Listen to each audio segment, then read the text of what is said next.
shit, right? I don't like scams.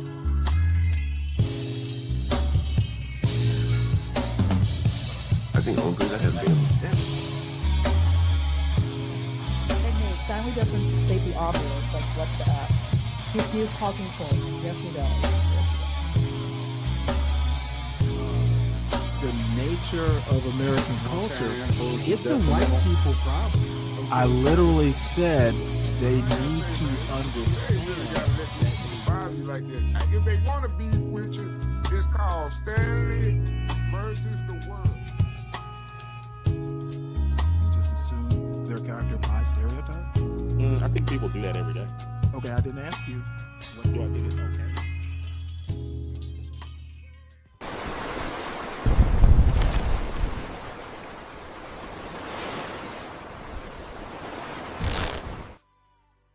Week that I'm even going to think about the sourdough, and I'm going to show you how you can make dough one day during the week and actually have fresh loaves, pizza dough, all of the goodness that you want for the rest of the week and even into next week if you do this one thing I'm going to show you.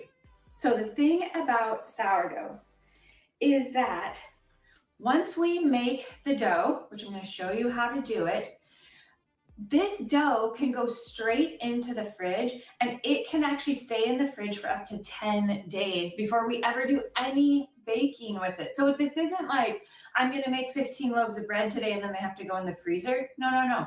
All we're doing today is making the dough. It's going to go into the fridge in a big tub. I'll show you in a bit. And then the dough sits in there and it proofs. And honestly, the more days that you can give it to proof in the fridge, the better the flavor is. And I spend my time on Mondays usually making a couple big batches of dough for our own fresh bread, or if we want to have sourdough pizza for Friday, it goes into the fridge and I don't have to think about making any dough for the next 10 days. So today I'm going to show you how I make a double batch. This is only for making 2 big loaves, which for most families, that's about all we would use in a week because we don't eat it every single day. So the recipe is down in the description. Also, all the links, anything that I talk about, it's all down in the description. If you are just getting started with sourdough and you're thinking, I'm so confused about the starter and how do I feed it and what's discard, I did some other videos on that. Check out the sourdough playlist. There's all sorts of goodness in there. And we're sharing stuff every week. As I'm making our own sourdough, I'm sharing with you what we're doing because I love helping you realize how easy it can be. It wasn't until I realized that my sourdough starter could live in the fridge and that I could make big batches of dough one day that I realized, oh, I do like making sourdough. I just don't like being a slave to sourdough. So if you feel the same as me, come and bake with me. We're going to have fun. So the first thing that we need to do is we're actually going to check that our starter is ready to bake with. And the easiest way to do that, to check that your starter is ready to bake with, well, number one, do you see that? This is such happy starter. I fed it last night. So yesterday I took my starter out of the fridge. It was cold in the fridge. Put 50 grams in this jar with 200 grams of water, 200 grams of flour, and then it has been resting and rising overnight. Now it's time to bake, and I know, okay, this is ready because it has doubled in size and it's about to come out of the jar. That's my sign that it's ready. But if you aren't sure if yours is ready, put a little drop of your sourdough starter in a cup of water. If it floats, it means that your starter is ready. If your starter is not doubling in size like this when you feed it, go back to my video on how do you feed your starter, and it's going to give you a bunch of tips on what might be happening there. But this is all ready to go. Now what we're going to do is I'm turning on my scale, and I'm going to bring you over here so you can see what I put in the bowl. If you don't already have a scale, this is essential to doing sourdough. Almost all sourdough recipes are going to be listed in grams. So when you turn your scale on, make sure that you click through the units and that you have it on grams, because this. Welcome to Stanley versus the world, everyone. Hey, Richard, can you hear me okay? I've had to reset the computer back up and the microphone and all, and I might have to adjust mic settings. So just let me know if the sound is off. I can turn it up or down. So here's the deal. I am showing this video. I think I mentioned this. I know I told Kimmy, maybe I emailed her, but my father has had a request. Since I actually have been making bread, like sandwich bread, rolls, tortillas, hot dog buns, all that sort of stuff, for about damn near 10 years now. Probably a little bit more because I started, I think, when my son was 8. But anyway, my father has the request that he wants a specific type of sourdough bread. It's sprouted wheat sourdough. He likes the taste, and there's some health benefits and stuff. And I have the time to do it. The problem is working with even bread dough. I'm sorry, bread flour. The white flour is very forgiving. The darker the wheat, the darker the bread, the harder it is to make.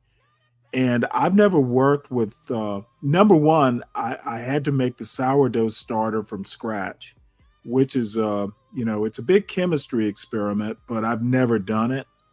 And then working with whole wheat flour exclusively, like usually when I make bread, I'll do maybe 3 parts white bread flour, unbleached, with 1 part whole wheat.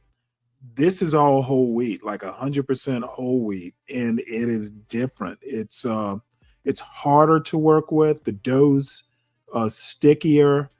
It's a whole different, not whole different, but it's about, I would say it's almost 75% different than making, regular sandwich bread. So anyway, I spent an inordinate amount of time over the last 2 weeks trying to unlearn what I've learned making bread to make whole wheat bread. And I would say I've watched all kinds of YouTube videos. I've read all kinds of books trying to figure out how to make the process efficient. And I think I've gotten it down. It's a different world making sourdough, but I will know maybe in the next couple days whether I have the process down. I've made a couple loaves, but I couldn't get them to rise.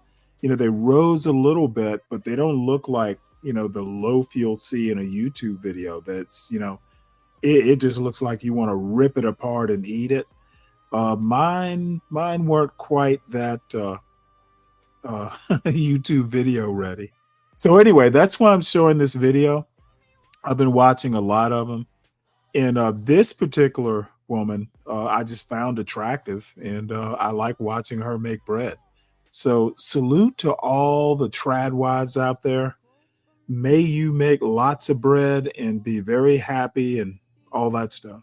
So that's where I've been. I did send out a post or two saying that it was more than likely I wouldn't be doing any shows. I just didn't have the time to do it.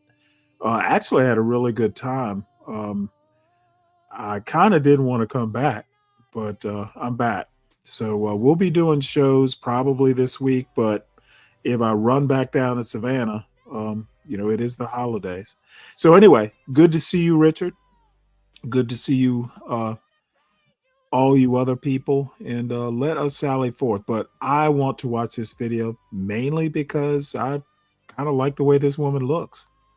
This is the number that you are tracking as you pour What's the up, MOT? in. So for our double batch of dough, I need 300 I'll grams drop the link right sourdough quick. starter, which is going to be I forgot most to do that. of this jar. And we're going to just pour in. This is why I love using the scale. It is so much easier than having to count through cups and like, did What's you up, do John? enough cups? And then you think, oh my word, did I do 3 cups or 4 cups?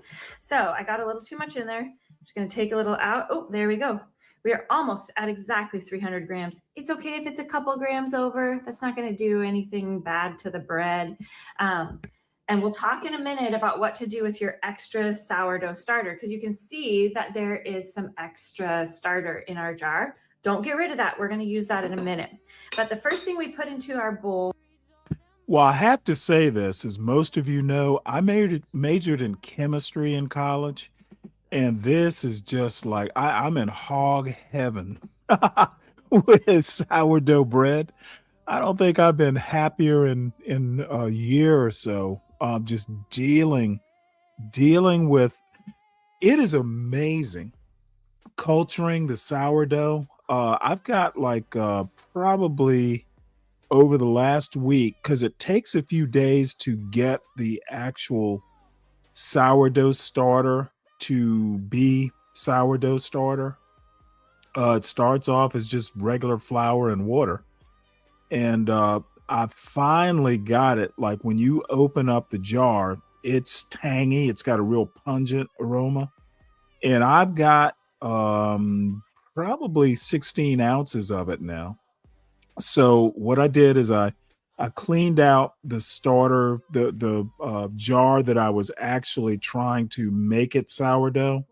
I put it all in a clean jar. I'm washing out my original jar, and I will probably do a test loaf tomorrow. Now the other thing I didn't have, I forgot to take with me. I forgot my Dutch oven. I've got bannetons. You'll see. I don't know if she uses bannetons, but they're amazing. They're these straw baskets with, they can be, the way they make the baskets, they'll put like, it'll put like kind of make your loaf look fancy. And I've got like 3 or 4 of them that I used years ago when I first started making bread, and they've pretty much done nothing, for the past probably damn near 10 years. So now I have a new use for them. And this is going to be fun. So like I said, I've made a couple loaves, but they weren't show quality. And I think I might have the habit. I might have the hang of it now. What's up, Admiral? How you doing? Hey, John, how you doing? So anyway, suffer through this. Like I said, I'm only showing this because all of a sudden I'm making sourdough bread and kind of enjoying the process.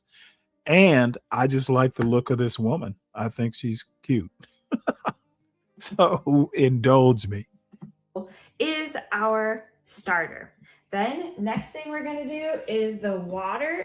So this is room temperature water, and we use just our like filtered water from our tap because we are on an aquifer, and so I know it's all clean. There's no chlorine and stuff. If you feel like your water tastes really chlorinated, then I suggest that you get chlorine will kill the yeast, so that you don't have that chlorine flavor in your bread.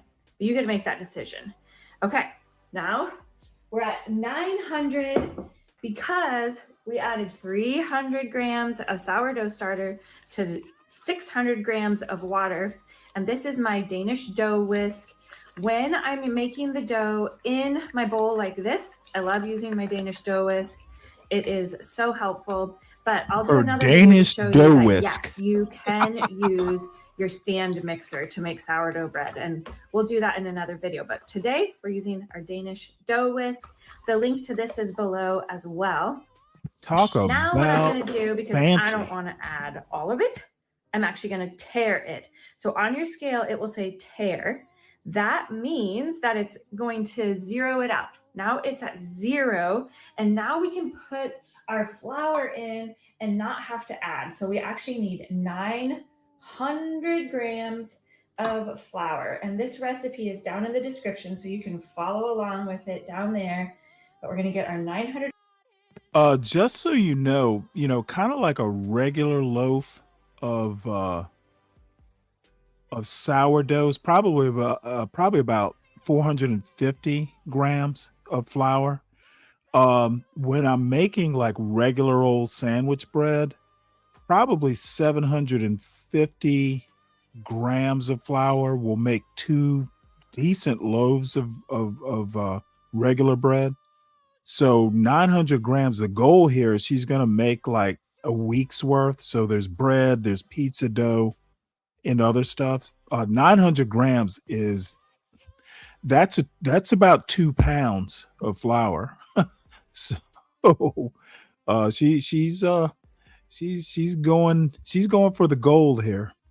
Grams of flour in, and then we're going to stop and we're going to get that all mixed up. One of the things that I did not realize when I first started making sourdough is that it's actually very important to allow the water, flour, and starter to have a chance to hang out together before we do anything else. Okay, 900 grams. I'm going to take it off the scale for a minute so I can really mix this and not get stuff on the scale. It's important that you allow this to get mixed together before you add the salt.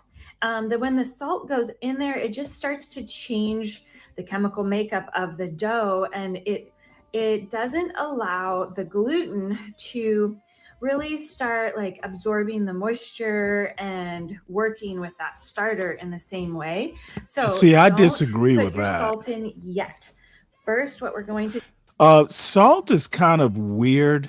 Some people say it actually you add salt to control the reproduction of yeast, because it's a living, it's yeast. It's going to reproduce itself fairly rapidly. Some say salt arrests the yeast from kind of overproducing. She's saying it inhibits gluten production. You know what? You add salt for taste, all that bullshit. You're only adding like a teaspoon of salt. Salt isn't doing shit, but not making the bread taste bland.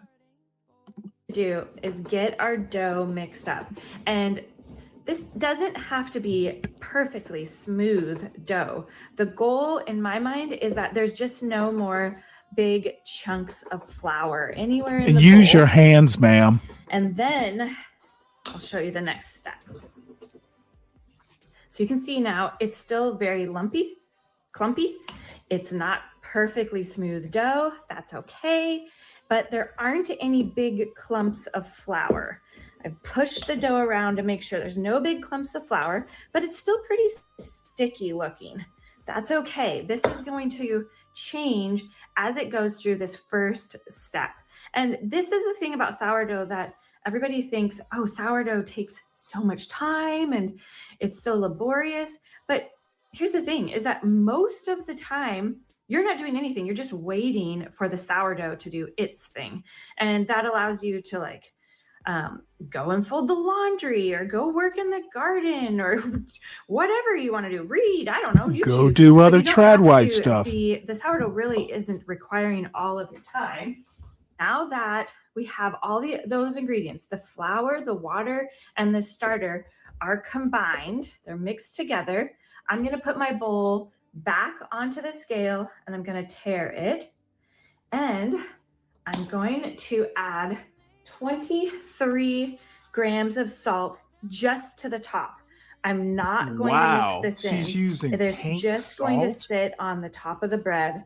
And I go pretty slow as I fuck? do this to make sure that I don't accidentally, there we go over.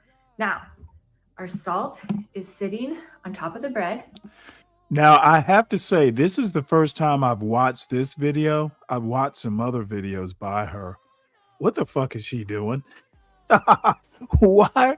Number one, I don't think she should be using any sort of like, it really needs to be like just regular uniodized, like table salt.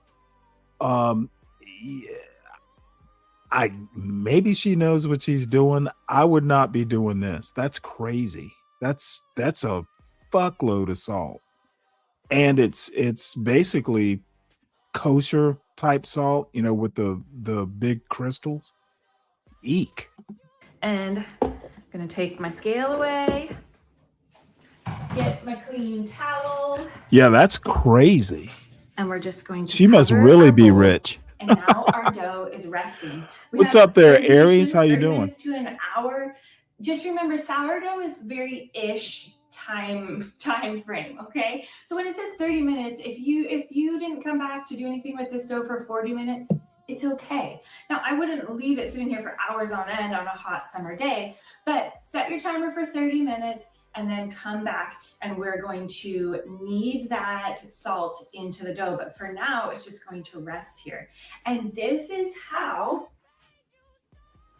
I make multiple batches of dough on Mondays, and then it gets to rest in the fridge. Because now what I'm gonna do is I'm gonna get my next bowl out, and I'm actually gonna get the pizza dough going. I'll do another video on that so you can go straight to that when you wanna make pizza dough.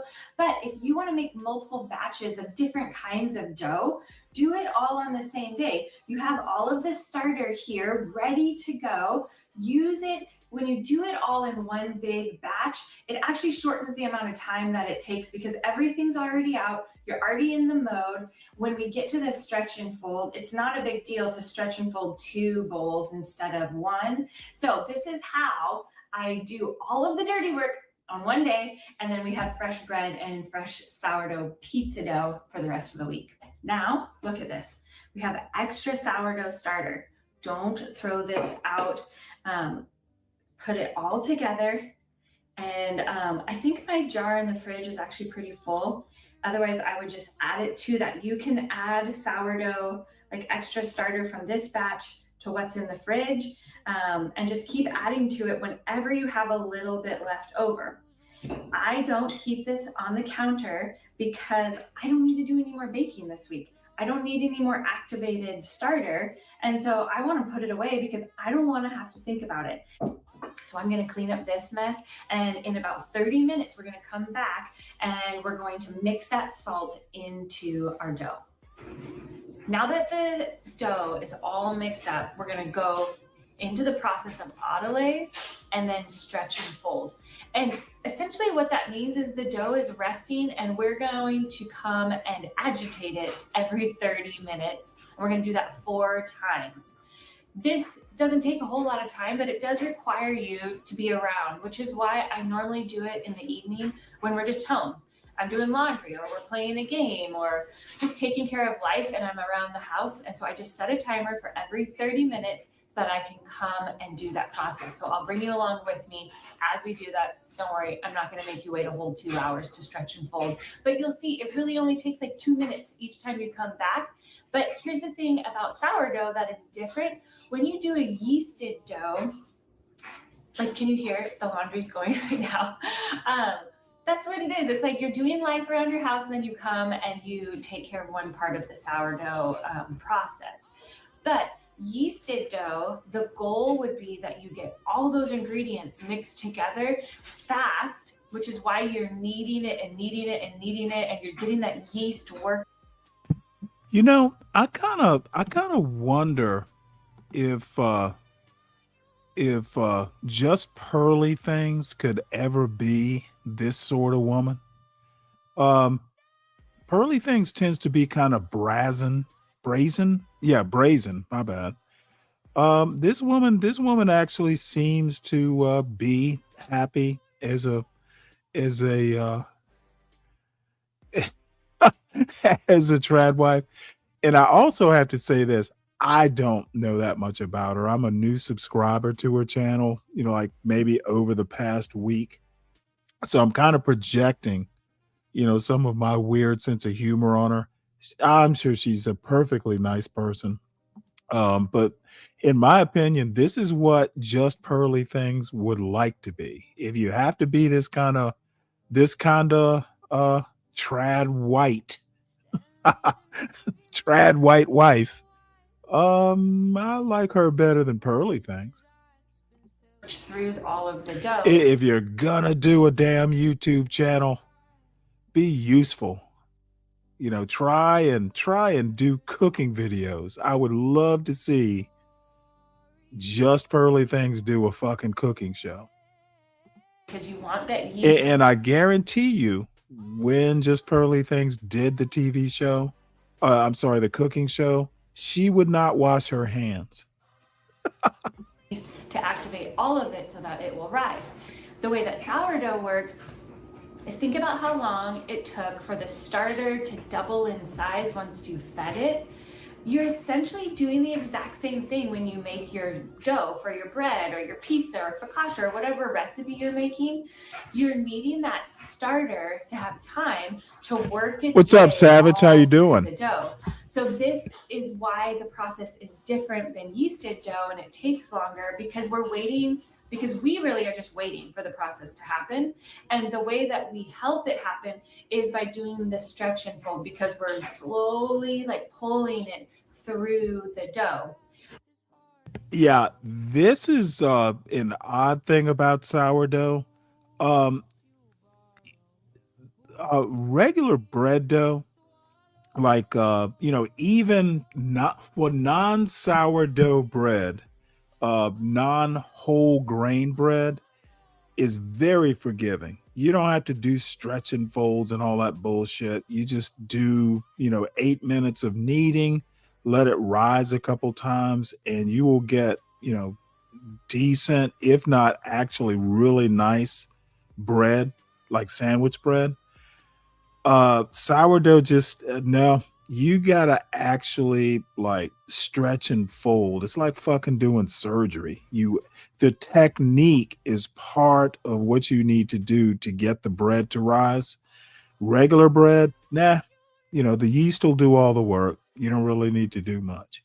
So it has just been it's like I said, making sourdough bread, while similar, it's almost a different animal. So it's been a fun journey. I'm not sure that I actually know how to do it yet. Tomorrow we'll basically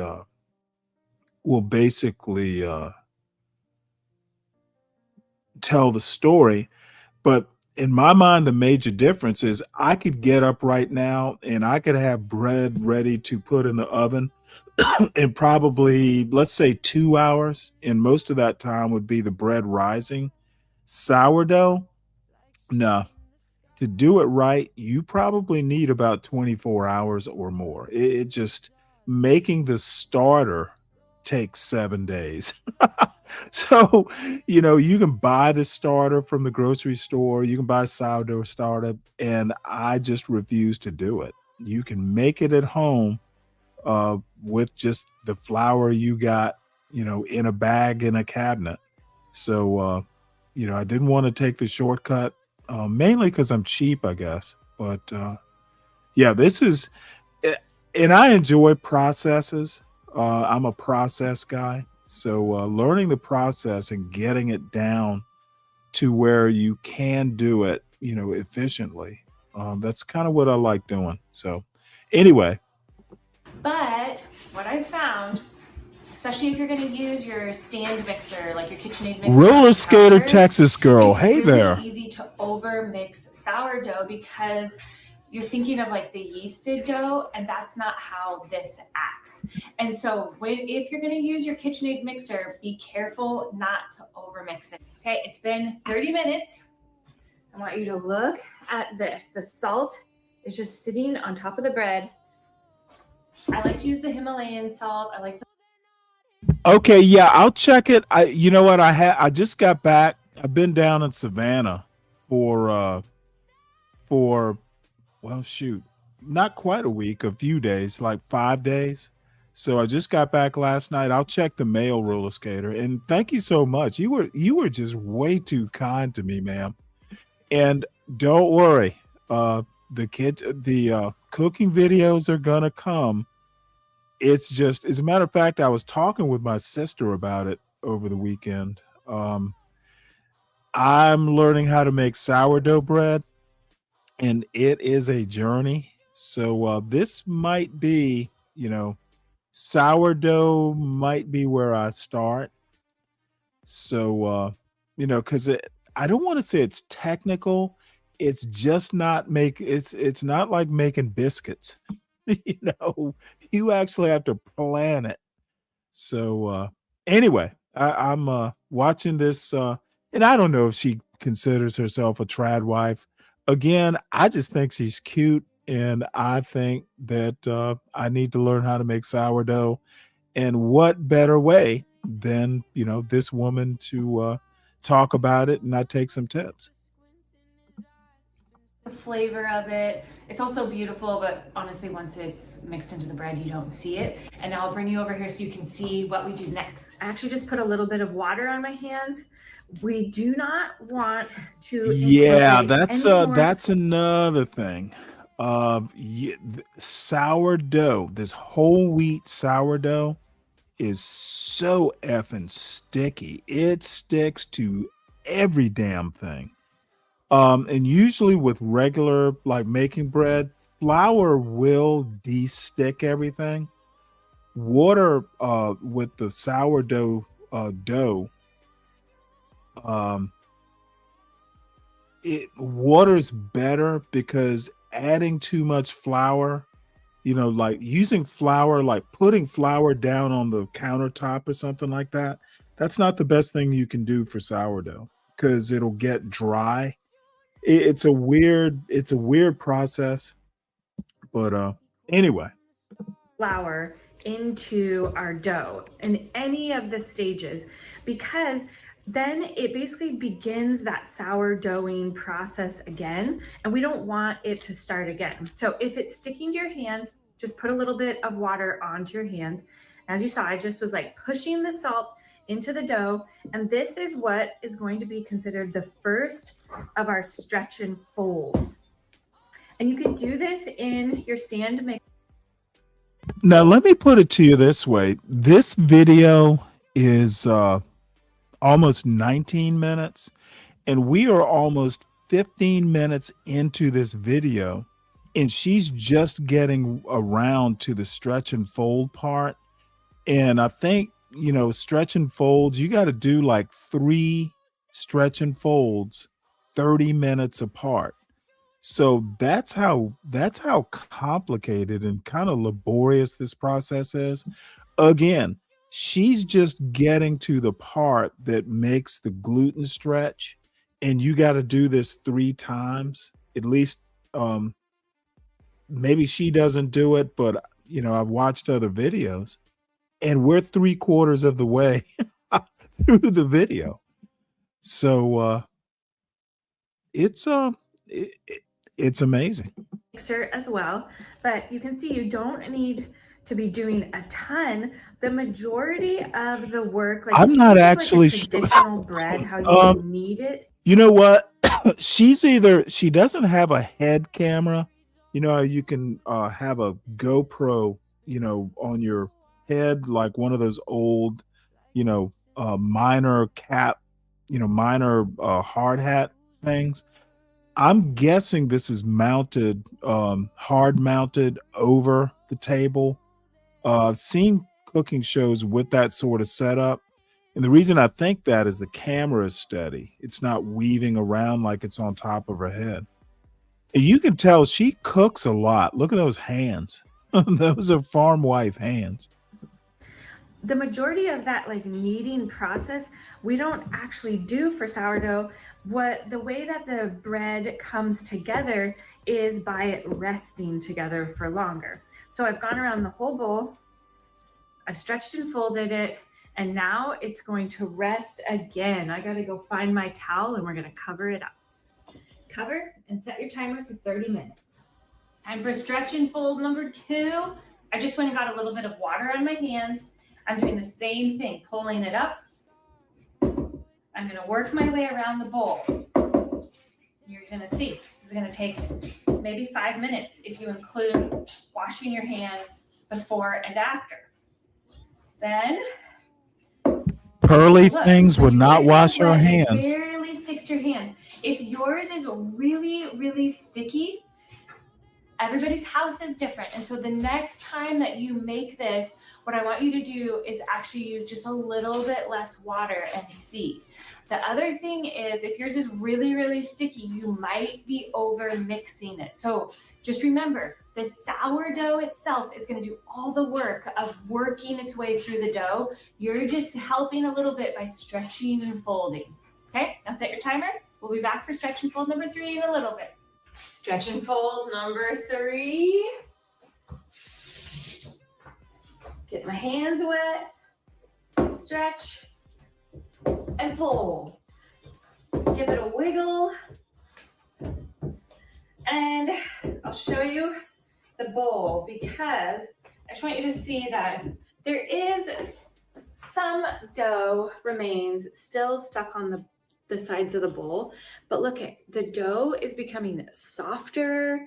There's not as many lumps in it. That's because the sourdough is working its magic. It's working its way through the bowl.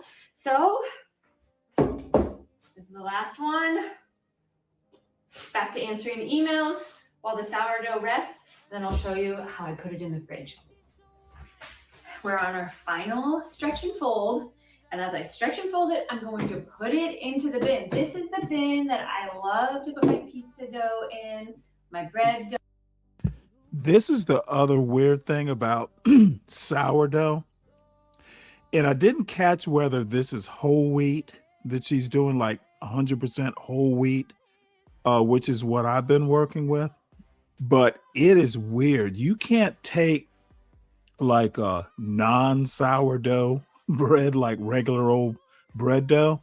You can put it in the refrigerator for a while, but it doesn't really, it arrests the process of rising.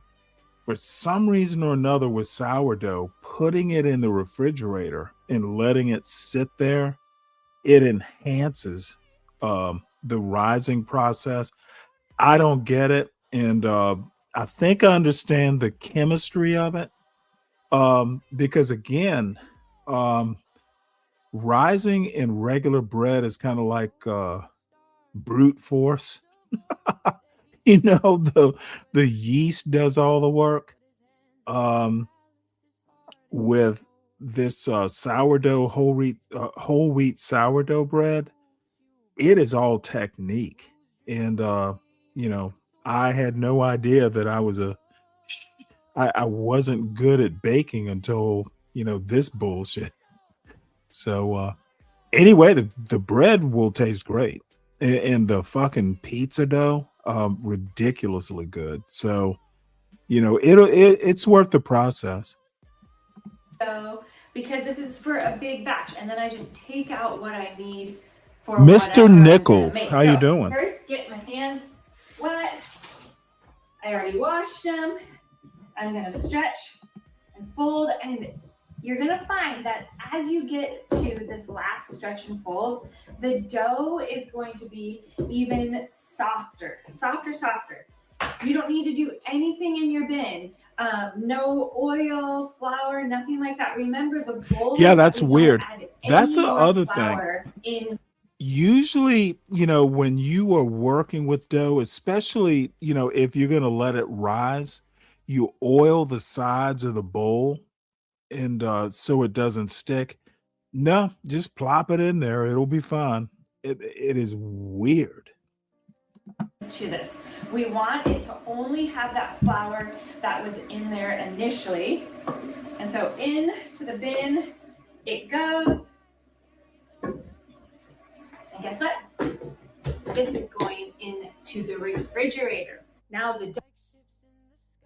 Let me make one comment. The other day, I used a glass bowl and dumped the dough. I thought I was gonna be fucking fancy, and I turned the bowl on top of parchment paper, and only half the goddamn dough came out. The other half stuck to the sides of the bowl. And I'm like, I was so annoyed because I had to basically like scoop all the dough off the side, and I basically had to re-proof it. But it turns out that the dough was overworked and probably kind of dry. It's so process intense. One of the other things that amazes me about this video is she doesn't have any sort of bench scraper. You know, most of the other videos, you'll have that little either plastic or metal bench scraper where you scrape down the sides of the bowl. She's doing it without any of that, which is noticeable. Um, so she's obviously really good uh, at making sourdough bread. Dough is going to rest in the fridge until we're ready to bake a loaf. And you betcha, I will bring you along when we shape it, when we bake it. I'll show you exactly what we do. Might even make some focaccia bread with it, and I'll show you how to do that. Oh, Jesus too. Christ. This woman, Easier. I'm going to making a go loaf of find bread. this woman. But leave a comment below. What questions do you have? I love your questions. It helps me to know when I go to do the next step how we can help you to have fun in the kitchen. We love that we get to do life together. And if you want more sourdough fun, check out the whole playlist. We're glad you're here. Sourdough fun. I'm loving it. Sourdough fun. All right. Well, we're not going to watch this video next, though I kind of want to. We're going to go to the Georgia gang next. But a couple things. Again, welcome to Stanley versus the world. I sent out a couple posts. I think it was either last Thursday or maybe the day before. Anyway, saying that, you know, I wasn't sure if I was going to do any shows over the weekend. You know, I was pretty busy, you know, with my woes of making sourdough bread. And just, you know, it's actually a pretty good Christmas. I enjoyed it. I cooked Christmas dinner, which, dude, it took me a day to recover because I was up, you know, on my feet a lot. But I basically recreated the Thanksgiving dinner, except I didn't do turkey because it wasn't gonna, it was just 5 of us. So I got a baking hen, which actually it was a pretty good deal. The chicken turned out right. And then I got a new digital thermometer with alarm because my old one conked out and I couldn't use it for Thanksgiving. So everything, the food turned out right. It just took a lot of time. And then I got into the bread baking, which, you know, I'm basically relearning how to make bread because it's just so different from, like, you know, the regular old non-sourdough bread. So, but I want to talk a little bit about the title of the show. I was on a couple panels during all that time. I wasn't doing shows, but, you know, popped up on some panels. And you know what? I finally figured out what my main pet peeve is. And the problem is I do it a lot myself. People, you will ask them a question and they will do a tautology where they say the same goddamn thing about 8 different ways. And I can't figure out whether it's filibustering. I can't figure out whether, let me tell you my main thing.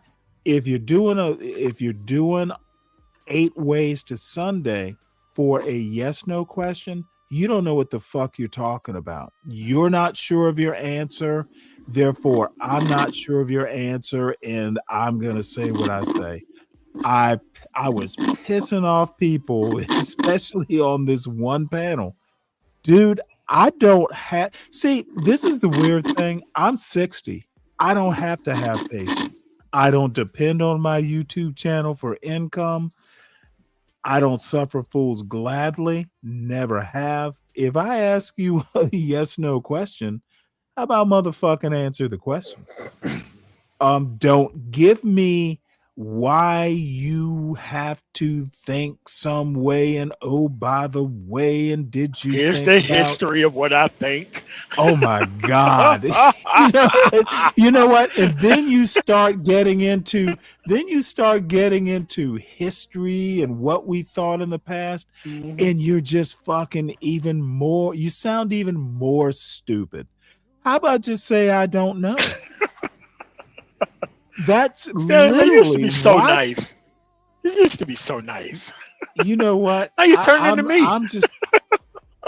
Look, let me tell you something, and I might just do a detour and go back. Savage, if you were in the audience, dude, your buddy just, I don't know what.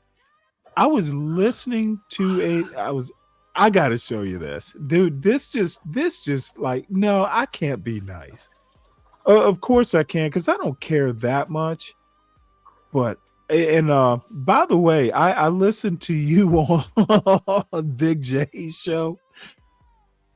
It's like as soon as you start being nice and kind of going, well, maybe you didn't know, dude, I get the shit beat out of me for reading books. What kind of y'all have betrayed the reading is fundamental shit? You know, you remember those Saturday morning PSAs, reading is fundamental? Yeah. Well, why are y'all betraying that shit? So they turn it into tolerating dumb niggas is fundamental now. It is amazing. It's like back in my day, like Cosby, y'all, you know, there's some people who want to talk about Cosby. Well, back in those days, at least it appeared Bill Cosby was all into, you know, motherfucker, education was important, and all of a sudden education is not as important. It's what you see, that is your education. And I actually have a long I have an interview that I watched over the weekend that makes this point, and I should have titled the show, Information is Not Knowledge. Facts are not knowledge. And it's almost counterintuitive, but the way you interpret fact, knowledge is not rote memory. And that's the other thing fucking people can't seem to understand. Just because you memorized a whole bunch of facts, that's not knowledge. That's knowing stuff. There's a difference, huge difference. So anyway, I'm kind of on my soapbox. I think I'm traumatized from learning how to do sourdough. It's like whole wheat flour is not bread flour. That's what I had to learn. So welcome, MOT. Sorry, I had a great Christmas. I really enjoyed myself. Oh yeah, same here, man. I love Christmas, man. You know, watching all these people pretend like they're happy. Shit, it's great. Well, you know, it's probably because I got to spend a long drive talking to my younger brother, who's quite a bit younger than I am. And he's happy, and it was just, you know, it was really cool. So probably the best Christmas I've had in years. And my son did not ask me to put up the Christmas tree, which I'm never inclined to do. So I know I know that he's a man. He didn't come in here, hey, Dak, and I put up the Christmas tree. And there's a whole story behind that Christmas tree, which is why I'm saying I finally know he's a man. It's a inside joke, but you know, hey, he was like, hey, you know what? I just fucking want to decompress from school, and don't worry about the Christmas, because I'll have to just take it down, because that's usually how it works. If you put it up, you're taking it down, and he didn't want to do that apparently. So I saw your video about the whiteout. Where was it? Yeah. In Wyoming? Yeah, Wyoming. It was Cheyenne. Oh, wow. And 3 hours after that, no proof that it snowed for the rest of the state. And now it wasn't snowing outside. Oh, wow. It wasn't snowing outside. This is just snow that happened 2 days ago. And there was wind. Yes, the wind is like crosswind, Holy 70, cow. 80 miles an hour in Wyoming. And I was on a light load too. So I could have easily got blown over. The trailer got whipped around. Oh yeah, always. But there's a certain way that you're supposed to drive in that type of environment. Like, look, you could do anything you want to, but you just cannot go over 45 miles an hour. Really? Okay. Yes, you can literally do whatever you want to in a combination vehicle that weighs as much as it weighs. You can even get blown around on the ice. But if you're normally around 45 miles an hour, and if you don't jam on the brakes, pretty much do whatever you want to. Thing is, the speed limit's 80 miles an hour. And people don't care about trying to do what's perfect and different.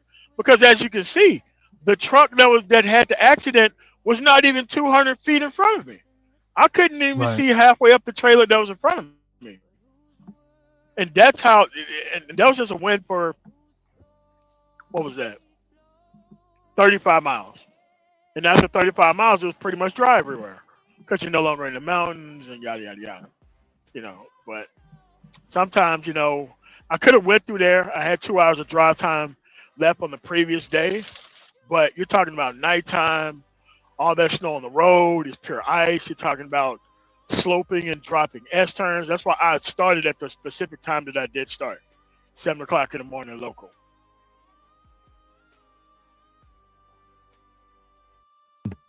All right. I'm sitting here trying to find the video that. I know what you're talking about. When you got the video that I wanted to go over was a video with you on there and you got boundied off the panel or whatever. I want to go over the commentary. Oh, yeah, that was savage. Yeah.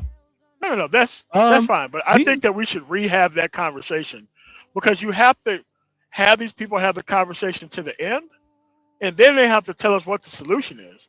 Because blaming boomers for things, and we're not going to catch them up on history. That's some shit that they should already know. They live here like we live here. But if you're not going to do anything because boomers didn't give you shit, then okay, the actual question now becomes, what have you built for the Zillennials? And should the Zillennials quit because you haven't built shit for them? You see what I'm saying? So whatever you try to hold another generation for, people can turn around and just use that shit against you too. Well, see, the interesting thing, and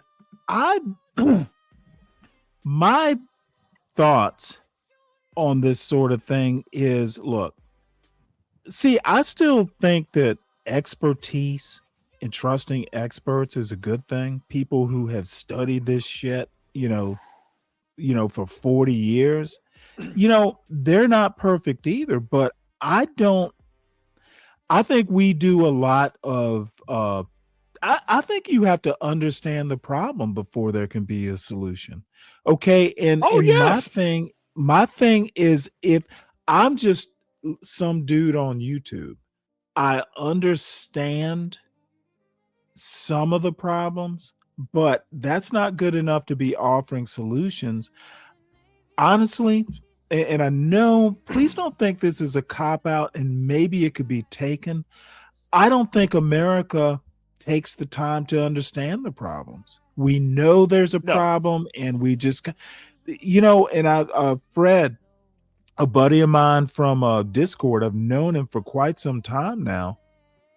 He's talking about the Democrats. Basically, you know, they had a post-mortem and some plans for, you know, how they proceed after the 2024 election. And then they just kind of said, never mind, we're going to do something else. That is so American. We did a long study to know what the problems are, but you know what? We're going to do something else. America does not have a long attention span, and it never has. We don't ask good questions. Therefore, we don't know the answers because we're ready to move on. I don't go up to that sort of panel expecting solutions. What I do expect is for people to actually understand their own arguments. In this boomer argument, let me tell you the upshot of it is I wound up on another person's panel who actually came in on the tail end nightish. And I'm about to bring up the video in a second, but you know what? You know what these dumbasses didn't understand is that if the boomers, the first year boomers were born was 1946. Well, in 1966, those boomers were 20. If you go and you look at SNCC, what is it? The Southern something conference. I can't even remember what SNCC, but Martin Luther King was the head of it for a bit. John Lewis was the head of it. Those were fucking boomers. All those college kids doing the freedom rides in the summer of 66, I think it was. Those were 20-year-olds. Those were boomers. How can you fucking say the boomers didn't give us anything when some of them were dying in the civil rights movement? It is so fucking ahistorical that it almost makes me cry. But what more the fuck do you expect from the boomers if they were dying in the civil rights movement? They have all the faults that, we know they have.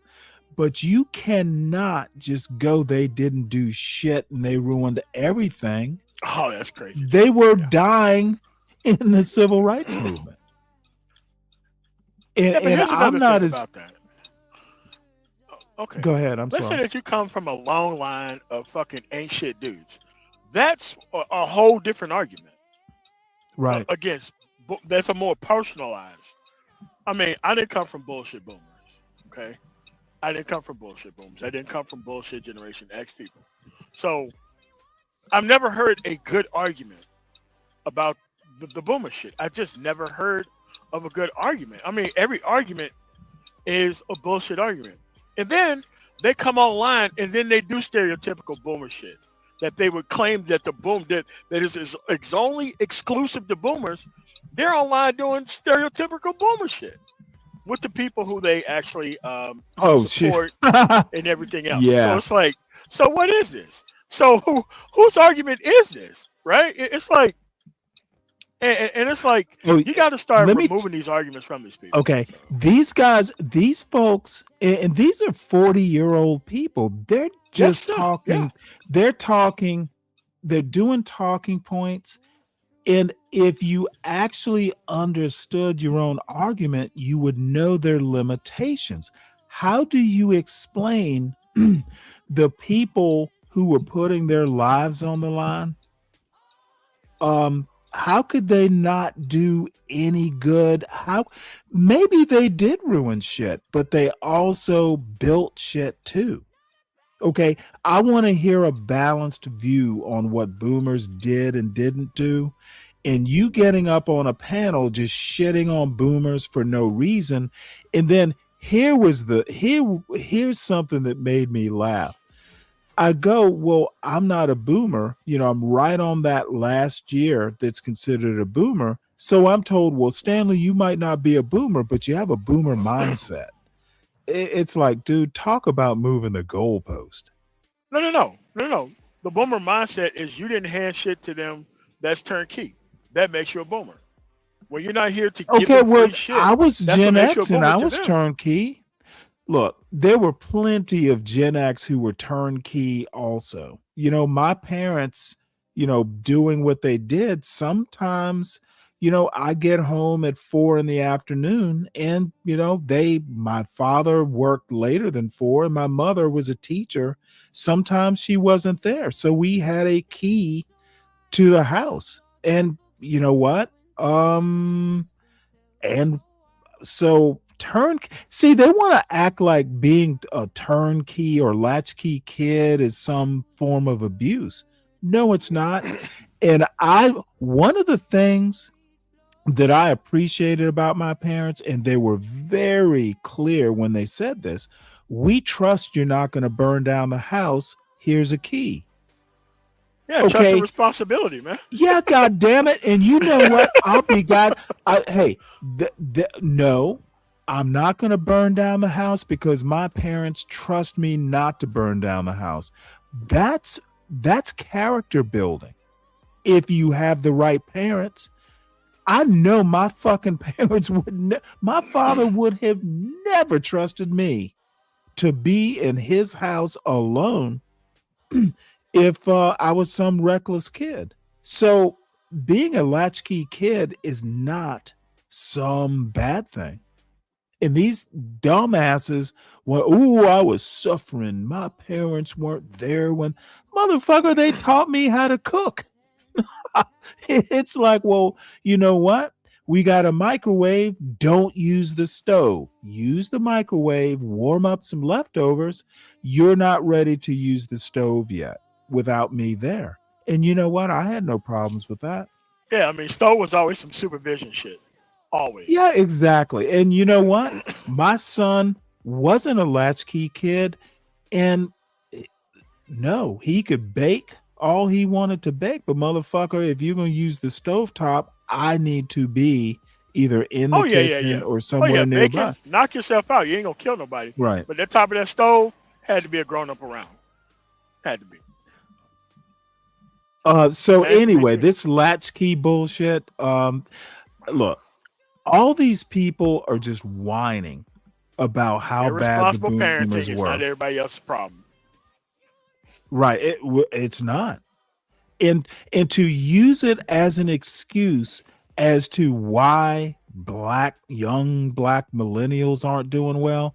I know plenty of millennials. My brother is I think he's the last year of Gen X. Shit, that motherfucker makes twice as much money as I did. He's doing extremely well. But we had the same parents. Okay. All these excuses I'm just not impressed with, and I just don't buy it. And when I'm very direct about how full of shit I think these people are, they want to get all upset. Well, I didn't want to do this debate, if you could call it that. The only reason I would love to. Well, the thing is I don't like people get their feelings hurt when I'm blunt. I mean, but it has to be a neutral place where I can't be paid to be made to leave. Well, this was a neutral place. Oh, okay. Well, this channel was supposedly a neutral place. It wasn't that neutral. And shout out to Savage. You know, he's my buddy. But no, it wasn't that neutral. And then the stipulation was that I be on camera. It's usually not how I operate. I don't fucking feel like putting on a nice shirt and combing my hair to be on camera. Here's another thing about the being on camera shit. It's fucking dumb. If you can't make your fucking argument without a camera in your fucking face, we're here to exchange ideas, right? People are like, oh, MOT, we don't see you on camera. I'm like, the only thing you want to do on camera is to shift the focus on the conversation from the substance to other shit because they're fucking stupid. And they can't, have arguments and they can't present points. And I mean, if you have a PowerPoint presentation or nothing like that, but it's like right now, here's where I'm at. But that's guess where I'm at what? right now. Guess Do what? I have time to be on camera? No. Well, guess what though? So I'm on camera and I roll my eyes or I have a face, I scrunch up my face, and then I got criticized for being on camera. I was literally told, not by, Cellulite or his wife, and that's a whole nother issue I had. But I had Nightish go, well, Stanley, you shouldn't be on camera because you're rolling your eyes. I'm like, motherfucker, I didn't want to be on camera anyway. If I hadn't been on camera, you would never know that I was rolling my eyes. These people are weak. They're not good at making or presenting ideas or arguments. And when they get told that, gee, you're not good at this, they get all in their feelings. So anyway, you got to understand that most people just they have learning disabilities. That's what it is, and they want the ability to turn something into a comedy routine, so that way they can ignore the ability that's to pretty bring much substance what it to the is. table. That's what it is. So we'll watch this. I don't know that we'll watch all of it, but it is fascinating, and I am actually glad that you're here because I am interested in your take. And by the way, I was not perfect either.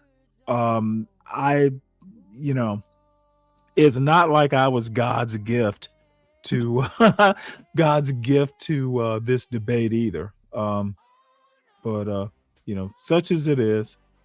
We will watch it, and I'm open for improvement.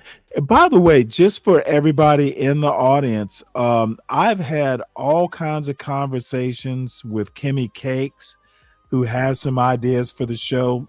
Some of them after the new year that I will take. And she's a dear friend of this show, and that she took the time. She didn't just go, "Oh, hey, Stanley, you ought to." She literally put pen to paper and put down just kind of, I wouldn't say it was a proposal for the direction of the show, but it was obvious she had thought about it and took the time to say, "Hey, have you thought about?" So shout out to Kimmy, shout out to Brooklyn Watson, shout out to Kimmy Cakes. She is just a gem and so nice to me. Shout out to Roller Skater Texas Girl, another woman who is just so nice and kind to the show. And then there was one other thing, but I'll get around to it. So there will be some changes after the new year. I just need to kind of cogitate. I've threatened to have a meeting with the wrench holders. We are going to do that. So, we do need to freshen up the show in some areas. I need to improve as a host, etc. They're not going to be fundamental changes. I'm not going to be either nicer or meaner. I am who I am, and the best thing I got is being me, even if it turns some people off. It is what it is. So anyway, with that, and Savage, if you want to hit the link, feel free to come on up. It was your channel. You put together this blessed event, and it is what it is. And by the way, I don't have any sort of hard feelings towards Cellulite or Raw G. It's just we don't jibe in that way. I think that they are pseudo intellectuals. They don't know the history. They know a bunch of facts, and facts are not knowledge. Facts are not wisdom, and they have failed to understand that. I don't get intimidated by pseudo intellectuals, even if it's 2-on-1 and even if they're loud. Progress come fast. This was the age of the space race, of the civil rights movement, of Woodstock, and of changes that led to what most people view as a typical American childhood. Hey, would you like your very own Shopify store? All right, we're about that. All right, we're gonna skip that right there. Oh, let me make one comment. If you're serious about if you're serious about having your channel, get YouTube Premium so I don't have to suffer through these fucking commercials. I had YouTube Premium before I started hosting a show because I grew up in the 70s, and the last time I enjoyed commercials were the Saturday morning cartoons where there were a bunch of cereal and toy ads. I used to like those ads. Everything else I have no use for. I have never been convinced by any ad I've ever watched online. All right, Not let's get ready here. No, I can remember a new cereal or two that would come out. Like I remember when Okay. Maybe in the slightest, but like overall, the shit that they promote online is, man. What is this? Hey, I'm old enough to remember. I'm old enough to remember when fucking Count Chocula was new. And I've never been that big of a fan. Forever. Damn. No, I remember, honestly, I kid you not. Count Chocula, I remember when it first came out. The milk would get chocolate flavored.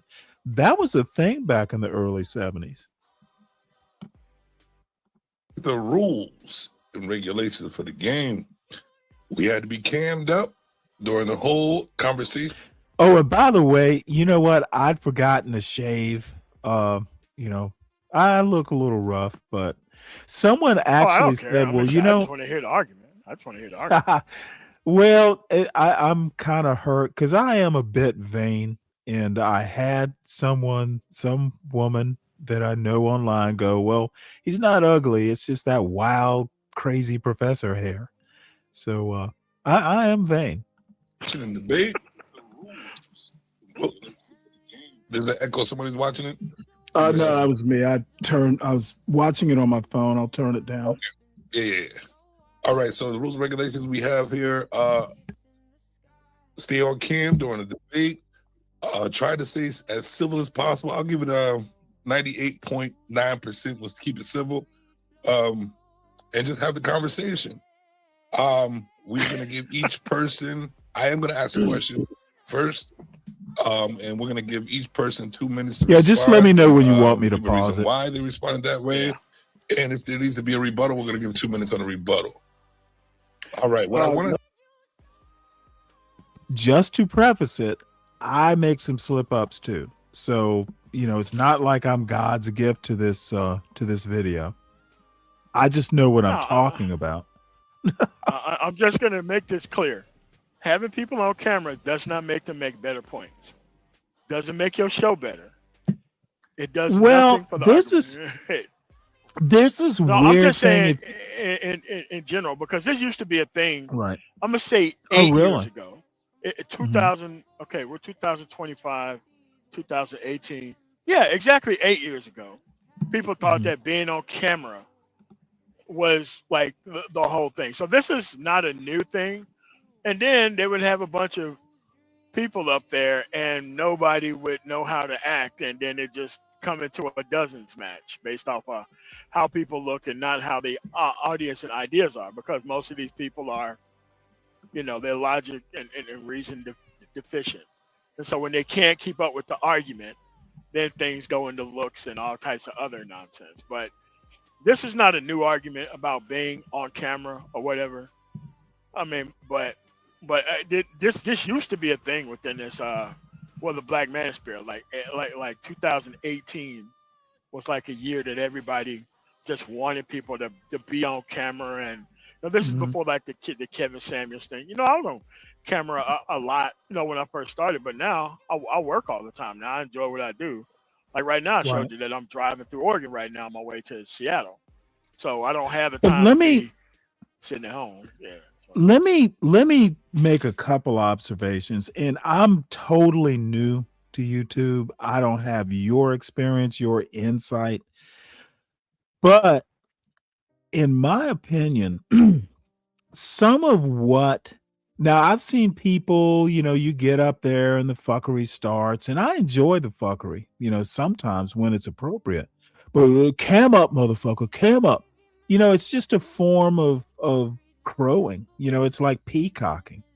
I get that part, don't have a problem with it, but what these people want to do is basically give themselves like, hey, I got wild hair and et cetera, et cetera.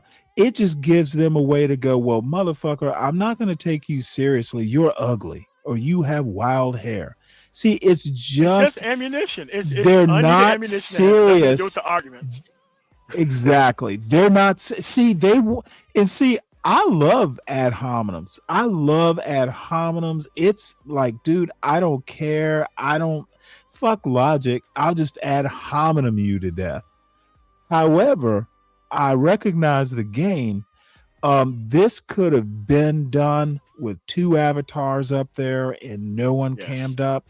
It is literally ghetto shit. Okay, it's hood logic. These motherfuckers just want to get up there and find another way to compensate for a very weak argument. And then the other thing I'm just going to be blunt about, I have way less respect for Cellulite. He let his woman get involved in this shit, and I don't have respect for that. I think it was weak as fuck. Like, get involved with what? Like the argument? Oh, she was in the chat dropping super chats. Okay, you will kind of get an idea because at the end of that this, type of stupid shit. Yeah, it was to some certain extent. But if you're it was fucking embarrassing. But if it was a super chat to try to distract from the overall conversation that was being had, then that's some shit you got to check with the fucking panel Well, moderation shit. no, I don't think it should be checked. Look, it's a free country. It is what it is. And I'm literally just saying, I don't care about the rest of it. If it had been me, I would have asked my wife, like, you know what? You need to stay out of this. This is man to man. This is brain against brain.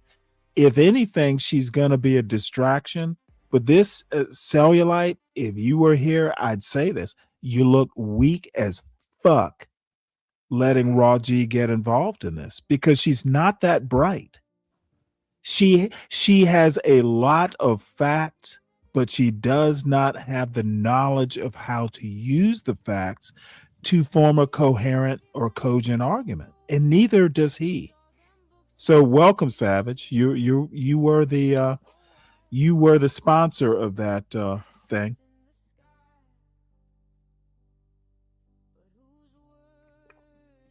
You're still muted. Oh, he may be busy. Yeah, That's cool. And by the way, shout out to Savage. Skipping a little bit. You were just the host.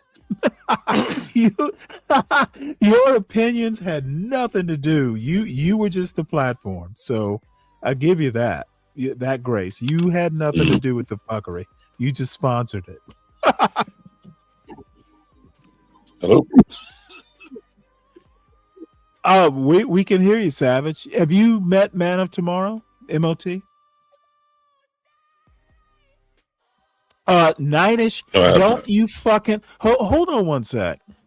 Nightish, this is my platform. I don't have to let shit go. So why don't you bring your dumb ass up here so I can shit on you on this panel as well? Don't tell me what to do, Nightish. I am not in the mood. And Stanley, like, here's another thing that people don't understand or get. And I'm sorry I have to say this way. People get slapped the shit out of in their own house. They get shot in their own house. All that shit. Just because you have your own house, the level and the depth of personal respect still remains. The shit doesn't disappear because you're at home. In any other words, you could get the shit slapped out of you even faster because it's your house, right? That's a school of thought that I'm from, and you just can't, because you have to teach younger black people this shit because apparently they don't know this. But right. You gotta have some form of fucking decorum between all people, right? Because young dudes are simps. Women start talking, women start acting a fucking fool. Not only do the women shut the fuck up and don't say shit, but the men shut the fuck up and don't say shit. And then when the guy tries to re-anneal the actual shit, the first thing that come out of a dumb nigga's mouth is, well, this ain't your panel. I'm like, the reason why I'm fucking talking is because there ain't no fucking decorum here. So the only time dudes can speak up is when somebody try to get shit under control. And it's like, I can't be around people who grown up under that subculture. I don't do well around those people, right? I don't do well around them. You know, I just let them have their fucking say, and I just find a way to get the fuck out of the conversation. But a lot of these people are just uncultured, and they don't understand that shit for some reason. Well, here's the deal. I actually, believe it or not, I actually think that Raw G is talented. I've enjoyed watching her take on things. Cellulite, I don't know that well, but he seems like a decent enough guy. But what they don't understand is that there's some things that I actually know, and I didn't just learn them, a couple weeks ago. I've been doing this sort of stuff since I was a teenager. The politics stuff. My brother commented a couple days ago, I've been watching politics, news politics, that sort of stuff since I was about 12.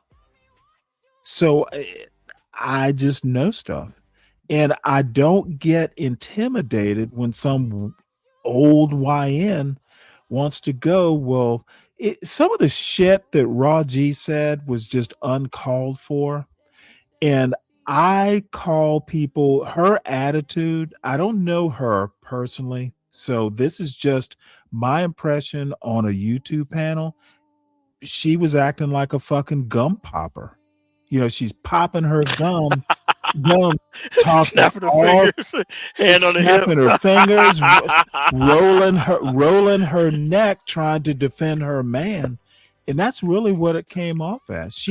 I did not give her any sort of like she wasn't serious.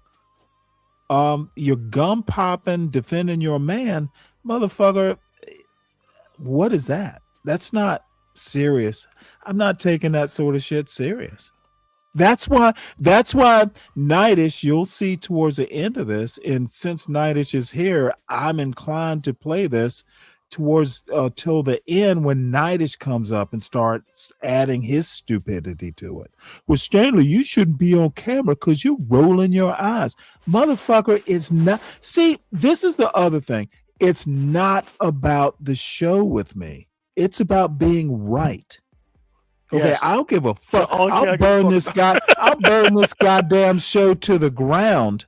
It's more important for me to be right on the merit of the argument and on the facts than it is to be a goddamn entertainer. I'm not Sammy Davis Jr.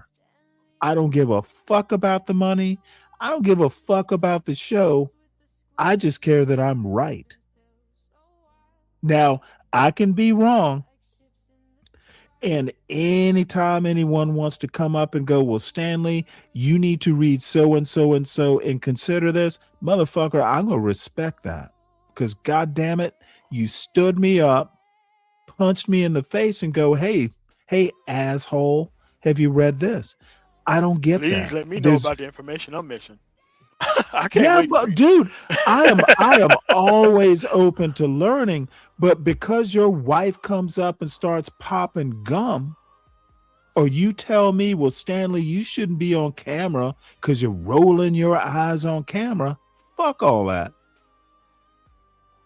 So with that, Savage, any comments before I start this?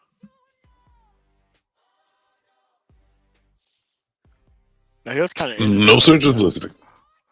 Oh, okay. All right. He good now. He good. Well, Savage listening. does a I'm lot of observing, brother. listening. Savage, I know I'm listening. being kind of brutal, but hey, you were the host of the show. All right, brother. The festivities really. Look, I'm not talking about you specifically. You're still good with me. Yeah. You know, it's almost like I know. being the promoter of a fight. Don King, you know, he's not responsible for the boxers. He just put on the event. No, and Right, here's that's what I was doing. Nightish. Nightish is here for his comment. Hey, what's up, Nightish? What's going on with you, Stanley? All Oh, I wanted nothing to much. do is because I think y'all both made some good points, but y'all was so busy while she was Okay. showing her If you, gum. let me and- cut you off right there. If you think we both made good points, that's like Trump saying that they're good people on both sides. No, it's not at all. Yeah, it actually is. No, it's not at all. I'm sorry, sir. There were no good points made by Wilhelm and his woman. Your lips out talking about this girl. Okay, showing you gum. can, Yours too. dude. It's just this is not your panel. It's yours. You're not. You don't, dude.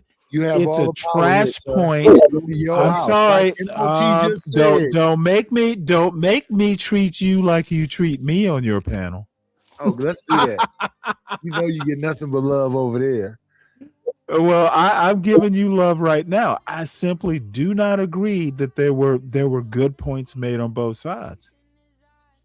So I understand, and I'm not saying you shouldn't feel that way, but we just simply disagree. And anyway, let's get to these festivities. And if anyone wants me to pause it, I'm willing to do it. I am back from Savannah. I have all fucking night. So let's make fun of it. And by the way, Savage, the conversation with Seven, a couple, what was it, Saturday into Sunday? I have some comments on that too. But not a show to review. It's not. To be honest, I have to say I kind of caught Seven by surprise, so I'm not gonna beat up. It was fucking 2:00 in the morning. He probably wasn't ready. But anyway, let's go. Let me ask you a question. Yes, sir. I sent you a couple links. I'll need you to put them up at some point in time. Probably is part of my response. The one from yesterday and the one I just sent you. Let me see. We just in Instagram. Yes. All right. Hold on, let me get it. Mind Chaos Brew, appreciate you for the $20 dub. Thank you very much. Let's see here. What does that say? Whatever. Because a real wife is always in the room. Don't start, Stanley. All right. Just let me know when you want to. I'll suit it and boot it. Just okay. Well, one of them is a search on Black Boomers, the term. Mm-hmm. So, but I use Brave as the browser. So you may have to. I don't know if you use Brave, but no. If the link doesn't work, just use just Google or Black Boomers. It should pretty much give you what I need. Okay, I'll work on that. All right, so there we go. I'm gonna start off. Hey, do you mind if I just do a little bit of shilling right quick? Hey, anybody that's watching on my channel, make sure y'all come over to Savage's channel as well to subscribe, to support. We are trying to help the brother out. Oh, by the way, let me make a note. I didn't show this on my channel. Unfortunately, I didn't think to do it. I actually didn't think this would go more than half an hour. So I didn't bother the people on my channel with it. So I got to get better at shilling, just like Wilhelm. If you'd like to donate, please make sure you donate to the Cash App that is in the chat. I already put it in my chat, but it is $Security Strongs. We want to help our brother out. And we appreciate him for facilitating this debate. So make sure y'all support the host and support the debate. Greatly appreciate each and every last one of y'all. Appreciate you, Cellular. Appreciate you. No problem. All right, I am going to give you guys a chance to ask each other the questions, but it's going to be later down the road. I just wanted to start off with a little bit right here. Which generation failed to prepare the next one for the world they created? I'm gonna do age before beauty. So let me get here. Let me get started. Let me get Stanley, and I am not gonna press any buttons for any mute or anything right now because I'm hoping everybody can keep it PG or PG-13. Let's see here. All right, let's get this going. We got 2 minutes, Stanley. This is your response. I would say Gen X. Expound? Hater. I don't need to. You asked the question, I've answered it. Okay, no problem. Don't need who parented the millennials? See, this is what I was going for, dude, and hence the title of the show. I do it all the damn time. Tautology, motherfucker, just yes or no. Okay, do not. There's a book by a guy named Jacques Barzun. He wrote a monumental book called From Dawn to Decadence, which is irrelevant to my point, but I shout out to Jacques Barzun. He's dead now, but he is a major scholar. He wrote a book on writing, but I use it for, these sorts of debates as well. Simple and direct. If you need to elaborate, they will ask you to elaborate. Simple and direct. YNs like cellulite and raw G They need to read this book. A lot of boomers did. Okay, so that's your answer. Yes. All right. Here you go. So what do you think about that? Sailor. Keith, the question back on the screen makes better. Oh, and by the way, if you're a content creator, Savage, I think you were a moderator. Always drop your links to your channel, to your shows. You're free to do that. Just whenever you want. For a better show. That way the audience can keep up with the question. Yeah. There you go. The question is, which generation failed to prepare the next one for the world they created? I would say it's the boomers. Reason being is because they were the children who was raised by the silent generation, which they only brought about those attributes, those characteristics that they passed on. You know, I hate to sound white here, but people will take you much more seriously if your verb tense agreement is on point and you know how to use diction and you actually know the words you use, what they mean. Okay, I'm already motherfucking annoyed with this motherfucker. He cannot get the subject verb tense correct. That already lets me know he's not serious. Don't care if I'm pissing people off with that. Motherfucker, know how to speak English if you're going to get up in front of a camera and fucking talk supposedly serious shit. To the Gen Xers, and the Gen Xers pretty much had to pick up where they left off. And when it came down to passing it on all the way down to the millennials pretty much, we got the residuals of what it is that the silent generation left behind for the boomers. But the boomers took it in a whole different way, and they evolutionized it. See, this motherfucker has some weird fixation with the progression of generations. I will make the point that it's a generational argument. There's no, dude, arguing this generations bullshit is such an artificial framework for talking about American history. It's almost like, well, it's like there's a hard stop in 1946 between the silent generation and the boomers. It's like life doesn't reset in 1946 until 64. There are no hard resets in life. It is a fucking dumb argument. And that I'm dragged into this bullshit. And yeah, you know, I've had a couple beers and I'm turning into Big J. I'm like, dude, I'm fucking bitter at this, being dragged into this stupid argument.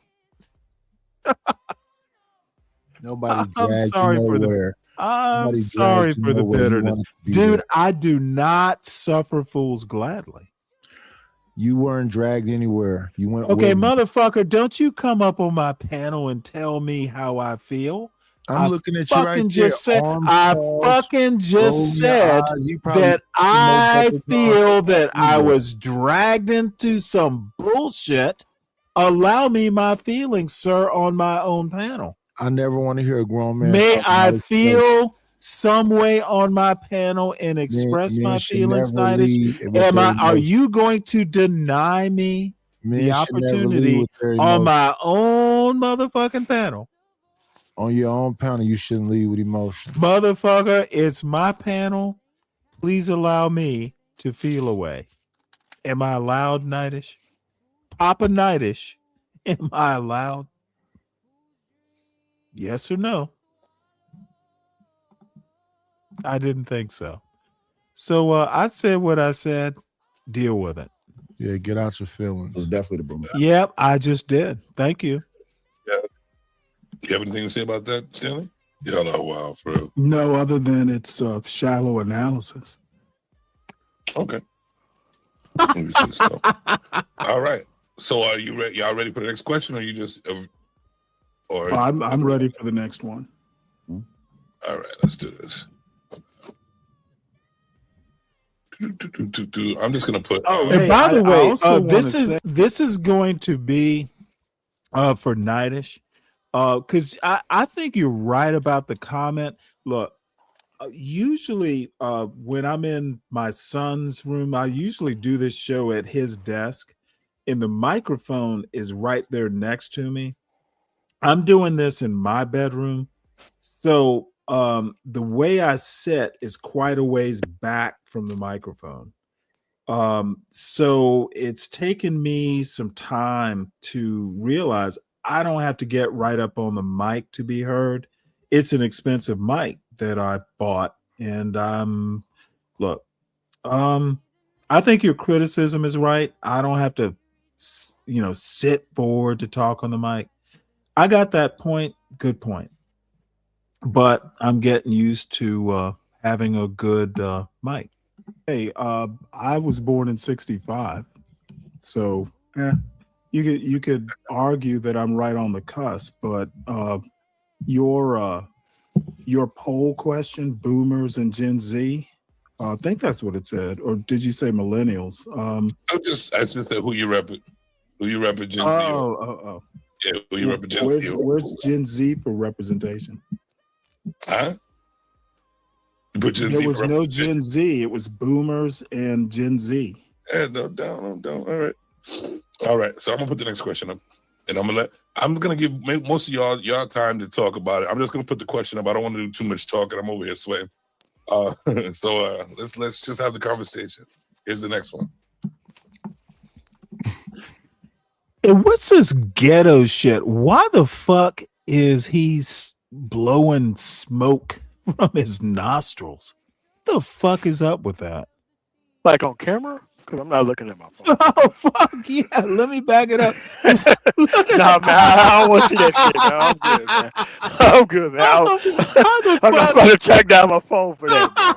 How the fuck am I supposed to take that seriously? God damn it, man! I wish I had some. Let's just have the conversation. Here's the next one.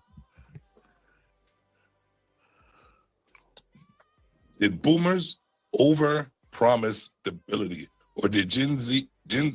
Oh shit! I put that. But Gen Z. Why did I turn it? Hold on, my bad.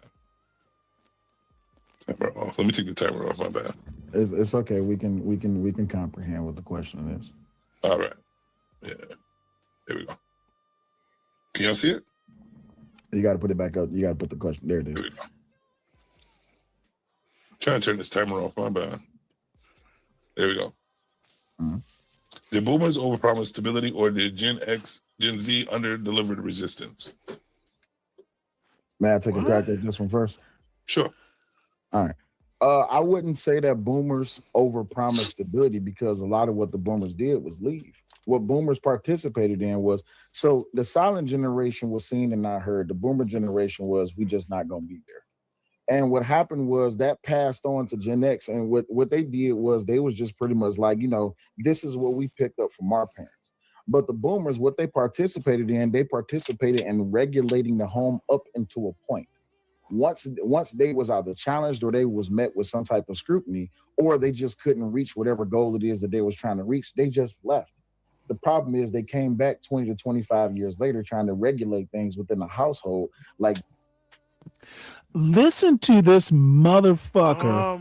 He chewed this motherfucker had the Moynihan report for breakfast. What the fuck is he talking about? I got a question about this. I noticed something, Stanley.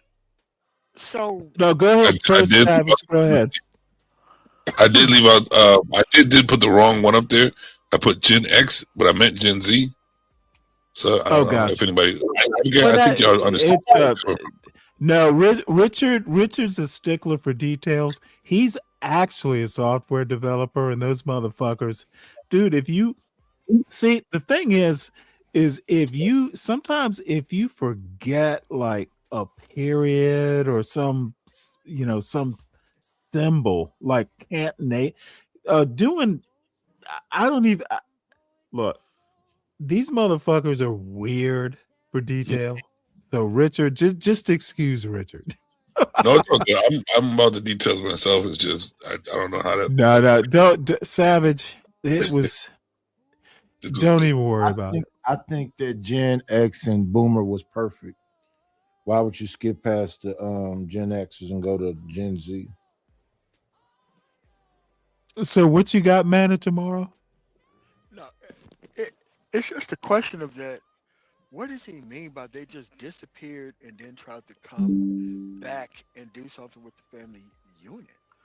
Okay, what he's trying to do? Let me explain it. That's why I'm saying this morning he ate the Moynihan report like the little billy goat for breakfast. He is buying into that the welfare state basically drove the black man out of the home. He wants to blame the Great Society for the single black mother. So it is so fucking uninformed, ahistorical, and dude, he had Thomas Soul Flakes. This motherfucker ate the fly in the milk for breakfast. It's a silly argument. And this is an argument that the Manosphere kind of started off on. Like fucking really? 15 years ago, people was talking about this shit. Like I never bought into it because I didn't have.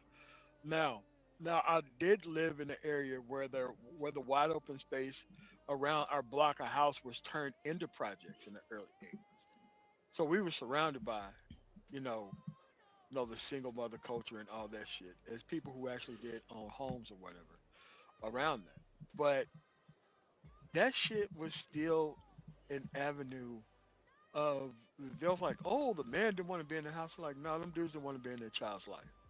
And that's where they end up staying at when they couldn't survive on their own. Mm-hmm. It's a bit more nuanced than just the men just fucking up and left. They didn't leave. They just made it. They never left. They were still around. They just, hid their shoes and stuff. Well, that's the point. It's ahistorical, and this motherfucker bought into some bullshit that Thomas. So hold on one second. Can anybody else talk? Let me know when you. No. You are not anybody. Are you anybody else? Yeah, I'm one of anybody. Cellulite does not understand his own argument. If he did, he wouldn't be saying ridiculous shit like this.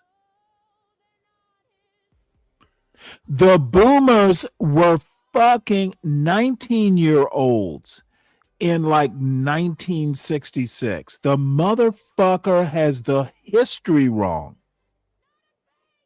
The timeline does not jibe with his dumbass argument.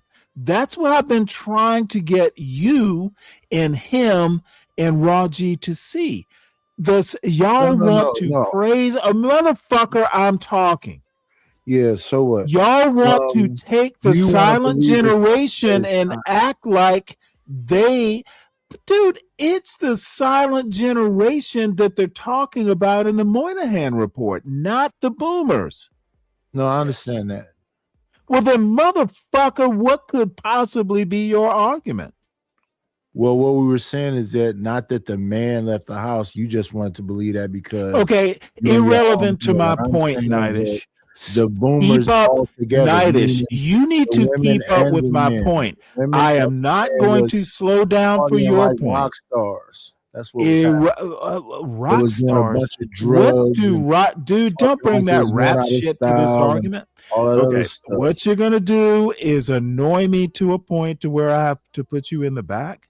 I don't mind that. My point is that Cellulite doesn't understand the timeline. His argument is clownish. Not at all. 100%. The boomers were teenagers in the mid 60s. Exactly.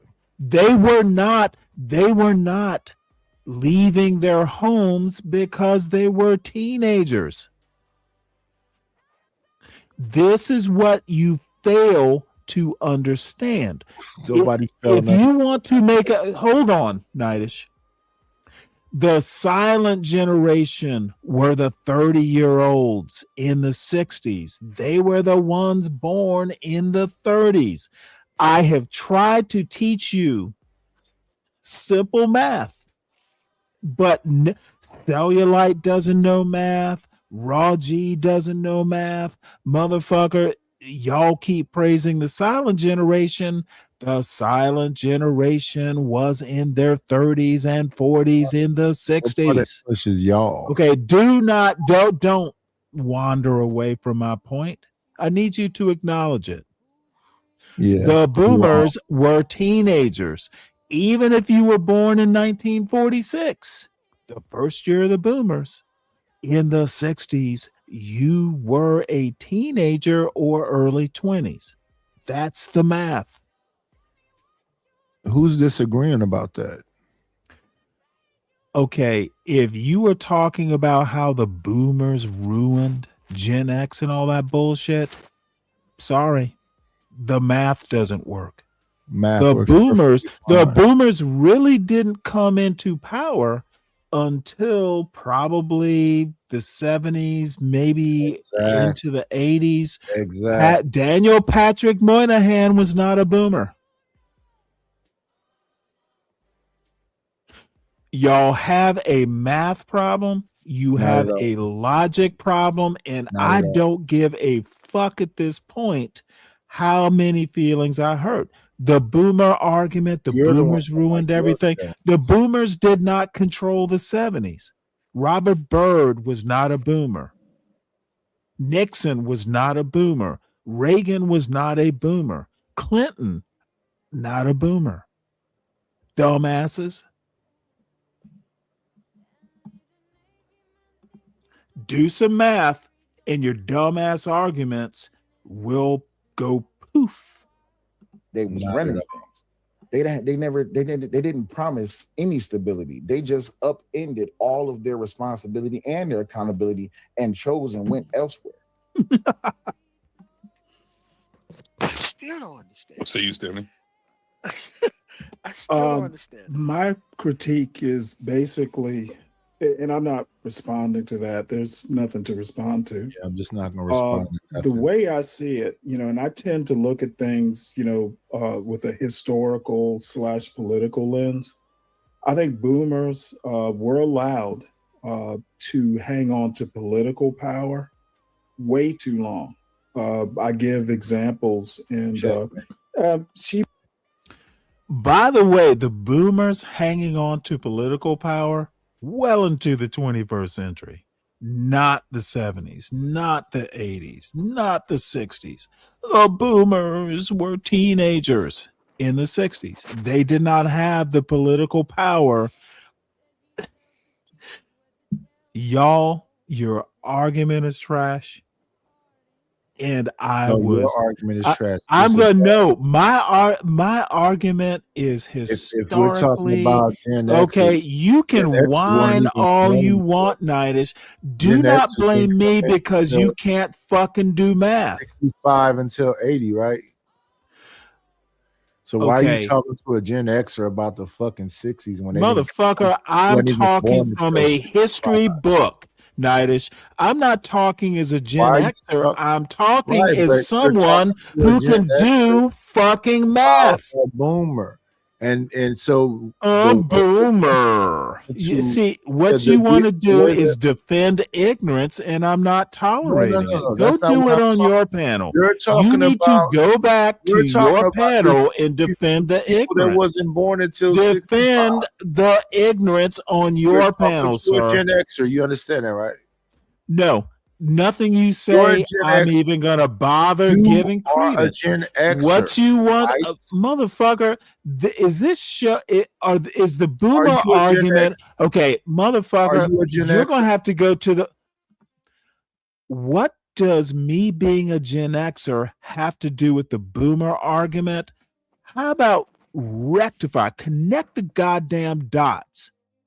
I'm not going to deal with your argument. You are going to deal with mine, Nightish. Stop acting like it's your panel. If you're What does me being a Gen Xer? 65. Okay, So why are you gonna talking have about to the- dunk you again. What does me being a Gen Xer? The question you're gonna answer. I don't want to talk about anything else. Me being a Gen Xer has what to do with this boomer argument? That's the topic of this of Cellulite's argument. Connect the dots. So you're talking about the parents of the Gen Xers who you say are failures. The parents of the Gen X? No, Yeah, I said I'm the a Gen Gen Xers. Xer. You're a Gen X. Okay, mangling my argument. I said the Gen Xers were the failures, not the boomers. I heard you say need that. to- and that's- you let me need explain to why. deal with what I said, not Exactly. what Nightish is thinking. Well, I'm not talking about I'm what begging Nightish. Nightish, you deal with my argument, not what's going on in your head. What does Gen X have to do with this boomer argument? The boomers aren't the problem, is my premise. Did boomers overpromise stability? No, they Or did not. Gen X They did not. under- The answer is Gen no. See, again, ask a question and keep on fucking blathering on. Motherfucker, no, the boomers did not overpromise. That's the answer. Deal with the answer and then move on. The question on the string under your goofy natural hairstyle. Okay, now see there we go. Under my goofy natural hair, motherfucker, you can't deal with the argument. So you gotta. My hair is not gonna answer you, Nightish. And by the way, I got a lot more answer. If hair is the answer, I got a lot more of it than you do. Take off your hat, bitch. Do you see the question on the screen? Motherfucker, I don't give a fuck about the question on the screen. Right, so you don't want to talk about Is it on my screen or are we reviewing an old show? See, what you want to do is you don't want to answer my question. What? Dude, yep, I thought so. He's mad now. Don't come on my show talking bullshit, Nightish. You know better. Might have been silent generation, but you know it's still a good example. For instance, Trump is a boomer. He's almost 80. Biden, another good example. We need to figure out how to encourage these people to leave office before they become infirm. Barbara Boxer died in office, and you know the last 2 or 3 years, she was obviously had dementia, and supposedly her staffers were basically doing her job. So the way I see it is boomers held power way too long. I don't know about daddies leaving home and all that stuff. I tend to look at things politically and historically. I'm not a sociologist. Any response to that? So yeah, even in response to just on the political scale, you look at most of the people that's in office, they come from that boomer era, and how it is that they have just said that. Just let them finish, and then you can respond. Sam. You look at the way that the country is being ran, democratically and republicly, you see that the Democrats have always been the ones to really drive this country within the state of being in a damn near destruction. When you look at how it is that when it's run by a Republican, now all of a sudden Democrats have all these things that they want to bring up. I just say specifically, politically, all of these people have been in office way too long. But if we want to bring it back down onto a sociable scale, even on a social level, a lot of these old ways that they believed in, that they rooted in, that they stuck in, they still think that they're going to work or that they're better than what it is the time that we live in right now. The time that we live in right now has evolved way past what it is that they were used to. And that's where we have this kind of confrontation there, because they believe that their way was going to work. Well, if their way was going to work, we would have still done it, or we would have built upon it. We just walked away from it because they walked away from us. You respond, Stan. It's a muddle. No idea what he said. Democrat versus Republican is a different debate. We're talking boomers and Gen X and millennials and all that stuff. My political point is that boomers have stayed in office too long. They held on to power longer, and apparently there was no mechanism to force them out. Oftentimes it was death that forced them out. That's really the only point. If you want to talk about boomers, they stayed in political power too long. Economics, I'm not sure that's the case, but politics for sure. And, it seems like we were getting into, a liberalism versus, whatever MAGA is. That's a different show. I can debate that, but I'm not doing it today. Yeah, politically, I think I can agree with some things that you're saying, but more so dealing on a social level, because the social level is where it starts at. People coming from the social level go into the political world. On a social level, God damn it, especially from that boomer era. That is a very interesting point. If politics is downstream of culture, then that makes no sense. In my opinion, and I'm by no means this kind of expert, sociology,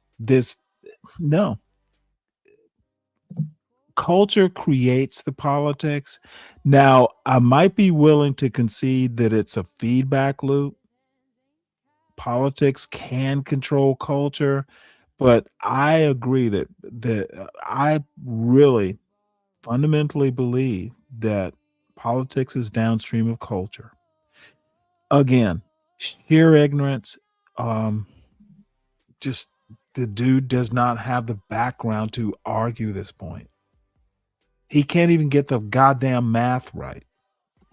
What they left behind. As a matter of fact, I'm just going to say it. I'm insulted as an elder black man that YNs like this are even given. He should have been checked and vetted before we ever had this conversation. The motherfucker knows nothing. Literally nothing. Destruction, was devastation, was loneliness, was they left families distraught in the raid because they went on and created families in different avenues and down the street and in a whole new state and all this, that, and the other. What it did to the children who came up in this time, they were devastated by what it is that the boomers did. Not to include not just the men, but also with the women, but primarily focusing on the family unit and the structure. The family was devastated by what it is that the boomers did for men and women. This is that even now to this day, we still have content creators creating live streams and doing content, and they're targeting these specific talking points that came from that boomer era. Prime example, look at what a lot of men are talking about today. A lot of men are battling these talking points that come from these indifferences that's stemmed in what the boomers did, which was left. When you listen to a lot of women content creators and a lot of women panelists that even go to these content creators platforms, they are specifically talking about the 50s and the 60s and all this, that, and the other. That's the problem that we're dealing with. The problem that we're dealing with is the sins of the fathers that they left behind. Listen to this motherfucker. This, that, and the other? The fuck? That's why I look so hostile. It's like, dude, this is an old YN, and his wife is funding this stupidity. I dare say. No, you know what? I'm not going to go there because Savage, you are a dear friend. I'm not going to go there, but God damn it, dude. I'm beginning to wonder why someone who thinks she's as smart as Raji does The fuck? The fucking vape fumes coming out of his nose are smarter than he is. Not that something we created. Us as millennials, us as Gen Zers, we haven't had a chance to create new mistakes because we're still battling in the old mistakes that the boomers left behind. Any response there? The aphorism is politics is downstream of culture. It's not. Politics is downstream of the family or sociology. And that's pretty much all I have to say. I have no clue what he's talking about. Maybe he can elaborate. I pretty much laid it out simply, right? It went over my head. Okay. We can move on if you want. On the political, I'll say this right quick. On the political side of things, if I was here to debate politics, I would be here to debate politics because I don't think I haven't brought up Democrat and Republican yet. But that's my point. I think that when it comes to the whole usage of or the terminology of what boomers is, I don't think that just starts or stops in some place in such as political arena or on the social level. I think that when we look at the grand scope and scale of what the timeline of a boomer is and also the mindset of a boomer,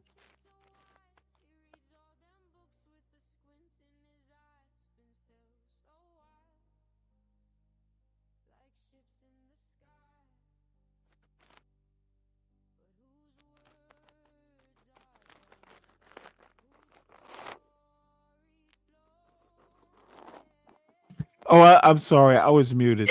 I guess the upshot is this motherfucker sounds like an idiot. Why the fuck? I'm thinking while I'm there. What the fuck? What the fuck am I in the middle of? This is dude. This guy's raising kids.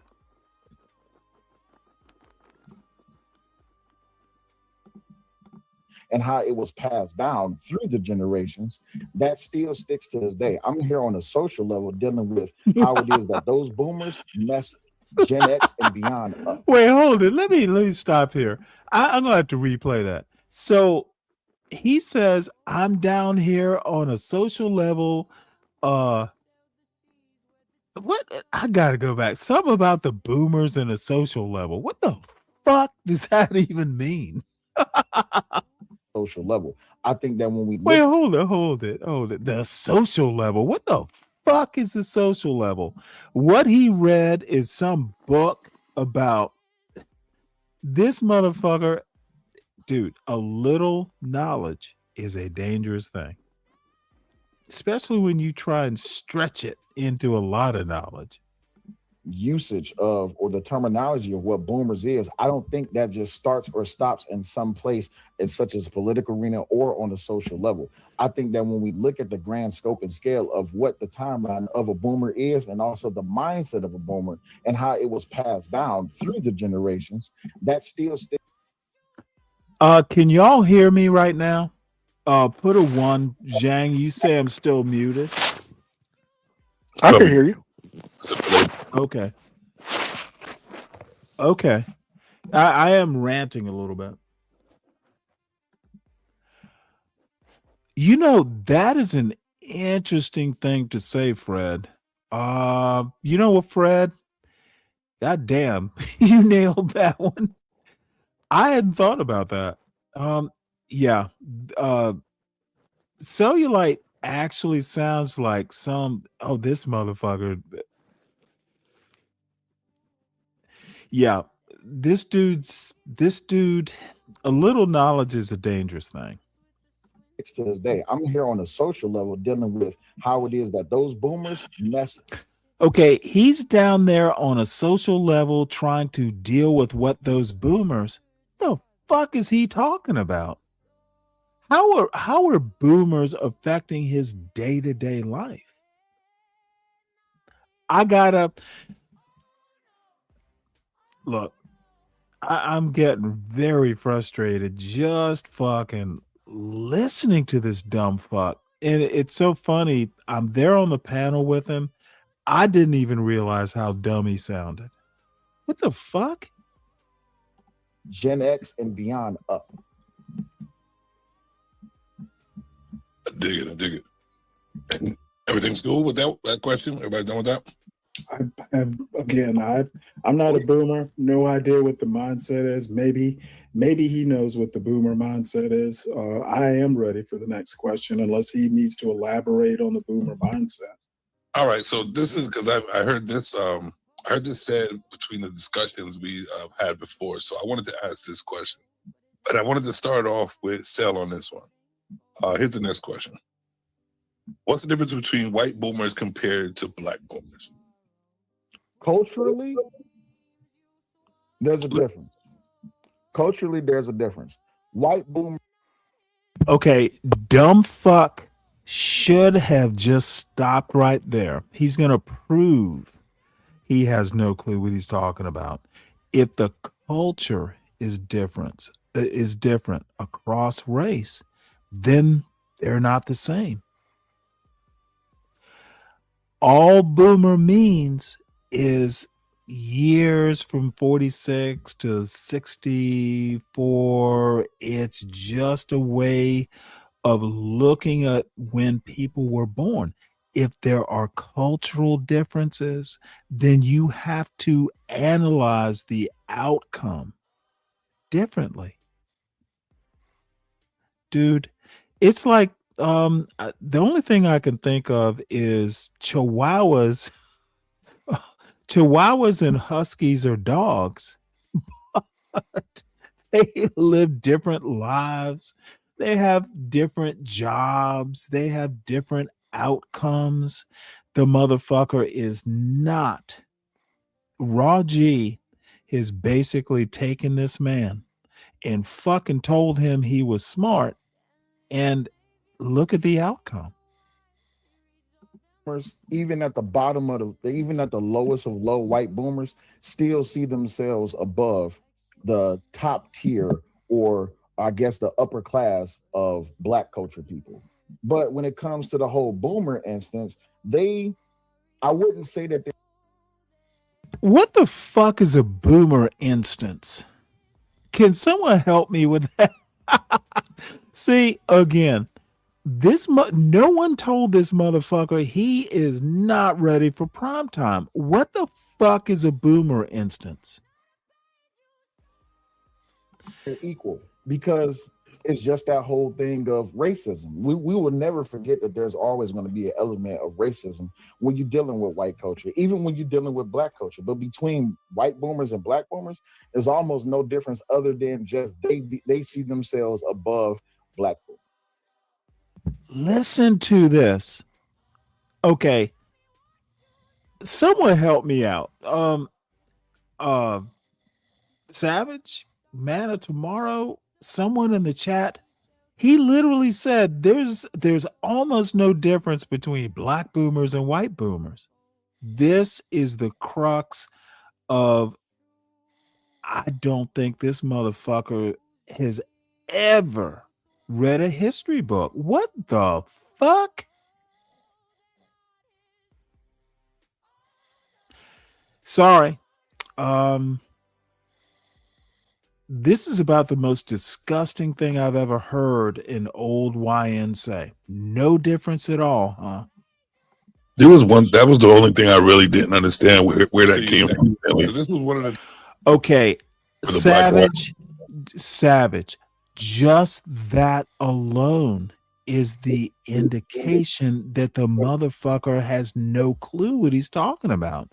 How can you tell me that my 82-year-old father from South Georgia, Adel motherfucking Georgia, picking cotton with his father, my granddaddy, and his brother, my uncle, they're picking cotton to do some home repairs in addition. And again, I used to spend summers there. Dude, the difference, those white boys didn't fucking have to pick cotton, to do home repairs.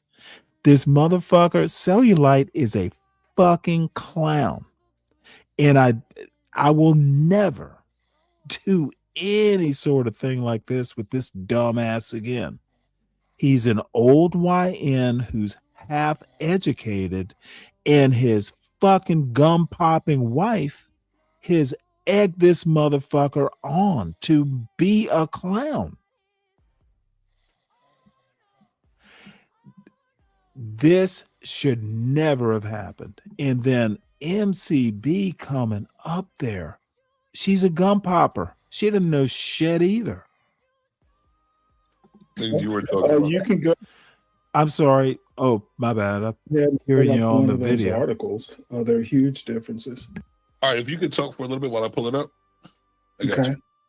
The difference, the racism is the big enough difference. Black boomers had a totally different experience than white boomers. And, you know, if you want to intersect class or interject class into it, rich boomers had a different experience than poor boomers did. You know, Manhattan, New York had a different experience than the holler in Stanley, Virginia. And yes, there's a Stanley, Virginia. It's in the holler. So that's why I don't even think the point that boomers did one thing or another. It's not a multiracial, boomer is not a multiracial term. You know, you can talk about the time frame, the generational, when people talk generations, it's really a time thing, when you were born. It's really not anything more than that. Boomer, they're really, in my opinion at least, and I'm not a sociologist, but the class, the race, there are all kinds of things that just calling someone a boomer doesn't cover. I think it's a shallow point. I think it's an emotional point. I don't think it's anything that's based in remotely in any sort of fact. The generational wealth gap between blacks and whites, other than, hey, blacks have a different generational wealth to pass down than whites do, that's data. If you're 10 times poorer than a white boomer, you're not having the same experience. You don't have the same political power. You don't have the same social power. You don't have the same economic power. The whole premise, that's why I didn't have any questions to ask. It makes no sense to me. Let me see here, Stan. So I'm trying to, I put it up there. I don't know if you could read it from your end. I don't need to read it. The point, and it makes a point, especially that article from the magazine I sent you. It's a different experience. Even a guy who wrote a book on boomers basically exempts Black people in that 46 to 64 range, because they had a totally different experience, especially in the South. Even the guy writing a book on boomers makes an exception for Black boomers. And I didn't need the book to tell me this. If you actually have any sense of history, boomers, it's just something someone heard on, it's just a talking point. It's not serious thinking. It's not a serious position. Can I rebut? There you go. Yeah. So my rebut against that is this. When it comes to Black culture, when it comes to Black community, the boomer traditions that they left behind, which was nothing but just debt and nothing but just unanswered problems and unsolved problems, the boomers walked away from it to where Generation X and beyond had to figure everything out. Again, not discussing politics, just on a social level. They left and then they came back 20 years later trying to tell us how to regulate. That's where the tension is. Now, as far as white boomers, regulate what? what debt? National debt, personal debt. It's just a bunch. You know what? I don't know if any of you know American Man, my buddy American Man, but I know what he would call this. It would be a bunch of N-word babble. That's exactly what this is. Dude, why did you let this go on like this, Savage? I don't know. I wasn't raised by white boomers. I wasn't involved with white boomers. I was more so involved with black boomers. But as we venture out into this wonderful thing called social media, we see that what's in this article, the article that he provided, it has some semblance to it, but that still does not address the problem. You're removing the responsibility and the accountability that black boomers left behind within the black community, how they left it in a state of destruction and they walked away from. What the fuck is a state? God damn it! You know what? I'm gonna have to skip ahead. This just gets it is triggering this, dude. How does a motherfucker feel justified to ramble on, mangling the language, mangling the history, mangling the logic? It's all because his woman is in the chat going, "You go, baby." I need a woman like Raw G. From it, and then they went out and chased drugs. They went out and chased all these blind opportunities. They chased all these false promises, and then when it didn't work for them, or it did, that was the worst part. When it didn't work for them, they came back looking for a handout because of what they left behind and what they picked up. When it did work out for them, they came back and saying, well, you should have did what I did. Well, what is it that you did other than leave? Black boomers are the masters of leaving, of creating families, creating destroyed homes, leaving them, and then casting down critique on the black community as if they had all the answers, when the only answer they provided was to leave. What say you about that, Stan? Not all black people grew up in the hood. I did fine. My parents were slightly older than boomers, but the problems he's talking about, maybe it's a more personal thing. Maybe it's more anecdotal. It's not a data-driven argument. So I don't really have a rebuttal. Oh, and this is when all hell breaks loose. This is when all hell breaks loose. I'm basically saying, this is not a data-driven argument. And I hurt Cellulite's feelings here and Raw G's feelings too. I'm saying it's all about feelings. These motherfuckers have no facts to back up their bullshit argument. So it's going to be about data and hurt feelings for the rest of this show. And we're only 28 minutes into it. This shit goes on for another 2 hours and roughly 10 minutes. It's a shit show. Oh, I'm sorry. You go ahead and respond, and then I'll respond. I just thought of something. No, you can go ahead and finish your thought. Well, your point about black boomers, and look, maybe your argument might have more impact if instead of saying just boomers in general, the general term, maybe if you just said black boomers, maybe it would make a little bit more sense.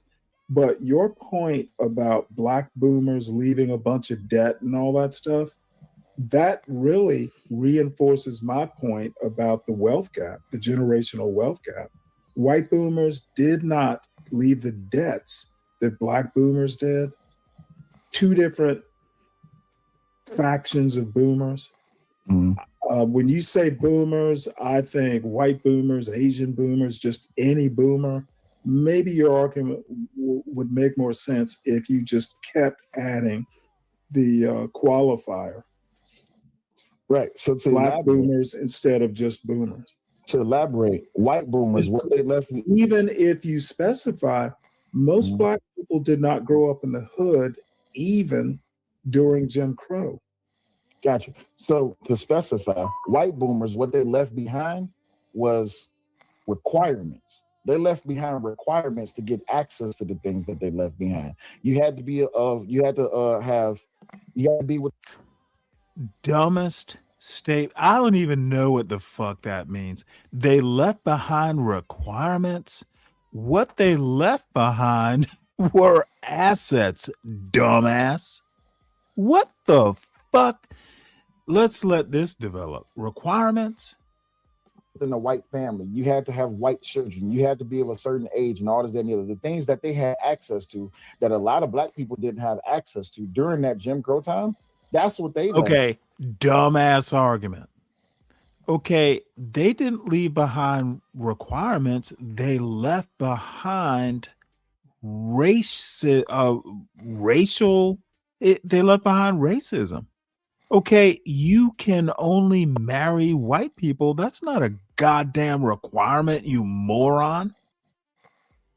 That's fucking racism. That's what they left behind. And that is what the difference is between white boomers and black boomers. Racism is a system. It requires power to maintain. The motherfucker actually describes the difference and disproves his own dumbass argument. If white people could set the requirements, black boomers could not. Dumbass. Behind. When I'm specifically talking about black boomers, what they left behind instability. Yeah, Aries, you can hit any the type link. of foundation Hold on, to leave let me drop behind it. to even say you have to meet a certain age to get this. Because black boomers, what they depended on was the government. That was the turning point when we look at the men and the women who came back. The men and the women who came back from. Now listen to this motherfucker. Black boomers needed the help of the government? Oh my God. How could he fucking get this so wrong? Dude, white people, literally, the whole point of the Great Society is to allow black people to get the social safety net from fucking 1930 something with the New Deal. Black people, dude, black military folks didn't even get the GI goddamn bill to the 60s. The motherfucker is so ignorant. And someone like Ninish comes up here and tells me I don't know what the fuck I'm talking about. Dude, I wasn't mean enough to you, Ninish. Don't you ever come up to my goddamn panel talking about feelings when you don't know shit.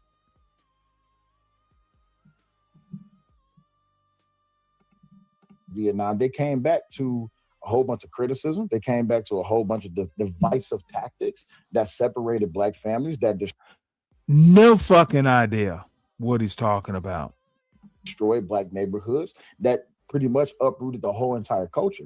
But even within the white constituents, they was facing different kind of challenges, but the challenges was different from the black community. I'm not going to disagree with you on that, but I still would say that when it comes down to the boomers, when you listen to these younger or listen to this innumerate motherfucker. If there are differences, they are not the same. Dumb fuck.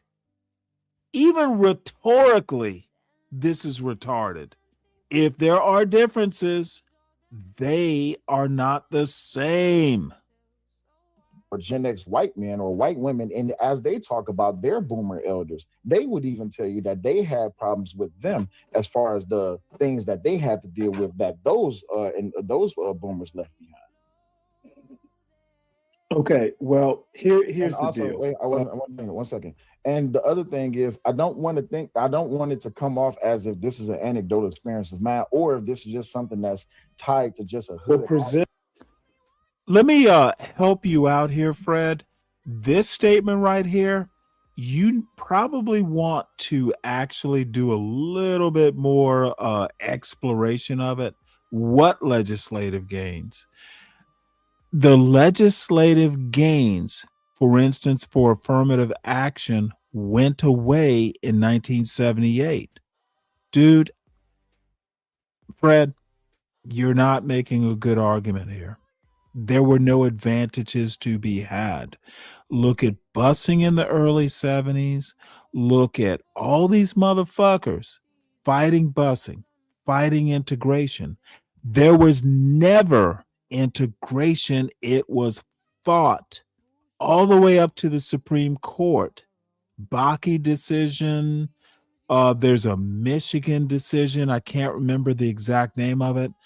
Fred, you need to go and read some history. Stop reading Francis Cress Welsing and all that weird fucking sociological shit. Go and read the history.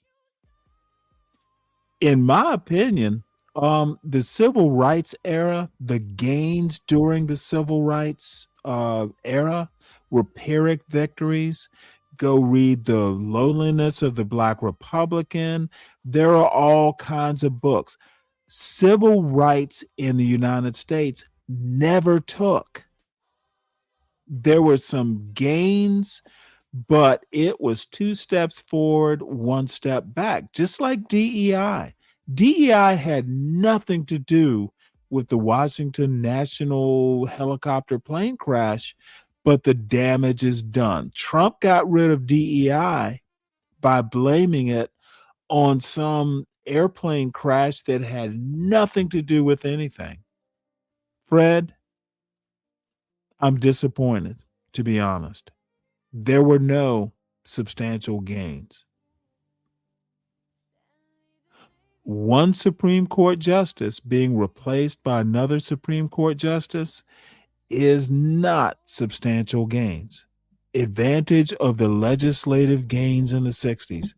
Those legislative gains did not happen until the 70s. Oh, Fred, I'm just disappointed. I don't know where to go. Do better is all I have to say. Honestly, this is not, you got to go back and read the history. The data. Okay, so again, this is not something that's just tied to a low level or a mid-level class of thinking. This What's is up, also Deacon happening Dave? in the Good to upper see you. class of Black culture as well. Continue. Again, not a data-driven argument. So I'm not going to respond with data. No need to. Based on but what you are doing is reinforcing my point that Black boomers had a different experience than white boomers. So that part, it seems we agree on. So Black boomer should be what you're talking about instead of boomer. Second thing is my father's a Vietnam vet. And, it's amazing to me how he's one of the most even-tempered people I've ever known. So, and this is anecdotal, of course, but I grew up in Savannah, Georgia. When I was growing up, it was a small city. By the way, I always try to say, hey, this is not fact, it's anecdotal, or this is my opinion. The other thing that I have to say is people like Cellulite, Nightish, and a bunch of motherfuckers have no clue. They are quick to say what the Black community should do, yet they have no clue what the motherfucker, if you have not been to the Deep South and you live in Oakland, motherfucker, you don't know Black people. Stop speaking for us. I would give more credibility to someone like a Fred, who motherfucking knows the South better than I do, as well as I do. I would trust Fred more than some Oakland motherfucker. It's a little bit of a hot take, but I'm dead serious. Motherfucker, you have no clue what just because you listen to some fucking West Coast rap and can spend time on a panel talking about rap, you're black? Well, you're black, but you don't know the black community. Stop speaking for it. And by the way, there is no black community. There are black communities all over the country. There are communities of black people. You don't speak for the black community from Oakland any better than I speak for the black community from, small town Georgia. We're both black. We have similarities, even in our speech patterns. But motherfucker, neither of us represent the black community. Be 50% black, 50% white. And sure, there were problems, but believe it or not in my neighborhood, at least that I know of. So, I'm going to keep it at the anecdotal level. Your vision of what black. Fred, when I say rhetorical, let me put it to you this way. Let me help you out, Fred. And you might get this, and maybe I'm kind of beating a dead horse here. But when you start talking about a generation of black people or white people for that matter, you're talking about a group of people born between 1946 and 1964. You're talking about boomers. You're talking about what the boomers did wrong, what the boomers did right, and blame the boomers. That's an argument based just on when people were born. It's not a rhetorical argument. It's not blaming something on when you were born is not even logical. It's no way to base a logical argument. Rhetoric assumes there's some logic behind it. There's some stuff. There's some oomph. Rhetorical arguments are based on some sort of agreed upon, I don't know how to put it, an origin story. You can have two logics that oppose each other. If you're just basing it on when you were born, that's not logic. Now, if I tell you, well, my boomer father and your boomer father grew up on opposite sides of the country, my experience is this, your experience is that. That is literally not, that's anecdotes. That's not rhetoric. Rhetoric, at least the way I understand it, rhetoric assumes on some commonly, accepted like start point. Anecdotes don't. Anecdotes are literally what you believe. They don't have to be, there's no commonality, there's no origin point, and it probably didn't explain it. But when I say that there's no rhetorical basis in this boomer argument, it can be proven. I can make the point better. Sorry, had a couple beers, just disgusted by Cellulite's bullshit argument, and it's just going to get worse.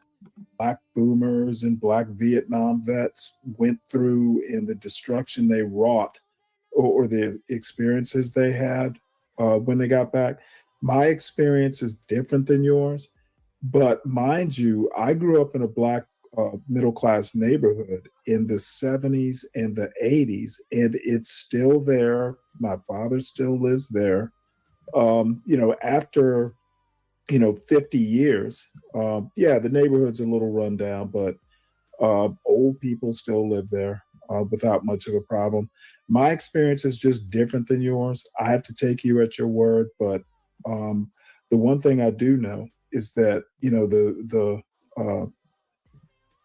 the degeneracy or the dilapidation or, the pathology that you're describing, when you say Black community is not monolithic.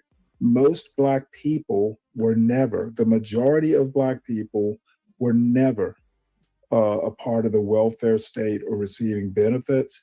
It is strictly, and since you don't have the data. Let me make a point, and I should have brought it up then. Black people didn't take advantage of or were able to take advantage of the welfare state until the 60s. Before the 60s, it was all white people receiving, whatever forms of welfare. Why why why can't people understand that white people were on welfare pretty much starting, let's just use the Homestead Acts. What was it, 1850s? Motherfucker, white people were given fucking land. It's like the middle of the 19th century. The fuck? Again, a sense of American history. If people had any clue about some of the minor details of American history, they'd never make these sort of obtuse arguments. To go, well, in what, 1970, how many people, what percentage of the Black population in 1970 was receiving, SNAP, or back then, I guess it was food stamps. Again, if you're not going to present the data, I'm not going to do your homework for you. It's a rhetorical argument that you're making, and I'm meeting it with my rhetoric. Gotcha. My So data-driven arguments, and you might be more convincing to people like me. Based on data, what percentage of Black people live? I don't know the data. You're making the argument. That's cool. So based on data, the percentage of Black people that live below the poverty line, which is reported, that wasn't my question. I wasn't asking you a question. How many receive government benefits? See, this is I'm not, dude. Dude. One, you didn't ask the question.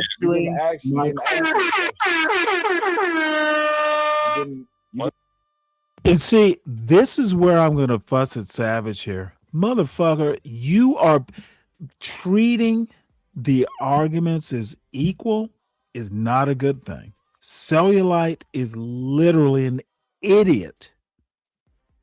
And right now. Hold on one second. At some point, Nidus is going to bring his round mound of rebound up here to fucking fuss at me about rolling my eyes. Motherfucker, I had several times during this shit where I was just going to get out. Fuck the consequences. It's a dumb argument. The arguments are not even close to equal. And that I'm here is a little bit of an insult to my intelligence. That's how I was feeling. That's why I'm looking like that. Cellulite's a fucking moron. I'm sorry, I cut you off. What were you saying? I was saying, does that conversation sound like anybody could listen or hear it? The way y'all going back and forth at the same time. Okay, you know what? Then you should have just said, "Let's end it here." If it was that bad, it wasn't that bad. But I was trying. I'd have been happy. I would have sent you a fucking Cash App if you just said, "Hey, let's end it here." Cellulite is a fucking moron without an argument. See, and maybe you weren't here. And honestly, Savage, I'm kind of coming off harsh. I'm really not even annoyed with you. I'm more annoyed at myself for putting myself through this bullshit. To me, it was a debasement. That I'm on the panel with someone as unlearned is this fucking YN. I shouldn't have done it in the first place. And I won't do it again. He and his gum popping wife. Dude, I was hoping that maybe there'd be something that I could work with. It's two fucking gum popping morons. One is puffing vape smoke out his nose, and the other is gum popping, in the chat.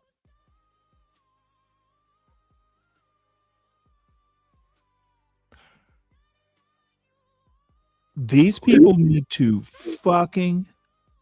A little knowledge is a dangerous thing. I've said that several times. He doesn't know shit. So go ahead, Savage. I was just really frustrated.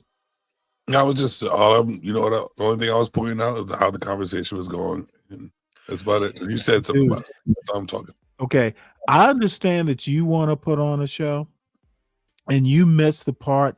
I don't give a fuck about shows. I give a fuck about being right on the merits of the argument, and that's probably the disconnect. I would rather be right than be entertaining. No, there's definitely no disconnect. I know what you wanted, but what I wanted was more important. You're absolutely right.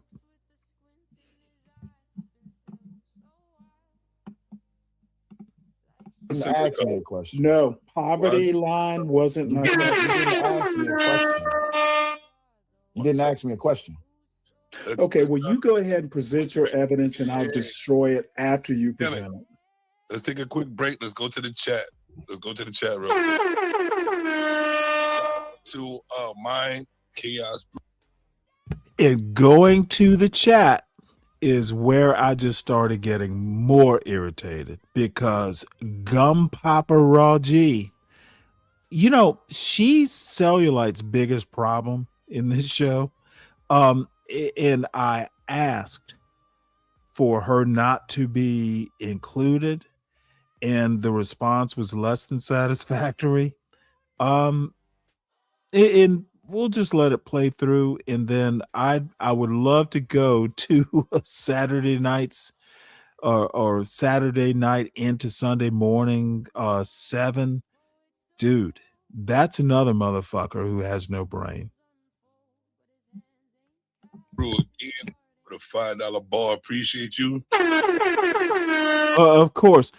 Who would be the first? You should present data, Stanley, and stay out of the chat, because the data states that men left families during that time. The data states nothing of the sort. See, where the fuck does this gum popper? What data says men left the families? She needs to be way more specific than that $5 can afford. I'm gonna go down the chat real quick. We got Stanley. Oh, no, my bad. Salute, Black Knight. How you doing? Real quick, because maybe we have something in the chat they want to some questions. So we got Cherie, that's my sister in the building. How you doing, sis? Thank you. I don't know what that means, but let's go on. We got Almond Eyes in the building. Thank you for tweeting. Hey, Savage, I didn't see your sister's comment. Did she say, "Who is this dumb motherfucker up there? Get rid of him"?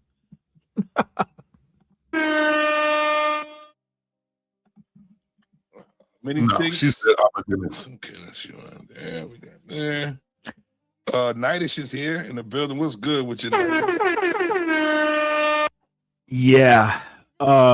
My brother Nightish,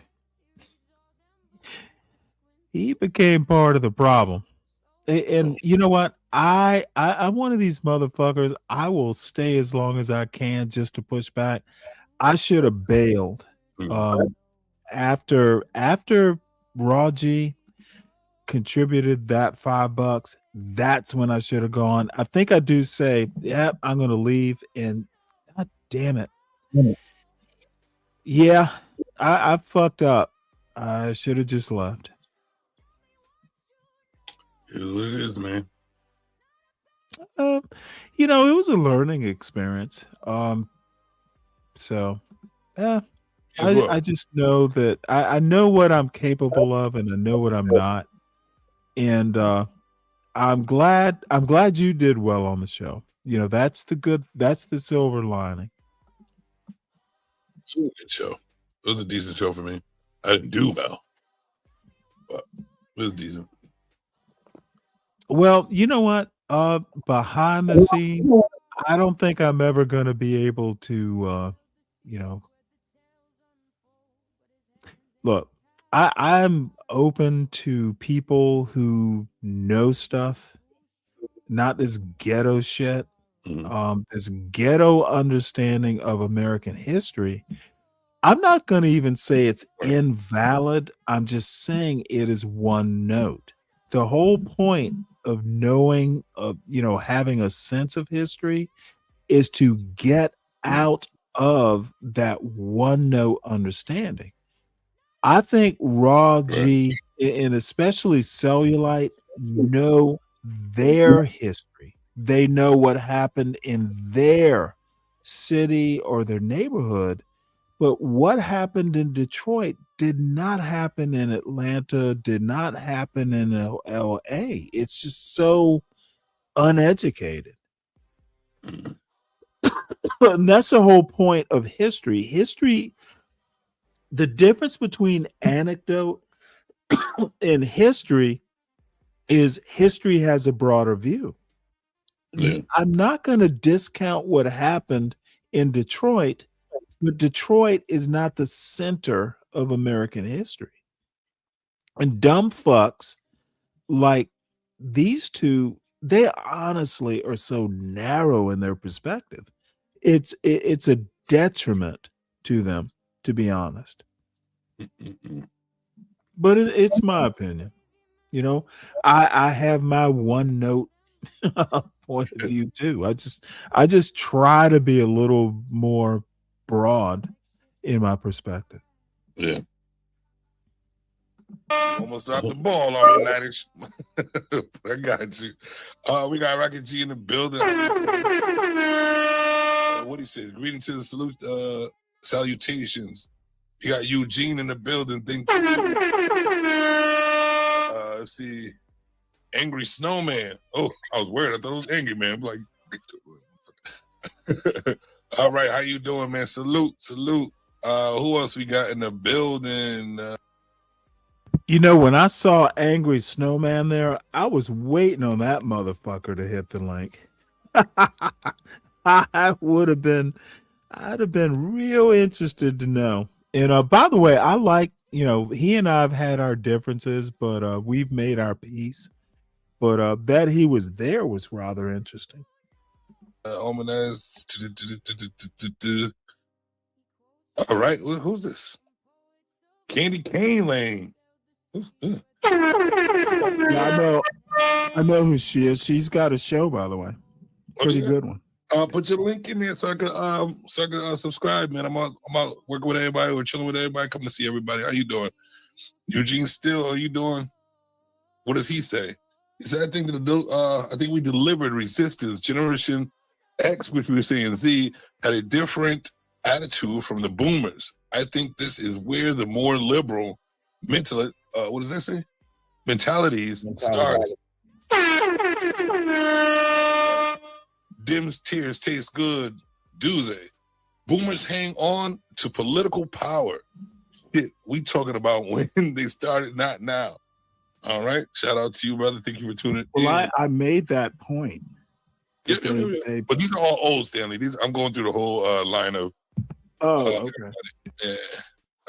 We're almost done with them. Who's this? We got. Appreciate you. What does that say? Bobby Wody. Yeah. Okay, B Wody, what's really good with you? Peace out to him. Thank you for tuning in. All right, let's keep going on. Oh my God, my man Smitty in the motherfucking building. Merry Christmas to you, brother.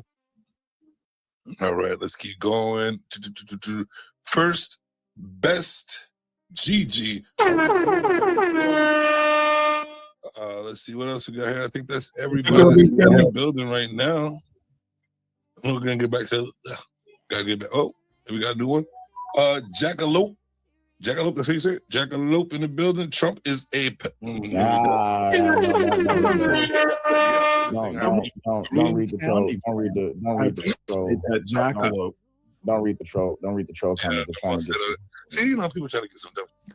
Well, let me make a point about the jackalope. I hadn't heard that term. I was a huge Bloom County fan back in the day.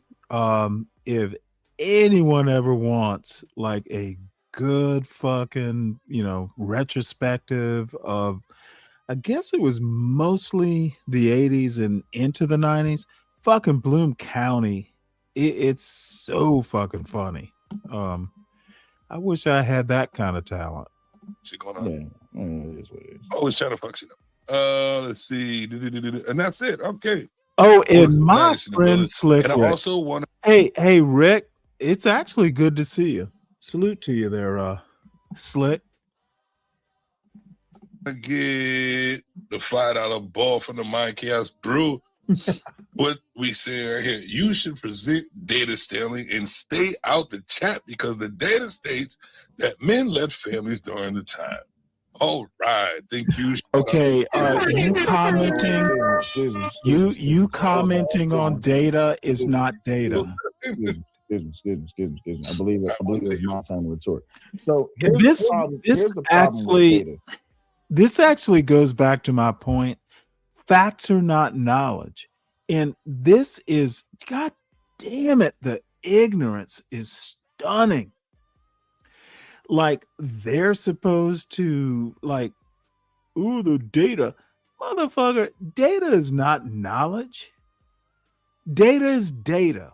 Facts are not knowledge. It's what you do. Knowledge, in a way, is pretty much rhetorical. Knowledge is not truth, by the way. Truth and knowledge are not the same thing.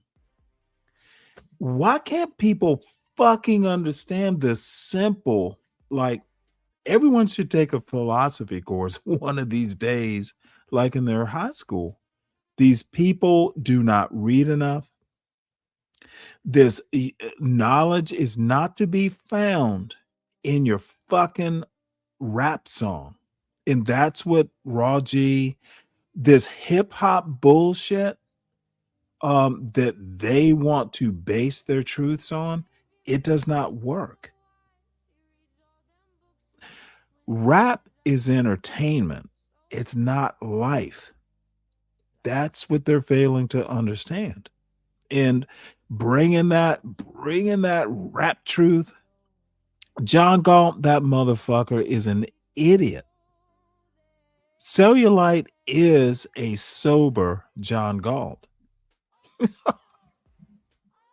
And this is why I say anyone who brings up an argument that is data related, they never look at the data that came out afterwards, because everyone says that the data is up to date. Hey, Roos, hit the link, man. Census or any type of data or testing that was done within the 60s or the 70s or the 80s. I mean, you look at, they said that black people was in 55% poverty rate during the 60s, and then that declined over the next coming generation. Okay, but again, you know what? You can. That's another thing, and I haven't looked it up, but these 55% of black people were in poverty. The fuck? Dude, how did we, if that argument is true, well, how do we go from in the 60s, 55% to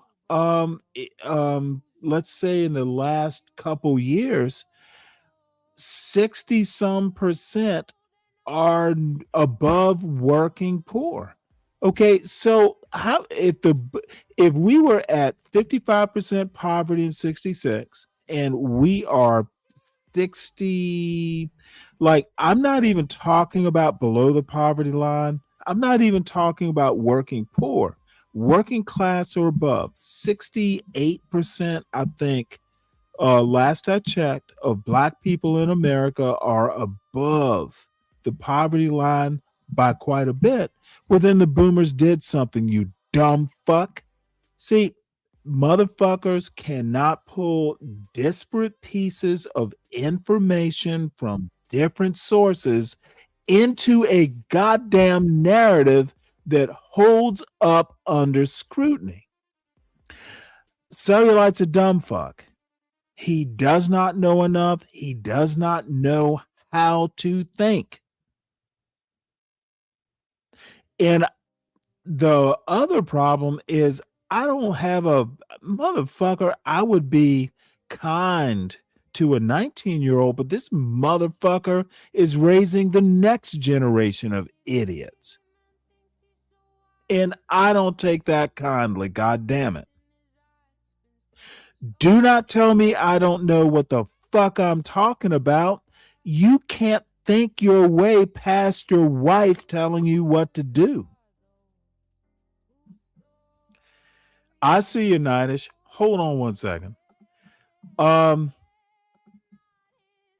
gonna post. I'm gonna put the pin the link.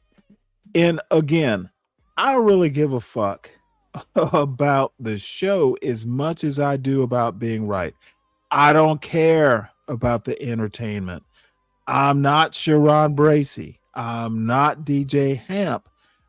I care more about being right than I do about the entertainment. And motherfuckers, if you think my goal is to entertain the masses, don't come up to the panel, because I don't give a fuck about the entertainment value. Being right is more important. What's up, Nightish? You're back. Yes, sir.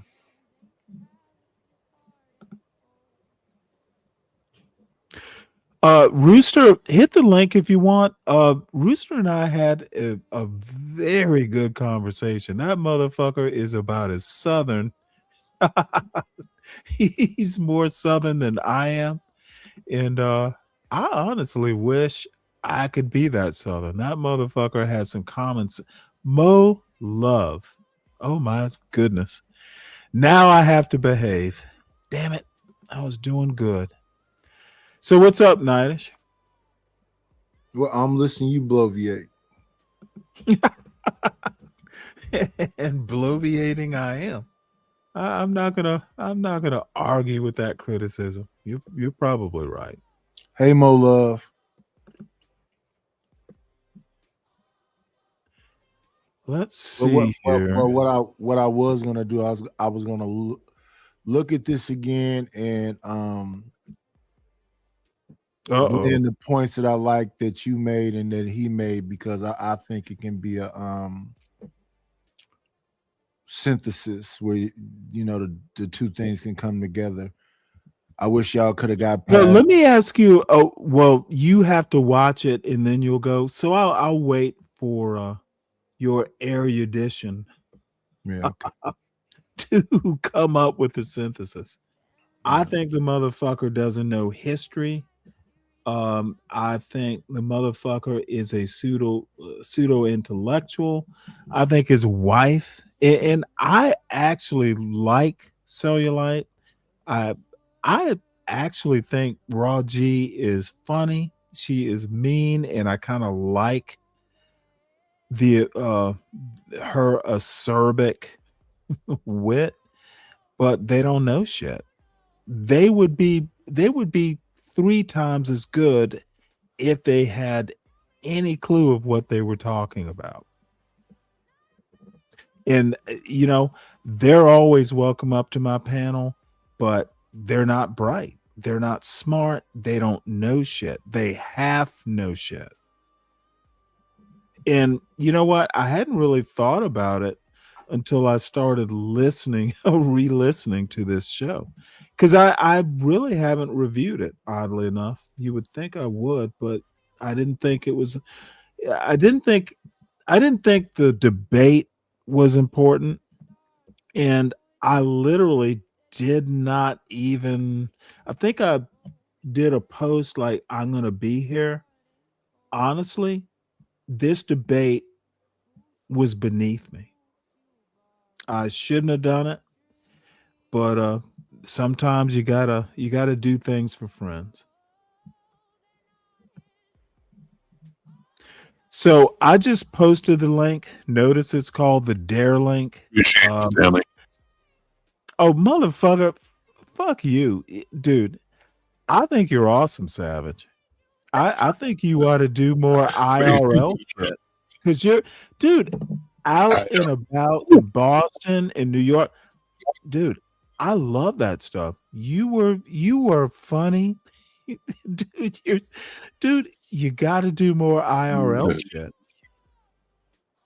That's a talent, dude. No, when you were there asking the lady at the counter about what's in that drink, and you took a sip, and you're like, "Oh, that's good. Let's have some more." That was hilarious. It was, dude. I enjoyed it. It was hotline. Dang it. See, we need more talented motherfuckers like Savage, dude. Look, I'm not gonna fawn over you, but you got to do more of that. Out and about, man about town, that sort of stuff. You're Savage is a people person. Savage, what was you, a DJ or a bartender? Oh, motherfucker, he's better than John Galt. That motherfucker out talking to people. John Galt's a fucking moron. Savage, both Savage, real deal. The bartending, I've done management, I've done security, DJing, singing and karaoke. I've done it all. Okay, yeah. Just if you put Savage out amongst the people, the way he interacts with the people, yeah, he's a people person. That's crazy because I really don't like talking to people that much.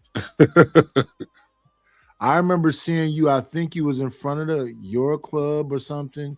You just hanging out talking to people. I think that was some of the best content. Yeah, I was. I'm gonna do more of that though. Now, who's making these images for you? The rabbit, this thing where the man is jumping. Me. It's me dealing with Chat GPT. Oh, okay. All right. Well, we're gonna go back to sell you smoke. Go find reports and they are stating these things. This is why. Okay, then you should have done the homework and found the reports to present. I'm not taking your word for it. Stage. But if we got the interruption stage, dude, stop presenting slop. This is what's wrong. Nah. We at that stage. This is what's wrong with boomers. They think they know everything, and yet here we are. Except I'm not a boomer. Here, but you have boomer mentality. Here we are at the dawn. Oh, now you know my mentality? Here we are. No, this is the single dumbest thing I heard all night. So I tell him, because apparently they thought I was a boomer. See, these motherfuckers have no sense of history. They can't do math. So when I say I'm not a boomer, this motherfucker moves the goalpost. Well, you got a boomer mentality. Hey, dude, motherfucker, get some more stylish glasses. Fucking stop listening to your woman telling you are smart. You're not. Within the dawn of 2020. So if you can do ad hominems, why can't I interrupt? Oh, you can definitely interrupt all you want to. Just let you know it's going to be a shit show and it's not going to be a debate no more. But the thing is, it was never a debate, son. It was definitely a debate, and I'm not your son. It was definitely. And as always, this is what happens when boomers think they know everything, or people with a boomer mentality think they know. I have to admit here. You think. Oh, once I heard he doesn't like to be called son. Oh yes. I found a weakness. Motherfucker. See, what y'all don't understand is that I'm the kind of motherfucker I will probe. Dude, I'm doing all kinds of things that this dumb fuck doesn't even understand that's going on in the background. And son was a weak point. And someone else knows that weak point too. Motherfucker, I didn't do it enough because I didn't want to go too far with it, but that motherfucker, dude, don't call me son. Oh, I knew that was a sore spot. Whew, it was delicious. Anytime I wanted to fuck with this dumbass, I just call him son. You're smarter than me because you're data driven, but even here we are in 2025, and we can look at the past few couple of hundreds of years of data and see that there's inconsistencies within the data, especially when you have influence and people who have intent when they have an agenda. Data should not be something that should be believed. It should be studied because you have to look at the person who's presenting the data. I can present the data, and a white man can present the data, a Mexican present the data, and it will all be perceived and received under different avenues. But just because you want to go by some data that was presented before, as we're supposed to believe it to be true and true, when we look at how it is even during slavery times, a lot of data that was presented this was not actually motherfucker. true. So see this, if you look at the title of the show, this motherfucker wants to pull a Michael Eric Dawson somewhere between dumb shit, tautology. This motherfucker just needs to hog the time because he knows if he pauses and I get a fucking word in edgewise, I'm gonna call him son. Look, you didn't want to talk. You want motherfucker. I'm talking, Nidish. Cross your arms and cry. Okay, Nidish, you're taking up for a weak motherfucker. Is it weak motherfucker? Is it time for you to take up? Is it time for you to take up for a weak motherfucker? Hello, Candy Cane. Take up for the weak motherfucker, will you? I'm not at all. He can defend himself. Go ahead. You have the floor to take up for this. Only person that was there with their own shoulder, rolling their eyes and twisting their neck. Motherfucker. Oh, we're going to go into that because you're going to say it soon, and then I'm going to go in on you. Okay? It was, motherfucker, like I wanted to get on camera. Just wait, because you will say it on here, and I'm going to trash you too. Glad to have you up on the panel so I can do it to your face. Hang in there, Nidish. I'll get to you, son. Not stand on the laurels of trying to present a data-driven argument as this is the correct thing when we can see here in 2025 that data can be manipulated. And this is the biggest problem that we have, because we understand as the younger generation, we actually do research and see that they have been lying to us about a lot of things. I would love for you to present one of those lies. Show me one thing that's been lied about. Just convince me. Easy. One thing that has been lied about is that black fathers ain't shit, and that black fathers that are not actually involved in their children's lives. What was the data in the study that was put out? You asked though. I agree.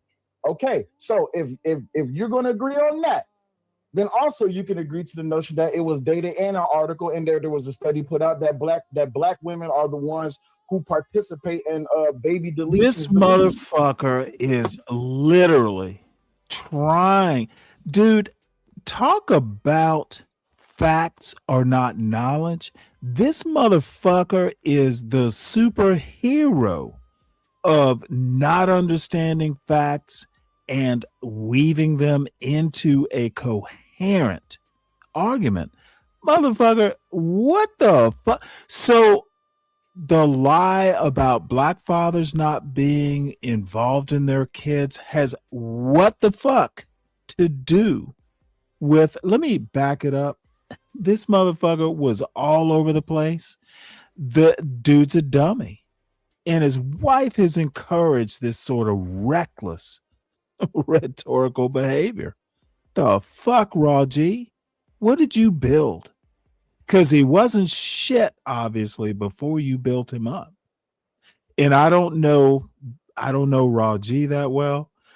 I don't know Cellulite that well. I'm actually just making it up as I go along, drinking some beer, but just listening to what these two, what Cellulite is saying. I've seen it. I've heard it before. I don't know him personally. I don't know Raji personally. I don't know their relationship in any detail. I'm just listening to this motherfucker grasping at straws. The motherfucker doesn't know shit. Someone needs to tell him to take the time to know something. And it's never too late to know something in detail.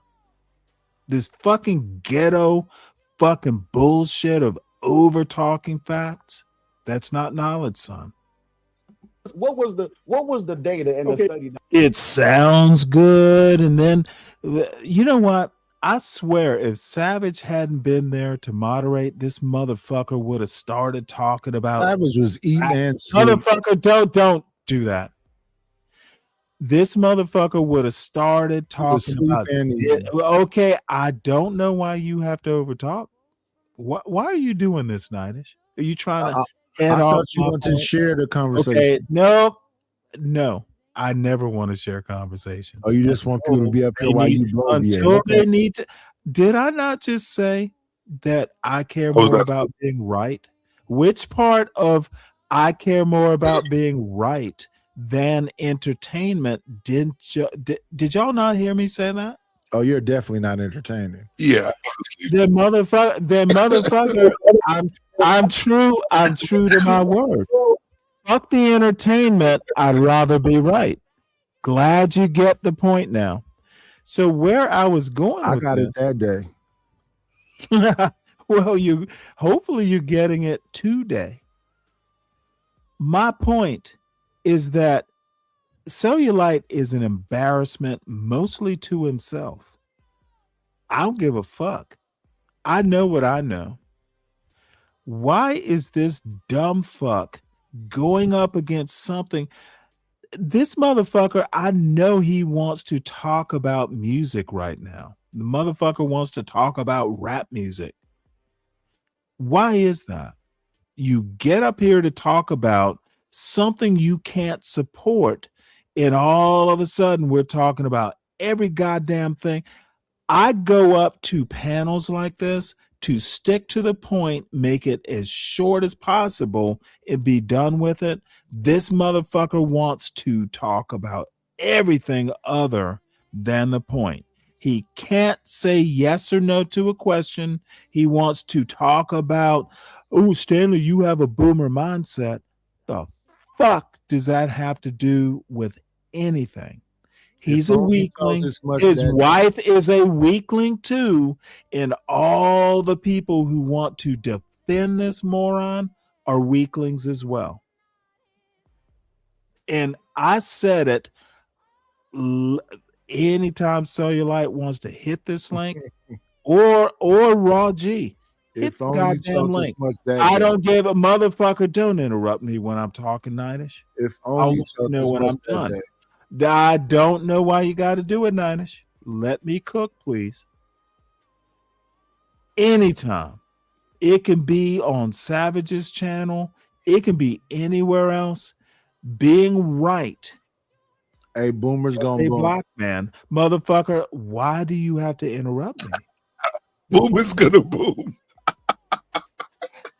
Well, Stanley, let me tell you what I'm gonna do, because I don't like being interrupted mid-sentence.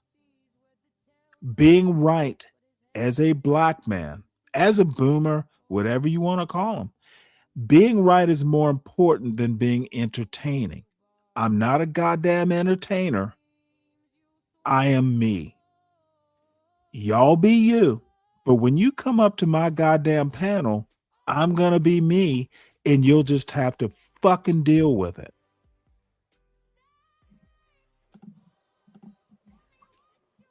Boomers be booming. Okay, I'm sure you got to use the boomer. I've already blown that dumb bullshit out of the water. But Boomer if you must, if you must keep saying boomer when I literally say it's an idiotic comment, it's an idiotic take. Are you insisting on being an idiot? Is that what you're doing, Nightish? You insist on being an idiot? Well, here's your chance. You have the floor. Keep talking about boomers, and I will keep calling you an idiot. Maybe Go it's ahead, Mercury Nidish. You retrograde. have been wanting to talk, Nidish. Talk Maybe it's about the Mercury boomers. Talk retrograde. about the boomers now. Maybe it's Mercury retrograde. The fuck does that even mean?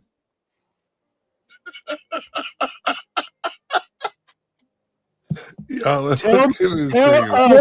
us about Mercury in retrograde.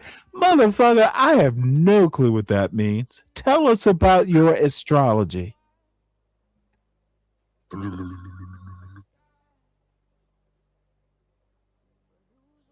at the cricket sound. Nidish, are you going to tell us about the ghosts now?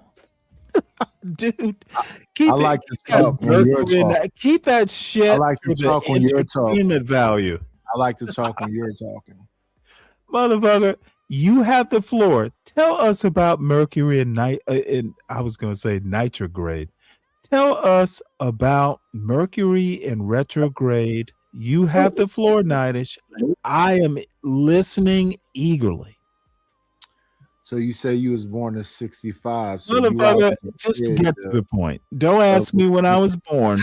When I was born has nothing to do with it has nothing to see. You want to make this see, let me help you out, dude. I asked you about Mercury in retrograde, and you want to ask me my personal business. This is what I mean by facts are not knowledge. Give me the knowledge about Mercury in retrograde and stop asking me silly personal questions. You are exactly what I'm talking about, motherfucker. Stick to your point. They should have never gave you niggas microphones. Yeah. Thank you. Thank you. Thank you for that. Thank you for those feelings. Now tell us the facts about Mercury in retrograde. Motherfucker, you brought up Mercury in retrograde. Tell us about it. Why would I tell a beer drinking? Okay, motherfucker. See, all of a sudden you can't deliver, bitch. I ask you about your knowledge. This is what I'm talking about. You ask a motherfucker about a simple fact like what the fuck are you talking about? And all of a sudden it becomes about when Stanley is born. Do better, Nidish. I admire you. I think you are a great entertainer, but facts are not your forte. Stick to what you're good at. Don't come up on my panel and bring up something about something in retrograde. And when I ask you about the facts, you want to talk about when I was born? What kind of, you know what? Man of tomorrow. Or I don't like using the N word on my panel, but God damn it, Nidish, you're bringing me close. No, you was a nigga before I ever got up here. Now let's see. So tell us about retrograde. Will happen. All I want to hear about is what it is, not when it will happen. Tell us what it is. What will happen when it occurs? Communication and travel with specific periods. So that's retrograde is about where, you know, Mercury. Motherfucker, you're as drunk as I am. Retrograde. Yeah, retrograde. Grade, sir. Grade. You heard what I was saying. So March 15th of this year till March 29th of this year. Motherfucker, March 15th of this year was months ago. No. Yeah. I can only talk you about said this year. It's already happened.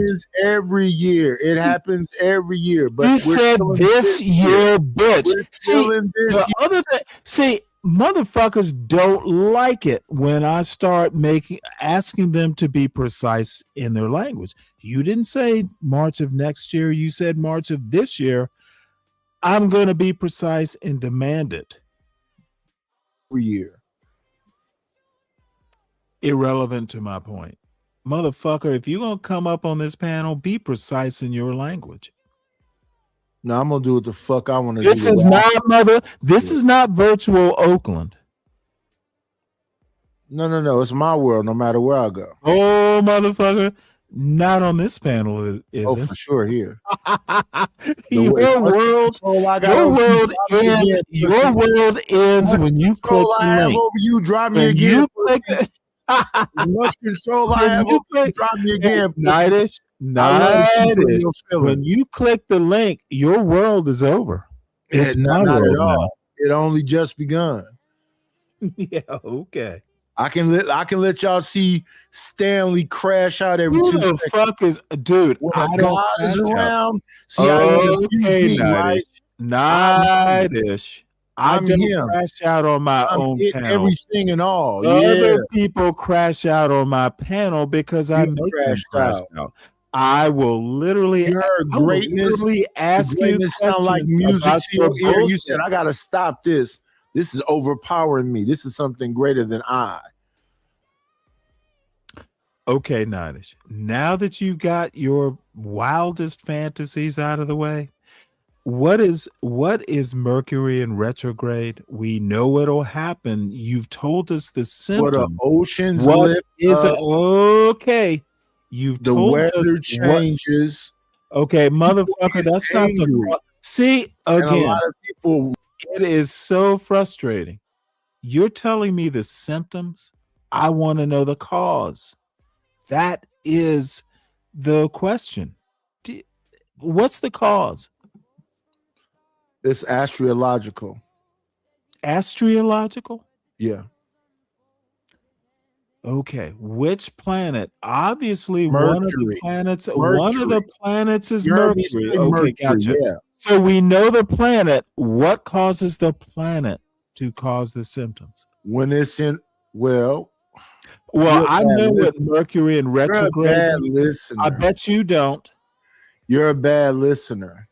Oh, no. You are a bad astronomer. I know exactly what Mercury in retrograde means. And that's also why you acting like this I right also know it is a symptom. It's because see, this is what happens when I try to explain your argument to you. You have no clue what retrograde means.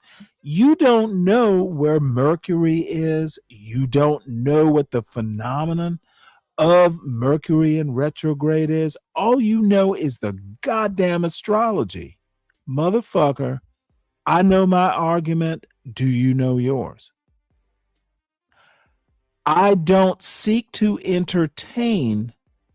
I seek to be right. So you're back. What is Mercury in retrograde? And by the way, just so you know, it's an observation of planetary movement moving backwards, and it's an it's kind of an optical illusion. We already know that explained away by math. What you do is, like the diva that you are, you feel some kind of way when a man is talking. Again, you want to go to ad hominem. I just asked you, what is the retrograde? What is the retrograde? On progress.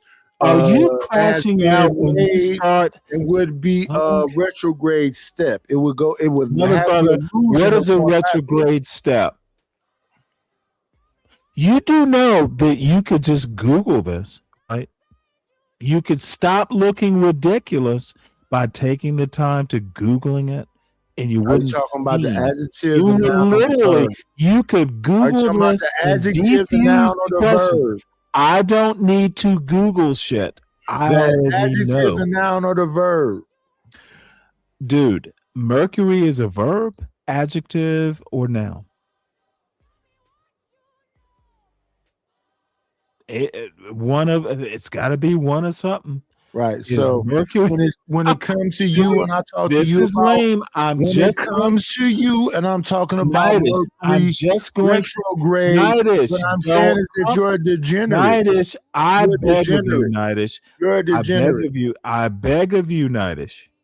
Don't make me do what I can do. It goes back in position and reverts to an earlier or No, inferior the condition. planets And never go. that you're a The planets degenerate. never go back into position. I'm not talking That's about planets. I'm talking That's about not how how it affects planetary you. movement I'm works. talking about There how you it go. affects you. Planets do not I'm talking retrograde. about Tell how me it about. affects Oh you. my God. I'm talking about how it affects you. Mercury does not affect me, sir. I don't live on Mercury. No, you don't live on. You live on this place. But I'm talking about how Motherfucker, it I affects asked you a simple question. What is the phenomenon? Can you give what Mercury in retrograde actually means? We already From an gave motherfucker, you have not explained it. You cannot. Ad hominems will not save you. You could Google it and save yourself. Save yourself, black man. And the woman is not fucking up your argument right now. Just Google it and save yourself, black man. Just keep talking over me and telling me to do something I already did. I'm trying to save you from yourself. That's what I'm doing for you, Queen. Okay, Queen. I don't know how queens got into this. Where did a queen come from? Just Google Mercury in retrograde and we can move on. While you're doing that, I'm just going to go watch this video of your buddy fucking up Whooping his your ass. own. Is that what he did? Brutalizing. Well, you know what? The funny thing is you're going to come up and beat make you uncomfortable and pout all over the place. Oh, dude. I'm not answering that. Oh, I can't wait till that comes up because you got another whipping coming. Sometimes you should shut the fuck up and stay out of things. But you need to be a nosy Nancy and interject yourself in places you're not wanted. But I'll deal with you when that happens in this video. Okay, so if you're going to agree on that, then also you can agree to the notion that it was data in an article, and there was a study put out that black women are the ones who participate in baby deletions the least. No idea where you're going with this. What's the next question? My whole point of this, you can move. Notice me being dismissive. This motherfucker said something about baby deletions. It's called abortion, you dumb fuck. Yeah, but he was trying to. How about motherfucker? I was literally not. YouTube TSO. I am literally not. That's why they say. I am literally not talking to you. I didn't call your name, Nidish. Let me critique the video on my own show, sir. Please. Baby deletions? Why didn't this moron just say abortion? Is he so delicate? This is not a good look. Motherfucker, take the hood off your goddamn hat. So what do you have to say, Mr. Nidish? I guess nothing. On to the next question if you want to. My whole point of this is that I definitely want that's to. Cool. But we're existing in the here and the now. People who put out agenda or narrative driven information cannot be trusted. Everything must be verified before it can be believed. And I don't believe anything when it comes to old studies or old data that has not been represented. Listen to this dumb fuck. I don't believe anything. Old studies. Motherfucker, this is like the dumbest shit I've ever heard. You don't believe anything? You don't believe that, hey, germ theory came before. Do you believe in germs, you dumb fuck? Dude, this motherfucker, Cellulite might be the dumbest black man I've come across in quite some time. And I've known a couple. This motherfucker, oh. Represented in an unbiased way.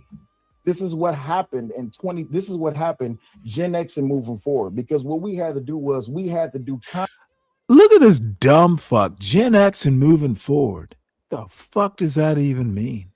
Like, Gen X started, there was a hard stop in 1964, and then Gen X was a new model. Dude, even fucking cars, I could go back and, find a carburetor for a 1973 Volkswagen Super Beetle. And I bring that up because there is a Volkswagen 1973 Super Beetle that my father's trying to restore. This is all drunk. Motherfucker, I don't know why you need to interrupt in the middle of my monologue. But now that I know you need to speak, just give me 1 second. Generations, Boomer, Gen X, these aren't models of cars. There's overlap. What dumb fuck from Detroit doesn't seem to understand that human beings, boomers, none of that shit is discrete. There's overlap, sometimes major overlap. He just sounds like an uneducated hood rat. He read some Malcolm X, and now this motherfucker thinks he's Malcolm X. So what were you saying, Nightish?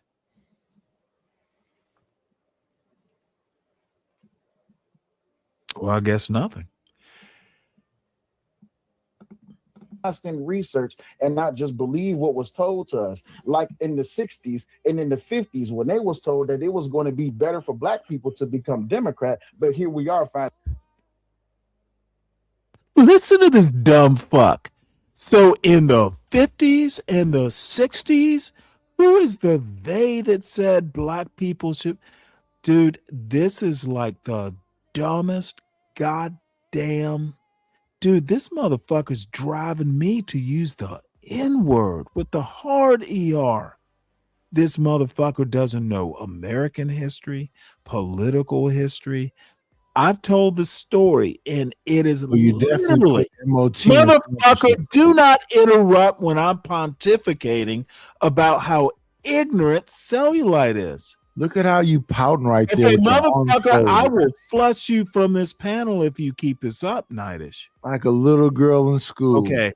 Motherfucker, I don't like ignorant 40-year-old black men.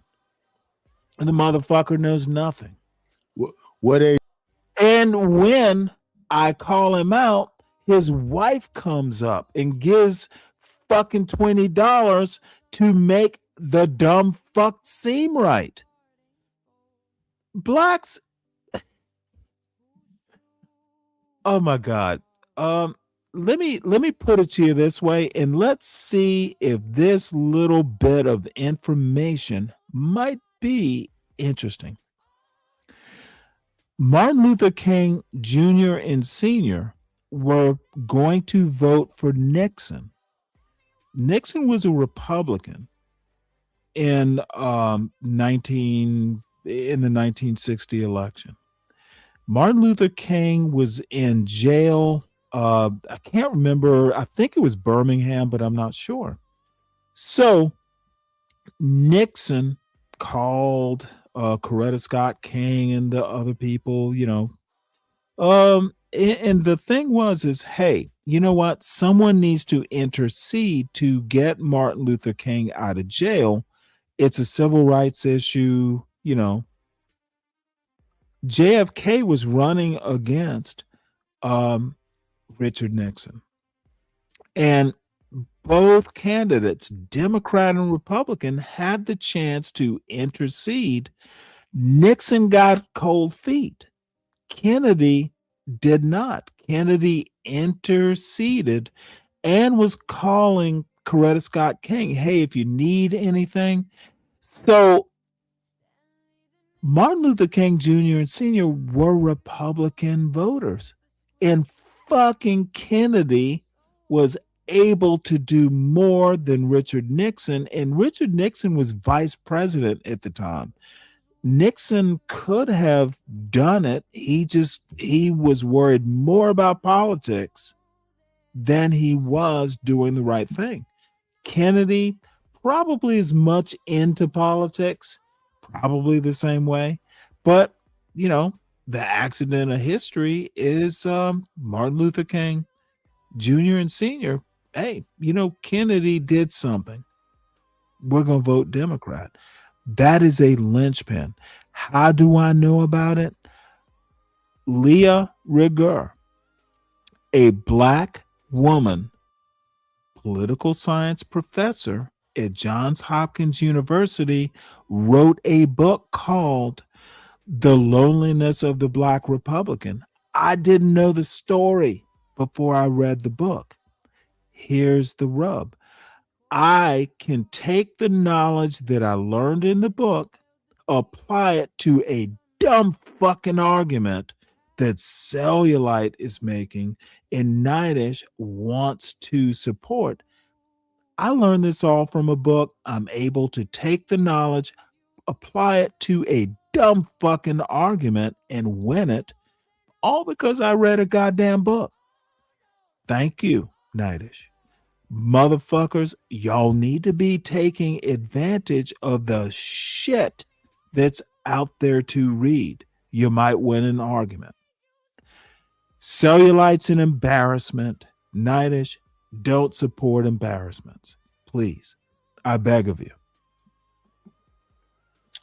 MLK was on the balcony with Jesse Jackson pointing the wrong way. Motherfucker, irrelevant to my point. Kennedy, okay, again. Motherfucker, I'm talking about you brought up politics and now you can't finish the point.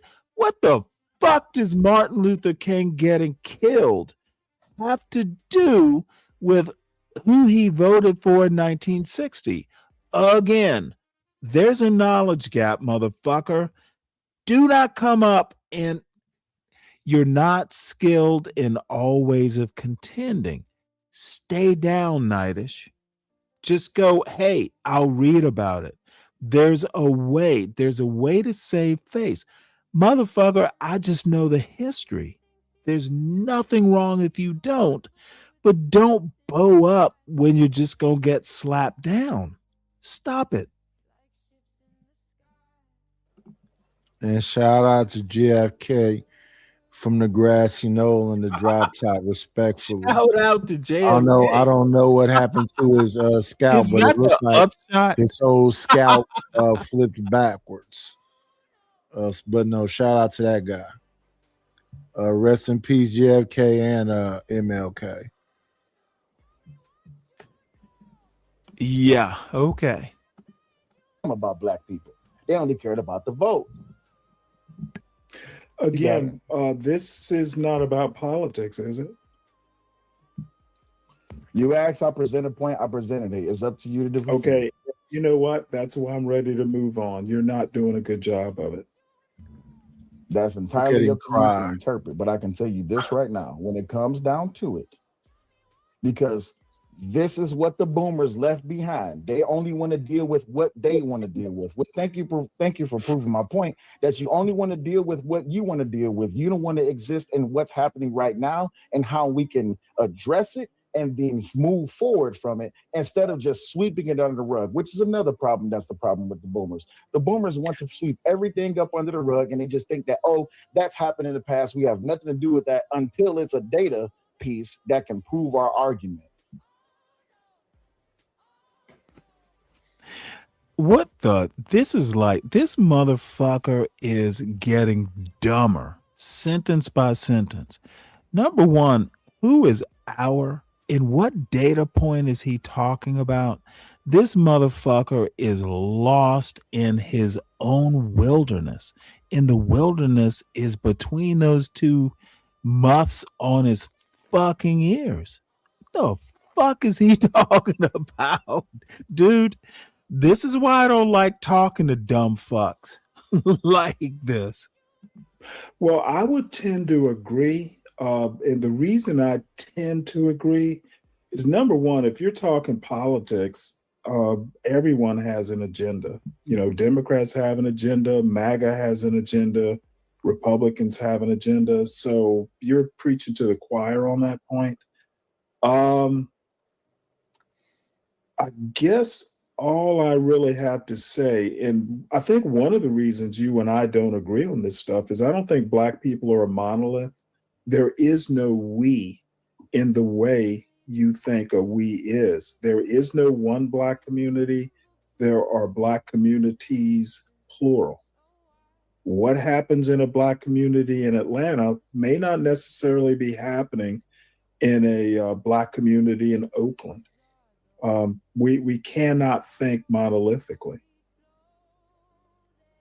I wouldn't disagree with you on that one because Black people are not a monolith. I wouldn't disagree with you on that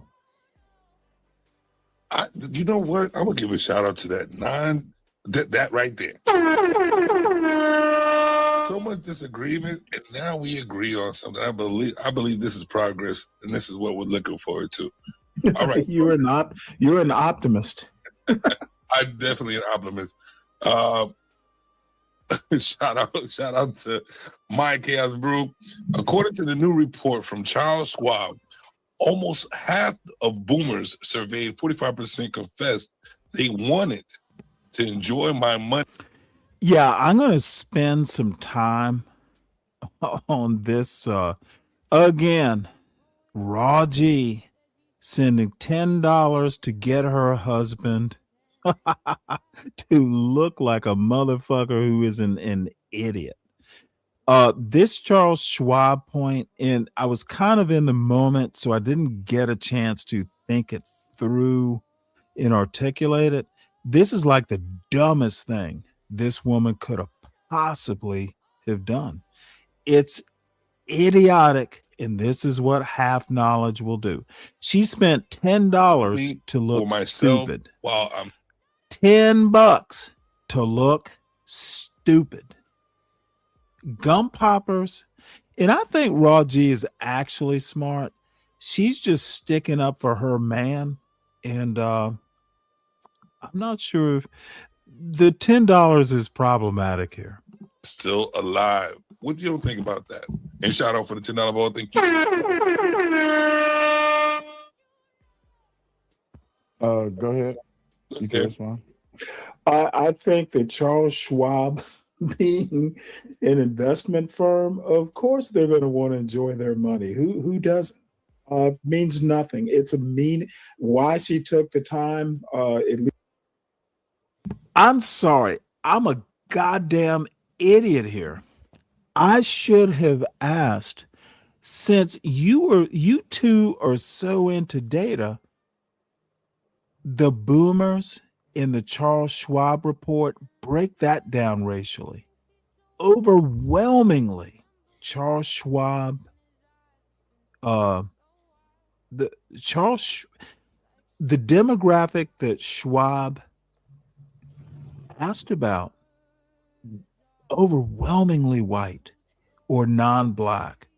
Motherfucker, dude, and see, here's where the rhetorical argument, this is why I don't need data to back up the argument I'm about to make.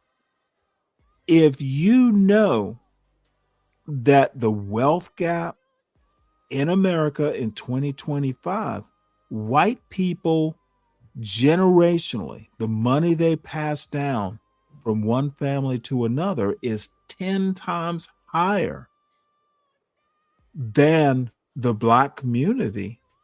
Well, that means that most generational wealth is generated by assets, stocks, bonds, investments in general. White people own 10 times more than Black people do. Charles Schwab literally deals in capital, money that makes money. Black people are 10 times less wealthy. So if you go and you look at the people who invested Charles Schwab, the Black people who do, if you add up their generational assets, gonna be somewhere around 10 times smaller or 10 times less wealthy. And I'm just throwing out raw numbers. I'm just doing a rhetorical argument. I don't need data. It's a pure rhetorical argument. The Charles Schwab point, the source of data that Gum Popper G went to prove her man right, dude, I wish I could have said what I wanted to. That is ghetto logic. Motherfucker, you have to know the background. You have to understand the wealth. You have to understand who has the excess money to do the investing at Charles Schwab.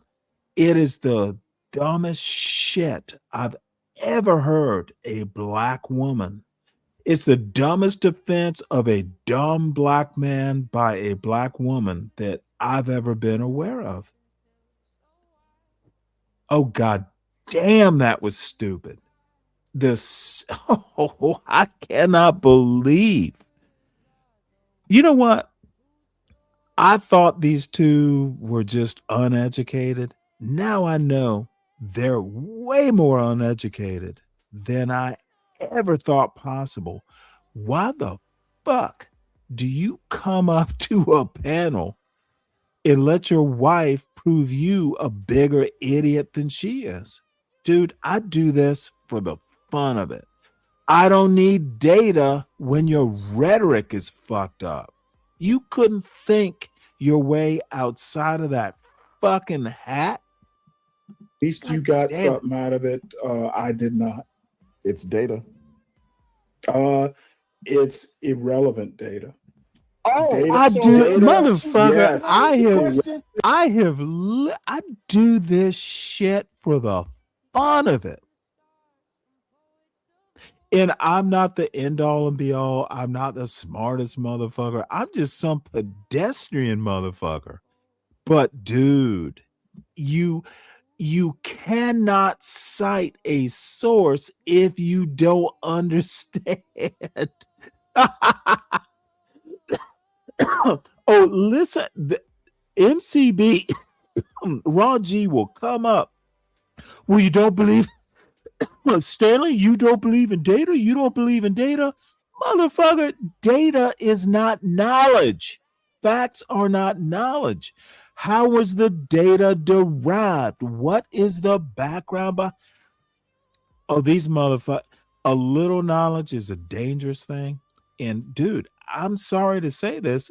I actually had an education and an upbringing. I just saw my father yesterday. Motherfucker, my parents taught me how to goddamn think, how to evaluate the source of the knowledge.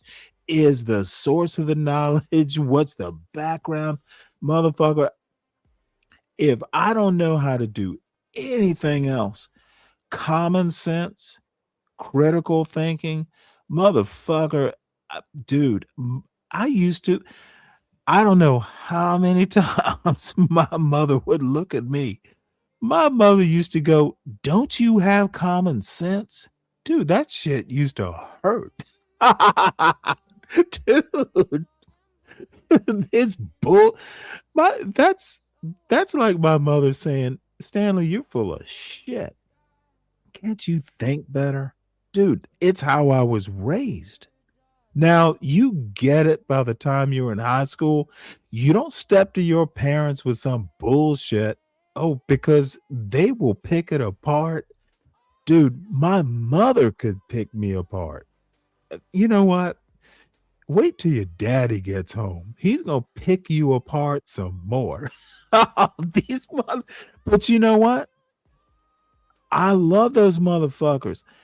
Dude, my father, I'm baking sourdough bread for my father because he asked for it. That motherfucker taught me how to think. My mother taught me how to think. I don't know how many hazards I've avoided on the quote golf course of life. Hey, I couldn't imagine better parents. And I fucking one of these days I will be as good a parent. I'm not there yet, but my son, he's in a good place. And Zhang, motherfucker, I'm not letting your dumb ass up. Dude, Zhang, really? Now look at this motherfucker. What the fuck? That is funny. Okay, Zhang, what you got? I look old as a motherfucker. Right Just wanted to share this photograph I found of you. I look grizzled. Well, you only have yourself to blame for that. Dude, I stay up all night reading and dreaming. What's up? How you been? It's been a while. I've been doing well. You never come up on panels. You obviously had a joke to make. No, I was just sharing this photograph I found. Where'd you get the money to buy that gold chain? Shit. You know what? It was You've been robbing YNs? It was a Christmas present from my son. Good for him. I'm like, motherfucker, how much money did you spend on this herringbone? Yeah, he's like, don't he was like, don't worry about it, Pops. It didn't cost that much. It's got that engineering cheddar. Motherfucker, you know what? You and I'll have to talk about that. He's software engineering, and apparently that mud hole is drying up fast. So we had, and you know what? I'm glad you brought this up, or I brought it up. Motherfucker, we had 4 generations of cross men over Christmas dinner talking about my son's college major. It was so funny. Dude, it's like, what? You know, software engineering, you might want to rethink that shit. It wasn't, but dude, what impressed me is my son is so goddamn lucky. Dude, he had my father, my brother, who is 13 years younger, and 13 used to be a generation. I don't know if it still is. So you've got your old pa, your old grandpa, and your very young uncle who's still hip going, hey, you are at a major motherfucking university and you might be majoring in a sinking ship. Let's rethink it. Now, he's only a sophomore. He's only halfway through his sophomore year. So we have time. But motherfucker, the young man is lucky. We're not going to let him fail. And he's certainly he is not dumb. Dude, he has the opportunity to have, you know, a lot of wisdom. And I was glad because, you know, he thinks I'm fucking wacky, out of touch. But dude, You got two other people who are like grandpa and daddy's brother. This isn't not stepbrother, not stepdad. Like actual blood relatives. So, and I'm rubbing this shit in for a reason. Don't y'all motherfucking step to me and tell me I don't know what the fuck I'm talking about when it comes to the Black community. So, Yeah, I will say, choosing a major is certainly a point of anxiety in a lot of college students, though. It's the specific you know major what? is probably He'll be fine. weight. I think people probably ascribe undue weight to a specific major someone chooses. That's what parents and grandparents are there for. Uncles, dude, the family is there to counsel you. He should not be stressed out, dude. It's not like we're idiots. I've worked in IT. My brother works in IT. My son wants to do IT. This isn't like I'm guessing. We know. I'm retired. My brother's knee deep in IT. So this isn't a guess. This isn't like how it used to be. No, my brother's knee deep in his later 40s, but the motherfucker's like an IT manager. He manages IT people. And I don't mean, some 40-person company. The motherfucker is actual IT.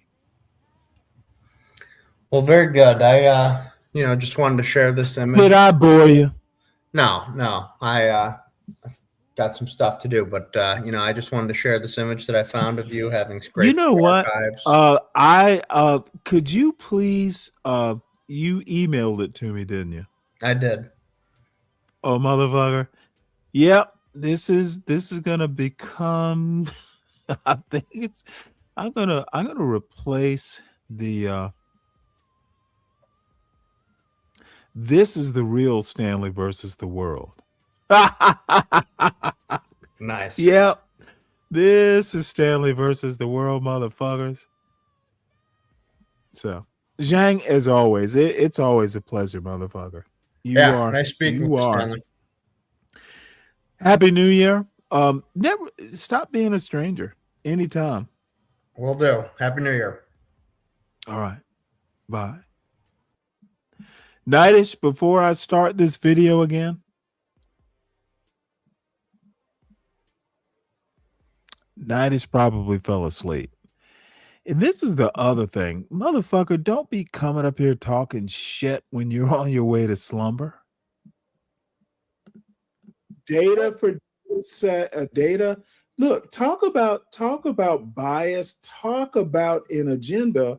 Of course, Charles Schwab would put that out. They want their people to enjoy money, so they invest more.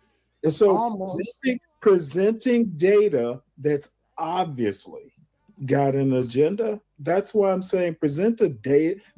You got to know which data to present. And apparently, this slapdash method of presenting data. You know what? I look tired as a motherfucker. I look slovenly as a motherfucker, but it's an important point. Dude, you got to understand your own argument. You've got to understand the other person's argument. And I take it too far.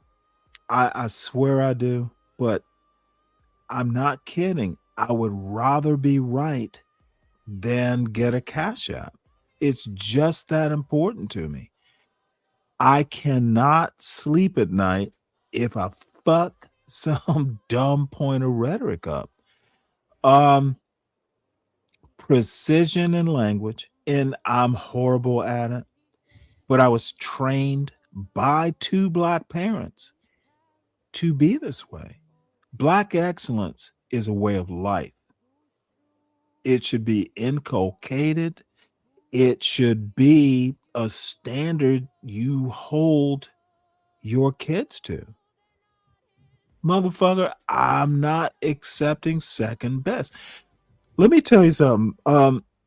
When I went home, I got out of the car and I looked at the front lawn. You could golf. You could fucking put down a tee on my parents' front lawn the other day, and you could literally fucking swing a club, and it's golf course quality grass. Now, the real deal is, dude, we moved into that house in like 1971. That fucking lawn is 50 years in the making. I mowed it. My father burned it off one, he literally, we burned off the lawn. He and I literally bought sod and fucking resodded that lawn twice that I can remember. Who knows how many times, once I left home, he and my brother resodded it. That motherfucker, dude, it was mowed, it was trimmed, it was fertilized. But hey, I get out of the car and I'm like, God damn, that's a good looking lawn. Motherfucker, I had a part of it. My brother had a part of it. Dude, excellence is hard work. Achieving excellence is hard work. And that's the one thing that my parents taught me. And I have tried to teach my son that. He'll fuck up. I've fucked up. But no. Excellence, you don't get it from a goddamn rap song. Finding it amusing. So let me ask you, what data should we all be agreeing to, or should we all be purviewing so that it is an understood level? I agree with you should never take data. Data doesn't tell a story. A story is given to data. Data is given a narrative. Without a narrative, data is just a bunch of numbers and data sets and stuff. So why ask me to remember? You've heard people talk about the data has to be interpreted. Got you. So why ask me to present an argument that you yourself wouldn't even believe in? You know what? Your opinion of what boomers or what the boomer mindset is, it's like an asshole. Everyone has one. Okay, so we do name calling now. All right, so. I said it's like. I didn't say you are one. I said you're. See, this is the realm of a. You know what, Mo Love? Mo Love, please hit the link because you know what? I do not want you in particular to think I'm just a vicious guy, but I just don't have the kind of patience. I look horrible, by the way. I am vain. It is a cool shirt. This is like an LL Bean shirt that I bought like 10 years ago. I think my wife might have bought it. It's a cool shirt. It's very Christmassy. That's why I'm wearing it. But honestly, I think that I am being too cruel. Sometimes I get thrown into a quandary. I should be as cruel, but this boy isn't my son. I might be too cruel, but the bottom line is I don't give a fuck about the entertainment. We're at cross purposes on this panel. This dumb fuck wants to sound entertaining, and I don't give a fuck about his intentions. My intention is to be right on the merits, on the facts, as much as I can be. Fuck the money. I already have it. I don't need a fucking cash out. So Molov, hit the link if you want. I know you're busy, but wouldn't hurt my feelings if you came up and said, "Hey." Opinion is like something. Got you. And my opinion, that's not name calling. No, you're good. You're good. You typically, when it comes to the dick holding that boomers and those with a boomer mindset have, what they do is they pass off everything, especially when it comes to the opportunity to be held accountable. Oh, by the way, that's particular water in set, the cup. I'm gonna just ask you again, rehydrating. if no data can be verified or it can be believed because all data is agenda driven, what data can we look to actually This say is like the dumbest question that what ever. Gen Xers and beyond is going through is the boomers' fault or vice versa? What data can we look to? I don't think there's any data out there that places blame on the boomers. So then can I ask you this? Placing blame is literally a narrative or an interpretation of data.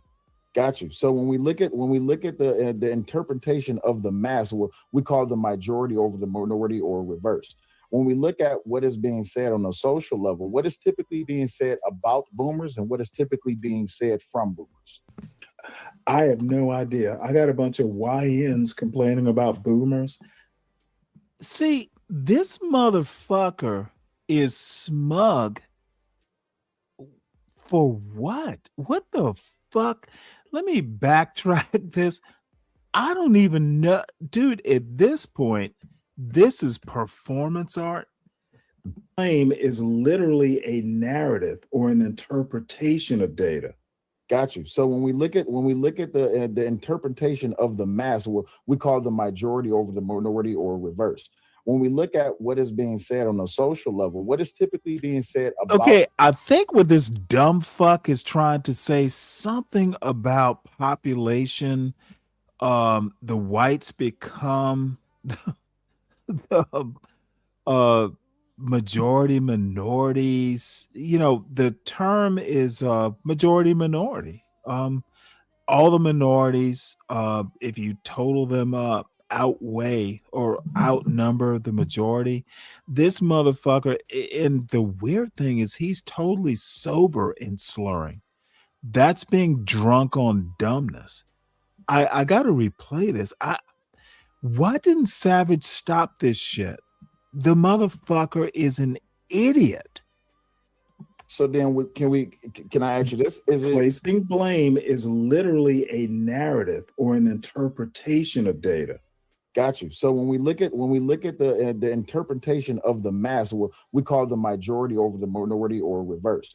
When we look at what is being said on a social level, what is typically being said about boomers and what is typically being said from boomers? Nobody's talking about this shit. See, complaining about boomers. Okay, what he's saying is if typically means a majority opinion. At least that's the way I'm interpreting it. So what he's saying is if most people are saying boomers are a problem, that makes it true. And dude, motherfucker, I don't believe that kind of bullshit. If most people are saying it, I'm not going to be totally contrarian, but just because all your friends say or believe something, that's not truth. Again, what this motherfucker is an old 40-something-year-old man with YN beliefs. And his wife is encouraging this bullshit. That's all I know. So I don't tend to listen to YNs complaining about what the boomers did. It's a free country. It's a free country. To be honest, and I'm going to be very honest here, it sounds like whining to me. Got you. So Gen Xers who talk about boomers are YNs and they're whining and complaining. And boomers who talk about the generations that came after them, they're complaining as well. To a certain extent, yeah. Okay. So it's all this whole dancing and ballet of shifting the blame to see who it is or what it is that's responsible, specifically sticking to the Black community. We're trying to play this game of who's responsible for for what's going on in the Black community. Well, wouldn't it have to be that those who came before should be responsible for those who's after? If they're their parents. Yeah, so the parents, the boomers, who's the parents of the Gen Xers, they should be responsible for what they weren't. Now, see, I provided this dumb fuck with a hook. When I say parents, I literally mean mommy, daddy are my parents. See, and what's going to happen here is parenting. This motherfucker literally thinks that when I say parents, I mean all parents. I literally mean like your parents, my parents, parenting on an individual child level. But this is part and parcel of his ignorance. The motherfucker is not trained to think. He might have, maybe it's an autodidact thing. But the funny thing about autodidacts is that they're generally not self-taught. Doesn't mean you're educated. It means you know some stuff. Again, facts are not knowledge. And too many people like cellulite and gum popper, dude, knowing a bunch of shit isn't wisdom. It's not knowledge. All Gen X. I mean, some of the younger boomers had millennials, I'm sure. But here's the bigger point. You have probably heard me say this, though you probably haven't listened to my show much. I think parenting is America's biggest problem. That's like something that I say almost every show. I do not disagree with you on that. Every problem, almost every problem you can think of, from corrupt politicians to bad parenting, in generations after. Parenting is America's biggest problem. Better people, better parenting will lead to better results. We've gotten way away. And then social media, that's not helping. It's making the problem worse. So I think almost every ill you can think of, Black, white, Asian, it doesn't matter. Pick a demographic. Bad parenting that's America's biggest problem. No one really talks about it. So can you take that down for just a second? Because I think we can elaborate on this for just a second. So thank you for substantiating and proving my point. That when it comes I didn't prove anything. I said I agree. I talk about it almost. See, now what Cellulite wants to do is pretend like I helped his point. Again, it is a total lack of education. I think he's smart. He's just uneducated. Every show. Give me a second. So what I'm saying is that the silent generation and the boomers, the silent generation didn't have nothing to pass off to the boomers because they were seen and not heard.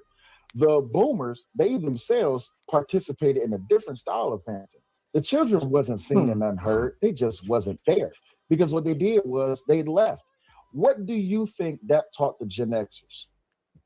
I have no clue what you're even asking. My point is that parenting currently. Let me simplify my question. So what I'm saying is, what Gen Xers learned from what boomers learned from the silent generation. What do you think Gen Xers picked up on? Listen to this motherfucker. He thinks history is flat. It's silent generation to boomers to Gen X. No, motherfucker. It's not a flat timeline. Dude, have you ever seen how the nucleus of an atom works? You don't know where the electrons are. You can only approximate. You don't know where they are. Oh my God, this dude is so fucking stupid. It hurts to see a Black man so dumb. If you're going to if you're going to get up in front of a camera, you need to fucking understand more than this is so disappointing. From the boomers. No idea. This you is would fucking literally have ridiculous. to go family to family, house by house. But you remember at the very beginning of the show, I think Gen X have been the worst parents. Worse than boomers. They picked that up from the boomers? No, I think they found a way to uniquely be bad. But listen to this dumb fuck. I ruined his paradigm. Ooh, from the boomers? They learned it. Motherfucker. He literally thinks that the generations, like he thinks that silent generation ends in 1946, 46 to 64, it's all boomers. This motherfucker doesn't understand that people sometimes produce children into, like me, 40s, 50s, 60s, 70s. The dude is limited. He is a flat dumbass. Why do I have to tolerate dumb fuckers like this? That's Gen just Xers perspective. I don't care about the data. It's really not a Gen X per se show. I don't agree with much of what you're saying about, the generational pathology. Sure, it's out there, but it's not all pathology. I think your argument is hyperbolic. Hyperbolic based on what? Because even if you just want to make broad generalizations. Let me finish. So even if I was to agree, well, with you, broad that generalizations Gen X as would be a the worst form of term parenting, is or ignorant. the worst representation of parenting, they had to pick it up from somewhere. But the boomers wasn't. I don't agree that they did. So if Gen Xers didn't pick up parenting from boomers, who did they pick up? So they just snatched out the sky these ideas of way of parenting. Let me ask you, you're a parent, right? Of course, yes. Do you do everything that your parents did when they raised you? Not my parents, for instance, used to spank us. I've never spanked my son because I didn't agree with it then, and I don't agree with it now. No parenting is an inexact science to begin with. They're the things that I didn't agree with, I didn't pass on in my parenting. I'm just not buying the argument that, that parenting is creating exact versions of yourself. But that's not my argument. My argument. Okay, dude. Okay, well, let me lay it out. Let me also make an odd point here. The reason I am stammering so much is because I think before I speak, and I'm trying to use words that this dumb fuck can even understand. I am literally dumbing down my argument so this dumbass can even get what I'm talking about. I can't, excuse me. I don't like having to dumb down my goddamn argument for some old YN. I'm limiting myself. He is my enslaver rhetorically right now because I can't be free to use the words I want to use. This is fucking a travesty, and I'm not doing shit like this anymore. It's why I don't go on. This is annoying. I am being enslaved by ignorance. My argument is based on this. The silent generation didn't leave anything for the boomers, right? So when we get to the boomers, because the silent generation, they was there. Listen to this dumb fuck. The silent generation didn't leave anything for the boomers. The fuck is this idiot talking about? Who's gonna save this dumb fuck? But what the boomers did is the boomers left. They left their children. They beat their wives. They left their Here families. again, which boomers? White boomers, black boomers? We agree they don't have the same experience. But here we are. So we're in this thing of minority and majority. And I asked you earlier about the poverty line, but you didn't want to talk about it. So I'll elaborate. No, I don't. Okay, well, I'll talk about it and I'll elaborate. And if you want to refute it, then you can. But my thing is this: majority people from low and middle class majority black neighborhoods, what they are reporting in 2025 is that those parents from that generation, the boomer generation, they're the ones that stepped off and stepped out. This is where you get these talking points that these men won't take care of their children. They will create children that they don't want to be with. They will beat their is this women. motherfucker talking about? They will go. This dude is fucking just, who hurt him? The fuck? This is like John Galt. This is victim mentality. And look, I'm not saying that he needs to stop. Cellulite, John Galt, all these hurt kids. Not everyone has your hurt. Get help from professionals. Stop taking your personal trauma out on panels. I don't give a fuck. I can't give a fuck. I'm not going to even sympathize. Dude, just because you had a hard time of it doesn't mean everyone did. This is harmful. If you believe in a community like the black community needs to pull together, well, motherfucker, your trauma, making everyone feel sorry for your personal tragedy, that's not how you're going to unify, motherfucker, because not everyone had your tragedy. Get help. You're smart. But get help. Use drugs. They will participate in selling drugs. That's the argument that us Dave, I need you to hit this link, dude. I am literally social level.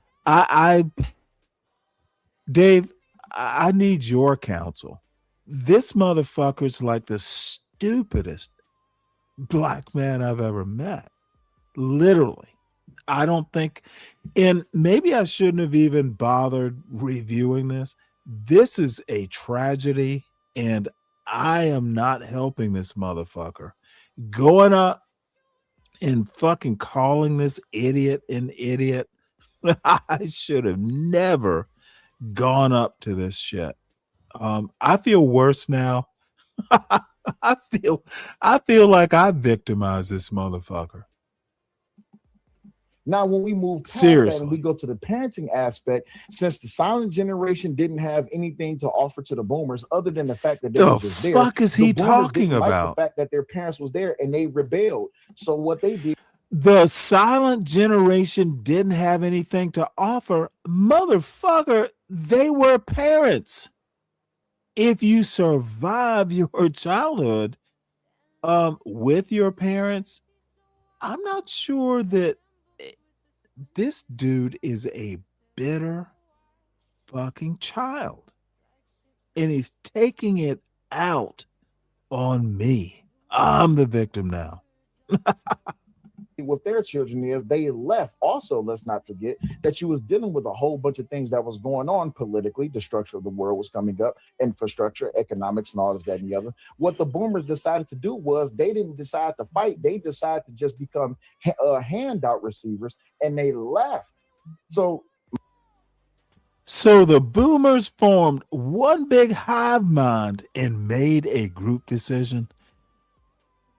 Who the fuck is going to save the black community, singular, from this dumb fuck? This motherfucker is a menace Oh fuck!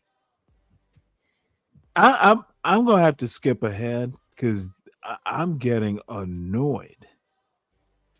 My father was born in 55. My mother was born in, well, so my father is 6 years older than my mother. So my mother was born like 60, 68, 69. This But I motherfucker was is spanked as a making it child. up. And I spanked. Okay, sorry. You either know when your parents were born or you don't, and I'm not gonna get into that. But dude, Nightish, you're defending a bullshitter. My children, I don't see a problem with it because it's a form of discipline. But for other people who was raised by boomers, they didn't just spank them, they beat the hell out of them. I've also gotten beatings as well. A multitude of people have gotten beatings because what those boomers did was they didn't know how to parent because the side. See, this motherfucker thinks that every black boy in Detroit or the world got beat like he did. And that's just not the case. Look at my shirt. That's not a struggle shirt. It's a joke. The generation didn't give them anything. So what the boomers did was they beat the hell out the children, they beat the women, they left and they came back and they tried to re-regulate what it is that they left behind. And that's why we have this problem. Gen X, what they had to do was they had to figure it out because the boomers didn't leave them anything behind, not economically, not family-wise, not politically, nothing. They let them nothing behind to work with. And the Gen Xers had to pick up the pieces and figure it out. I wouldn't call them bad parenting. I wouldn't call them bad parents for figuring it out. I would call them great parents because they stayed. What the boomers did was they left. Go ahead. Oh, there's no meat on those bones. I don't have a response. All right, so I'm gonna put up the last question, and like I said, the Cash App is open for people to contribute for a donation. The last question, it's a very long one, so I had to split it up on the banner. So the first part is this. If the next generation fails, which generation in this room carries the greater moral responsibility? The one that built the world as it is, the one that built the world as it is, or the one that understood it was broken and learned how to survive it instead of fixing it? Let's start with Stanley. I don't think that way. I tend to think, more at the family and local community level. I don't think generationally. It's too broad a way to think. So I don't have a response to that either. I think that it will be family to family. It just one thing that I just thought of. I grew up in a middle class, all black neighborhood. First through sixth grade, I went to an all black Catholic school. And my experience as far as who was, fathers leaving and all that, my anecdotal experience is it was almost non-existent. I literally know one friend of my family, as it turns out. I know of one divorce in the 18, 20 years that I lived in my neighborhood. So my experience has been different. Without data to substantiate the argument, it's lived experience versus lived experience. So it as this will turn out, it'll be a stalemate. There's been no data presented. And I don't think, I hold on one second. I don't think at a generational level, I don't believe in generational blame. I think that's talking points. Give me data, or you need to start understanding, and not you specifically, Cellulite, I mean people in general need to understand that if you're going to level or make these sorts of arguments, you need to bring data to the game. Just talking about, your lived experience is not an argument. It's a story. I would say that that's a cop out. And the reason I say that is because even when data is presented, if it's going to be refuted or not believed or not even discussed, then what data can you bring to the conversation? It's relevant to my point. I did not interrupt you, but you got it though, right? So when we talk about data, any data that is not going to be verified and understood or agreed upon, then what data can we even possibly talk about, right? The thing is, you're asking for data to be presented on a debate or on a topic that is discussing generational problems when you yourself have no data to bring either other than articles.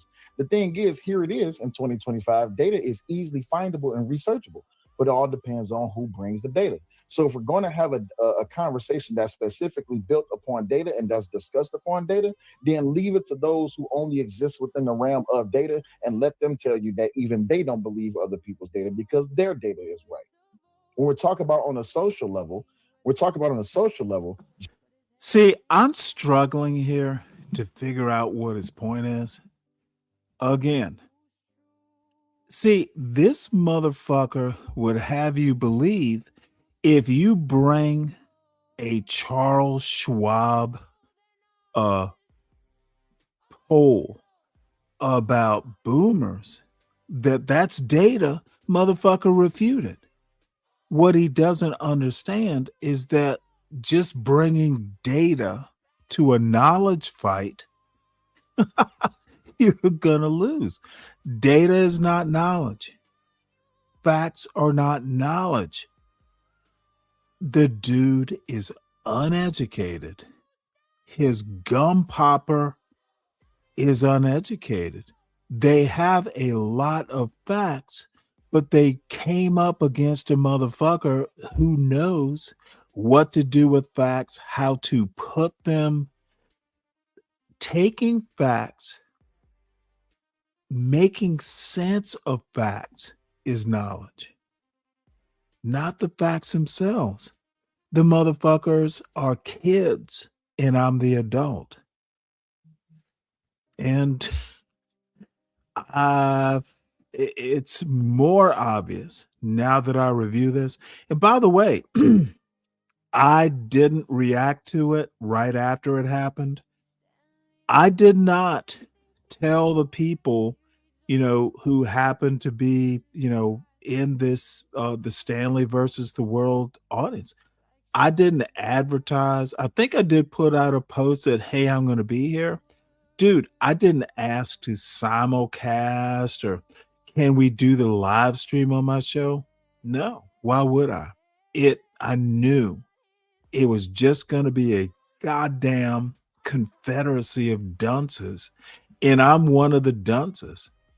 Nothing of any use came of this debate. It was entertainment and, it's useful for what it was. I'm not an entertainer. Generationally, to answer your question, Savage, on a social level, it falls on that generation. If the generation after me fails, it's my generation's fault. But the generation before me, they're responsible for my generation failing. But also, on just an anecdotal or individuals. No, look at this dumb fuck. That's something that we had. That's something that I. Let me replay this. This motherfucker wants to do the generational failure. This dude is dumb. On a social level, it falls on that generation. If the generation after me fails, it's my generation's fault. Listen to this dumb fucker. So a generation is responsible for another generation's failure?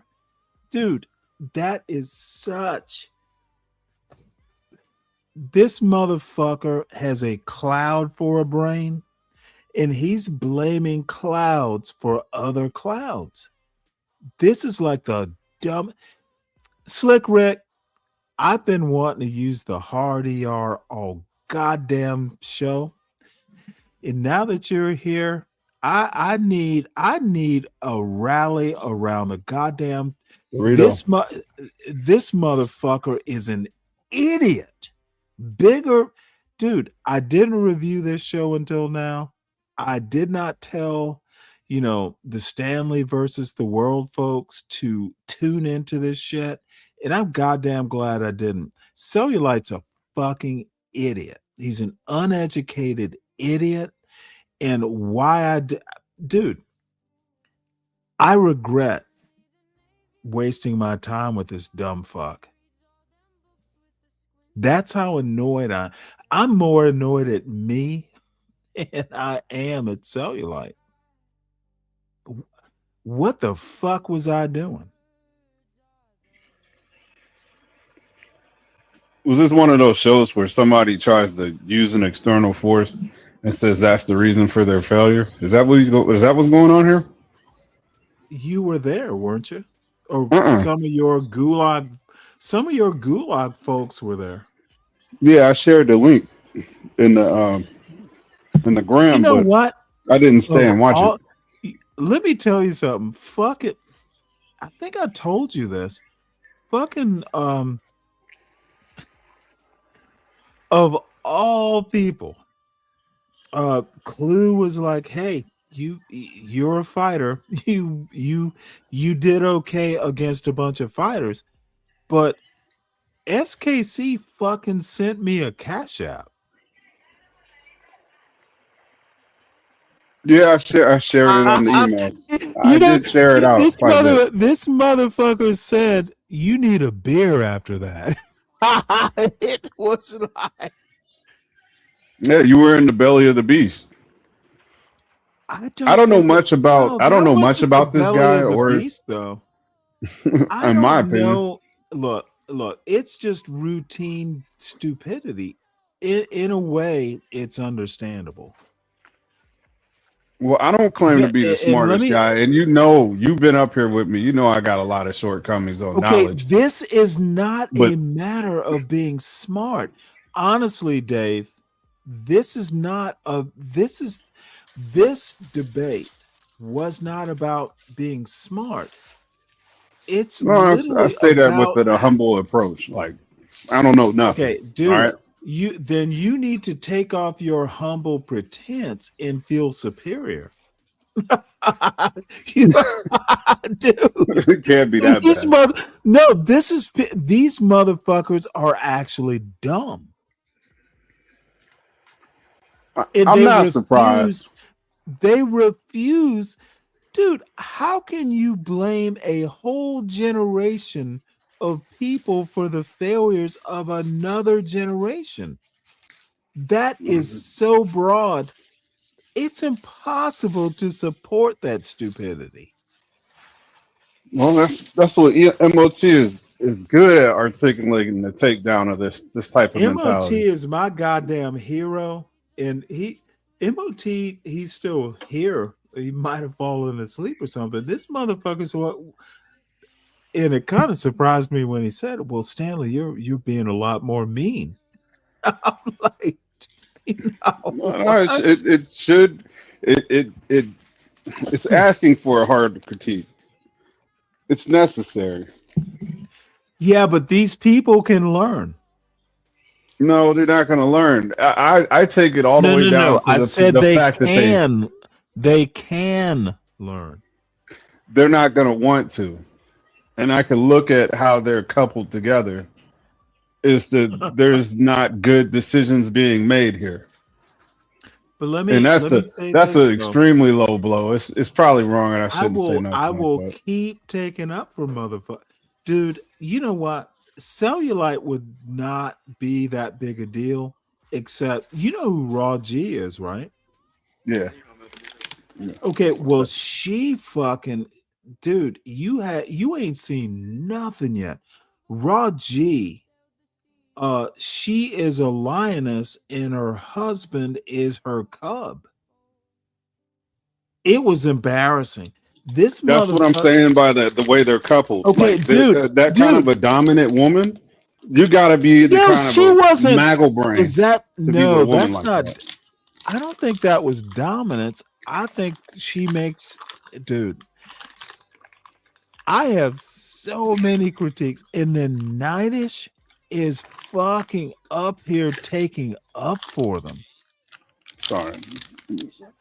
And see, the thing is I understand, dude, I will crush you all if I have to.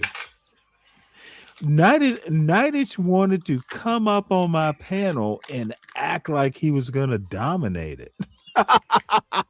Dude, what the fuck was he thinking? Well, I'm going to skip ahead because this, dude, the gum popping is incredible. And let me tell you another thing. So this dumb fuck insisted that I get on camera, but his wife didn't have to. And I actually have some comments about her being on camera, but I won't be mean because it's not my business.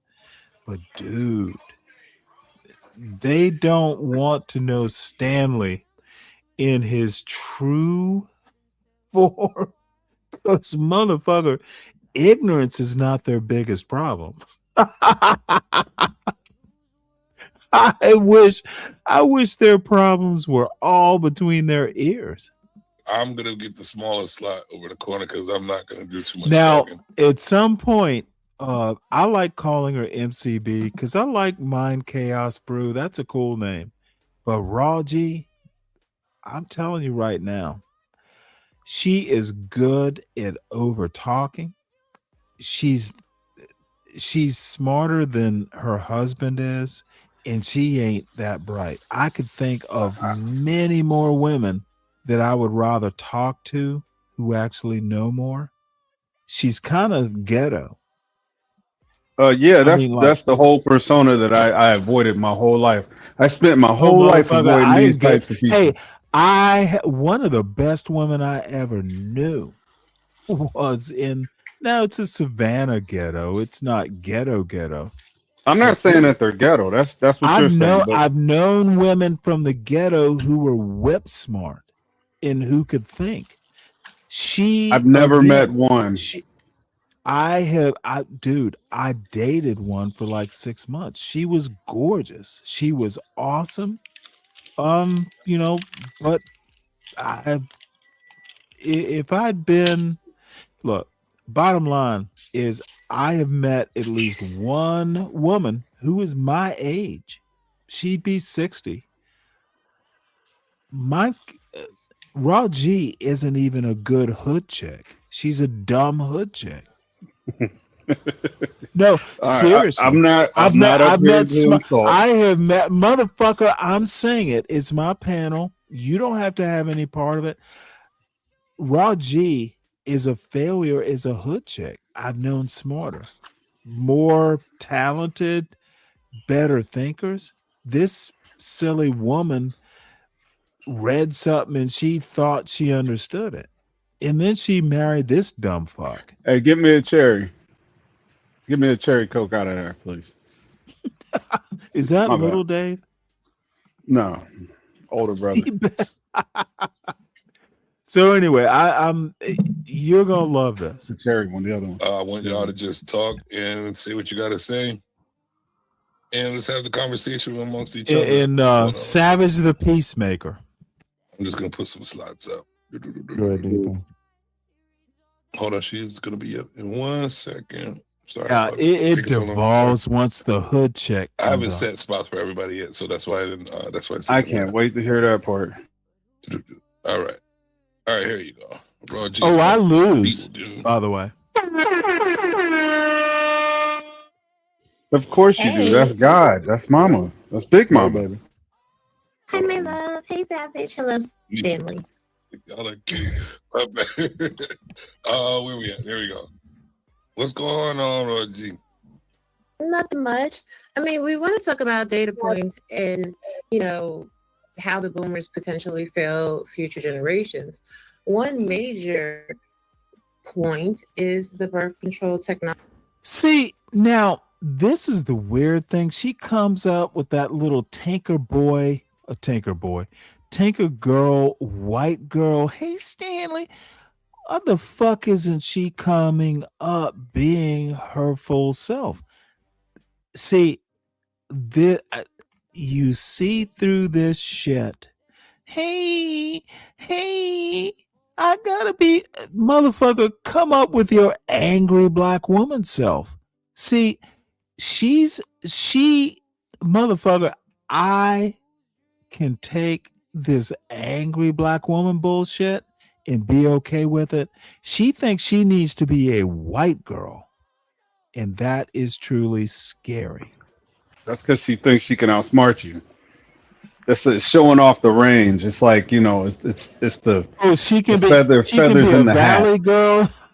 She can be a It's the valley. feathers in the hat. No, this woman, if you want to outsmart me, you lost when you married cellulite. You weren't that smart to dude, do you actually think there's a possibility that I would ever think she was smart?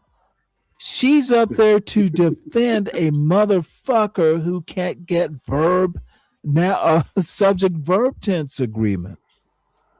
They do that shit all day over you there were at Brady's you panel, were man. dumb for marrying the motherfucker. There's no way I'll ever think you're smart. They do that shit all day over there at Bracy panel. Some woman or a lot of women think this, and I only know one woman. Like, what the fuck? You messed that up, and then you lost me altogether. I don't know if that's like some cute shit Now, that you're trying to put on, but y'all got to stop that shit, man. Let me point out one thing. Now you're looking at the screen right here. Somewhere in the back is Nightish, and you know what? I love Nightish, but we're not equals. We're not equals. And Cellulite makes the mistake. Fucking Raw G, dude. I knew more. I'm kind of boasting, and I am kind of drunk, so I am talking some shit. But dude, these people, they're pups. Technology revolution, right? Because that actually happened in 1964, which we see a sharp decline in marriages and family structure, and we see the rise of silly bitch seems this is all the boomers' fault. Okay, no, motherfucker, it's my panel. No, I'm saying that's what they're saying. Let me call her a silly bitch. I keep saying facts are not knowledge. She thinks gish galloping all these facts. Yeah, on Savage's show, it seems smart. She's getting a lot of accolades, but you can do all that bullshit. But I know the reality. What they also see, this is the other thing. They think that I care about cash apps. See, when these motherfuckers start going up, oh, you hurting cash apps. You're not going, oh, my audience is going to go to me because, motherfucker, I have motherfucking 270 people, probably lost souls. Dude, I don't get cash apps, god damn it. I care about being right. My parents, god damn it, I love my parents. I miss my mother dearly. I miss my wife dearly. They just used to let me be right. And you know what? I work hard. I have worked hard. I've been successful. Dude, I get to be right. I get to read goddamn books in my retirement. Dude, it's possible you could be right, but not on this panel. This silly bitch that's not her, that's AI. But they wanted me to get on camera. Right. household. They thought, I'm still trying to figure that part out. What the fuck? Why did they want me to get on camera? To see my hair? To see my bald spot? You got a bald spot? No, your hair looks good, man. It looks like honestly, I should, but I don't. My genetics. My father at 60 had a little bald spot, but it's gonna happen. I think if genetics are right, but at 60, I've defied it. What's up, ADS? Salute to you, sir. By the way, I haven't talked to you in a bit. Yeah, Stan. What up, man? I'm just listening. Dude, I am all in my goddamn feelings at this point. I warn you now. I'm about 6. I'm about 16 that's one of ounce. my homegirls, brother. Please stop calling her bitches. Fuck all that bullshit, brother. I don't like that shit. That's not cool. That is not cool, Stanley. That's not even you, Stanley. You don't talk like that. The way you dictate your language doesn't even line up with that type of bullshit, man. The fuck are you talking about? Do better. No. Well, wait, hold it. Hey, before this devolves, family. Should I fall? Now, let me say this. I do not. I think Raw G is cool, but not when she gets out of her lane. And online seems to be a space where people get their inner thoughts out. What these folks don't understand is you need to gum pop in your neighborhood, ma'am. I'm a whole different. I'm a whole different channel. If I come up to your fucking, if I come up to this debate, you better understand that Charles Schwab is not anything relevant to what I'm talking about. They think that if you bring up data, a black man is going to go, ooh, data. Motherfucker, I knew this shit like 20 years ago. They're not smart. They need to do better. Stay in your lane, kids. So sorry. ADS, if I did that, bro, I would apologize to the both of them. I don't know if I did. I do say shit, but I don't think I did. I mean, okay, beef is I'm beef, lost. Right? If you got beef with Sell, that one thing. Sell cool people, you know what I'm saying? But if you got beef, you got beef. But wrong. Okay, ADS, you need to stand the fuck down. This is my panel. Okay, before this gets out of hand, Stanley, hold on. Time out. Time out. No, let it flow. No. Let's not do that. Let's not do that. Oh, let's Do just not do that. I get to do what I want to. Hey, burn the motherfucker down. Cellulite is ADS, don't take nothing. He's had a few beers. Let him just. He's ranting. That's all. No, I'm not. He's had a few beers. You know, that's a good question, Stanley. Wait, whoa, Deacon Dave. You don't think I'm in control of what I say? No, you're in control, Stanley. Now that's interesting. You're in control. Because I got a question I want to ask ADS, and it's totally irrelevant. No, to ADS. Only thing he's asking is that you just not call her bitches. I will listen to ADS's counsel. Thank you. Yeah, it's an honest request. But I'm not going to agree. Good-hearted request. But ADS, when I saw you up there with Sharon Bracey, was you in lockstep with that bullshit he was saying? When you're right, I'm with you when you're right, nigga. Stop calling him Sharon. Pronounce it right on my panel, God damn it. You did the same for Kamala. So I can't. At least you're consistent. I'm not up here just to disagree to be disagreeing. I disagree, you know what I'm saying, because it goes against what I think, right? And I'm with you when you're right. Today, Sharon was right because all this, you know, they lay down the law about the principle of biblical marriage and all this other stuff. Wait, hold it. Sharon had a show today. Did I miss it? Yeah, it was a good show actually. Are you? No, it was bullshit rhetoric. I want to have this mini disagreement with ADS real quick. Can you connect these dots? What the fuck did she? I said it was relevant. I just wanted to it would be a quick back and forth. I trust you, Dave. You got a wrench. The only issue that I have is because I understand what your motive could be. I've heard you on panels. I'm just judging based on that. Sharon Bracey's whole thing that he's up there saying is pretty much preaching and pushing for modernity. And that goes to your benefit for a lifestyle that you like to live. Yeah, so I could see why you get behind that. That doesn't mean that he's right, because when you do get married, you do swear on the Bible to God that you will stick through this commitment through sickness and health, good or bad, does do your part. If you want to have a thriving society, families make up communities, communities make up whatever. You need families. And you have to have a baseline or something to believe in, a higher being than yourself, according to biblical principle, for that to work. Now, when you push modernity, it just becomes a pussy riot. I can see why men don't care either way it goes.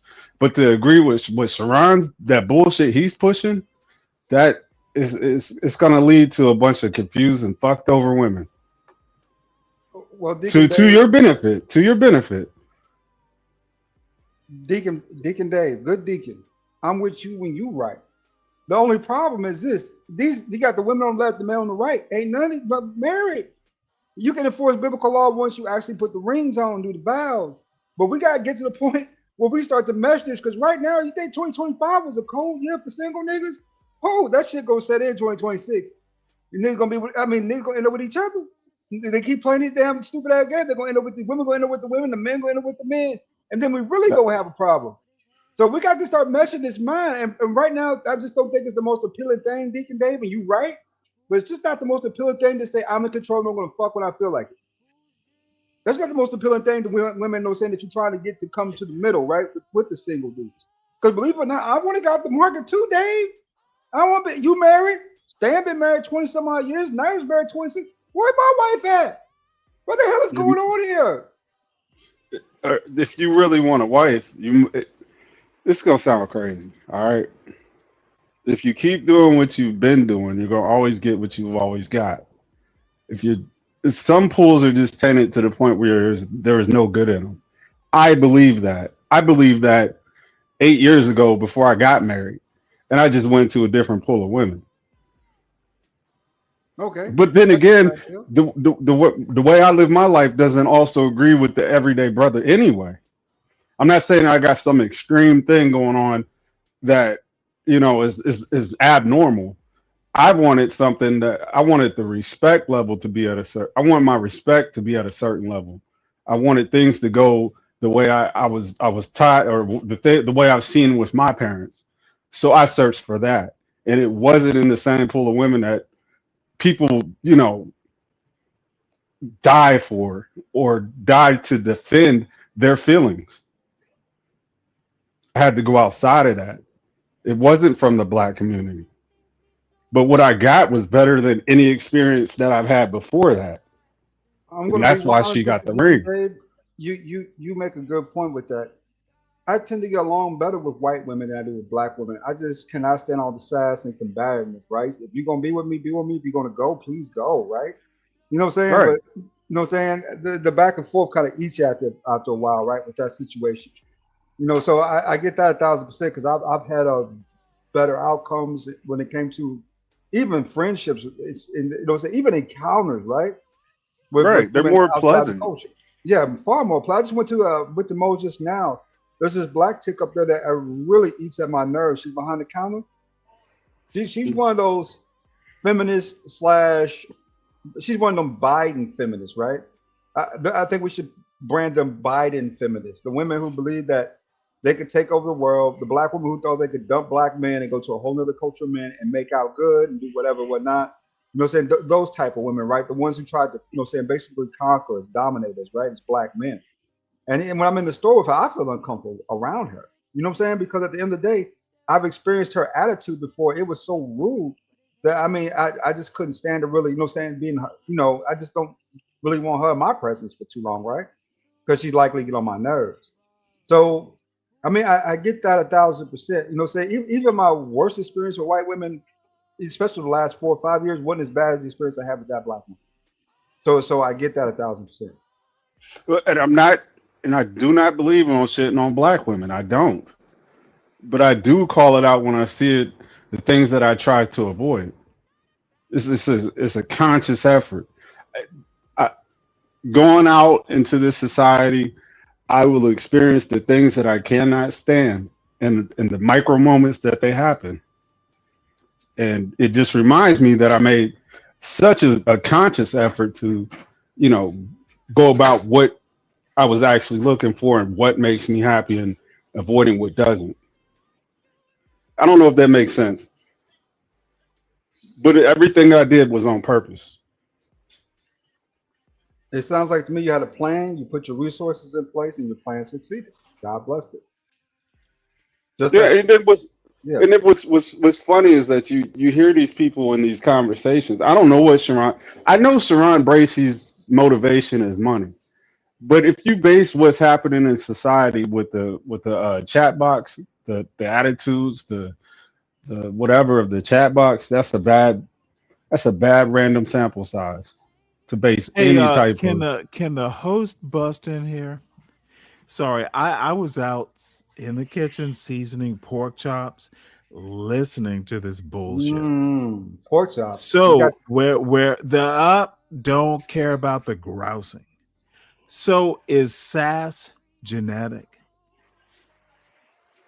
Yes, it is. Well, No, then I would say it's then cultural. one dummy at a time. Let, let Sass is genetic. I'm interested in this. I believe it has some genetic complication to it due to Okay, the fact then of can it's so you generational. elaborate? Please It's elaborate. It's so generational, right? That it's Okay, now you're not talking biology. When you talk about generational, that's not biology, that's cultural. Okay, Wait. stop it, ADS. Okay. Genetics is not culture. They're intertwined, but sass is not a genetic trait. Cultural, you might be able to make an argument. Stop confusing the two. That is annoying. If you're going to be a black man and you are going to make these weird red pill sort of arguments, fucking try and make sense of it. Stop saying genetics when you mean cultural and vice versa. It's annoying. Okay. Yes, sass can be relative to genetic to women depending on. Motherfucker, it cannot be genetic. It's right there in Google. You're bringing a fucking cultural argument to a genetic Finnegan syndrome. Have you ever taken a biology class in your life? I want to, Stanley. I would love to hear the argument. I just want to hear. Motherfucker, don't you interrupt, Dave.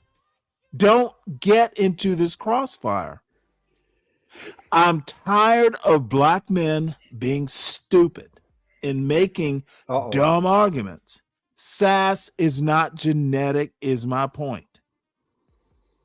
Stanley, you sound like you got a little sass, sir. You know what, motherfucker?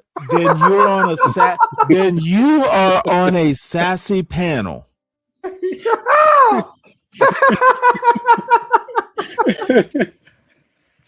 Laugh if you must, but I imagine you know what I mean. Just be right about some shit. Stop telling us about some woman fucking had a comment or two and you're all in your feelings. That's what it sounds like. No, this is just over experience. Oh no. The bottom line is not every woman is gonna like you. Find one who And does. you're kind of making my point, Stanley. The vibe of the audience or the chat box is gonna disagree with any man standing on anything. Chat box. Okay, so on the show, You're there's talking down about below the screen. If you call watch him the show Sharon, on YouTube, I call him Sharon. What? I said Sharon like twice. I put some respect on his. I put some respect on his name. Okay. Yeah, Sharon. Up under the screen, there's a box where you can type in what you want to say. That's the chat box. Okay. You two go ahead and talk about the sassy Sharon in his sassy points. Well, his rhetoric attracts women who Motherfucker, it's not genuinely dislike men. They genuinely dislike men. So when men who's talk, they?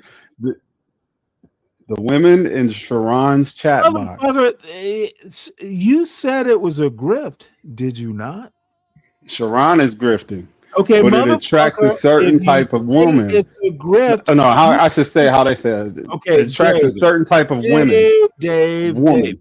you said it was a grift, and now you're describing the grift as if someone needs to prove you wrong.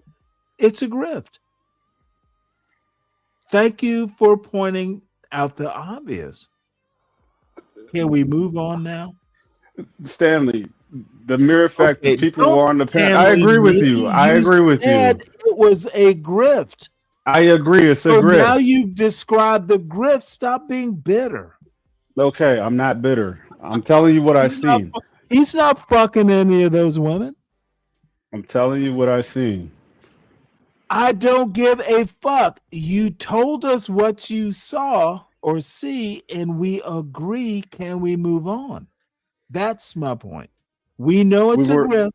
We were know moving he in got all the the conversation women. was moving Why in a are certain we way. Then still you came talking back to the about panel. the obvious? Stanley, don't you got pork chops this season? Motherfucker, Did you get both sides? I have a show to run. We got you. I got you covered.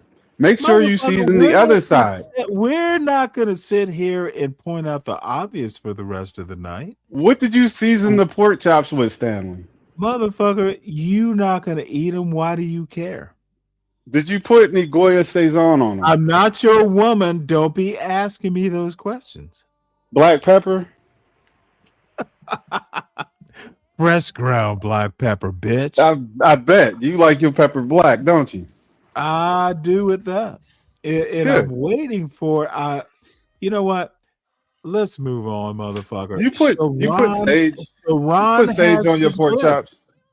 You are just gonna keep going off. Dude, I'm not your goddamn tried wife or wife. Move on. I was trying to ask ADS a question. Go ahead and ask Lord ADS. Okay.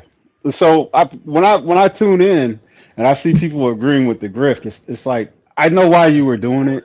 So I wasn't surprised. ADS was just toying with the motherfucker. I don't know. That's the part I want to know. Motherfucker, then why don't you know? Dude, ADS, was you toy? I'm asking. ADS, was you toying with Stanley? You're not gonna knock me off my question, my line of question. Well, dude, I can do it if I must. You are doing You it. are You the feel like sort you of have person. You are the sort of person who will hold a flashlight and go, "Let there be light," and not turn on the switch. The light is not there because you're holding a flashlight. Stop it, Dave. You got it, Stan. Go ahead. So what's your question to ADS? Nah, you can't do all that and ask me what I was gonna say before you did that. Wait, now you don't want to ask the question? Nah, you told me I was holding up the light. I wouldn't turn the light on. So you turn the light on. Go ahead.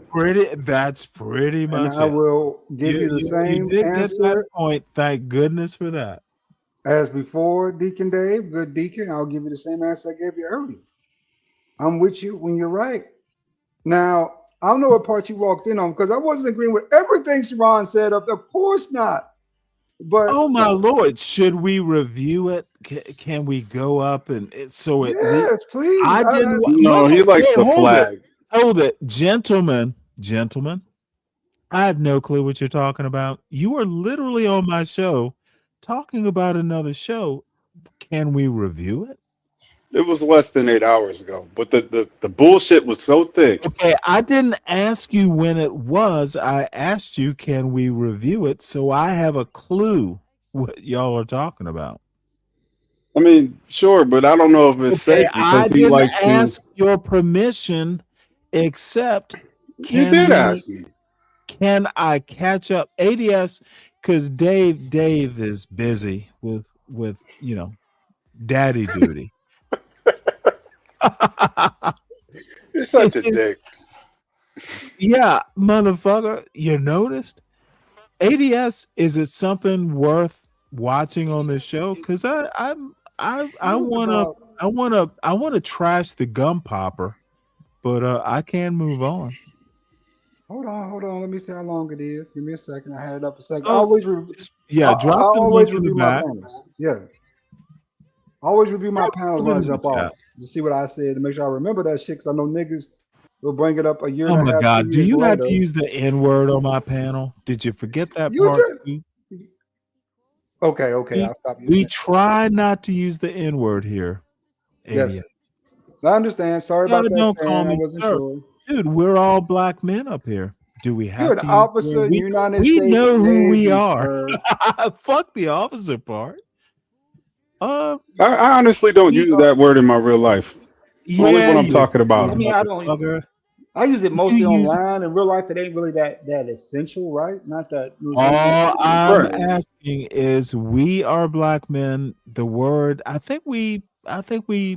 don't think the word needs to be used. Let me do that old fashioned 70s shit. I'm with you. I Unless can't. it's really, really, really You're necessary or never definitely with what we're me looking on at. that N-word shit. Yeah, Too much I time don't off. say it up here. I really don't say it up here. That is true, Dave.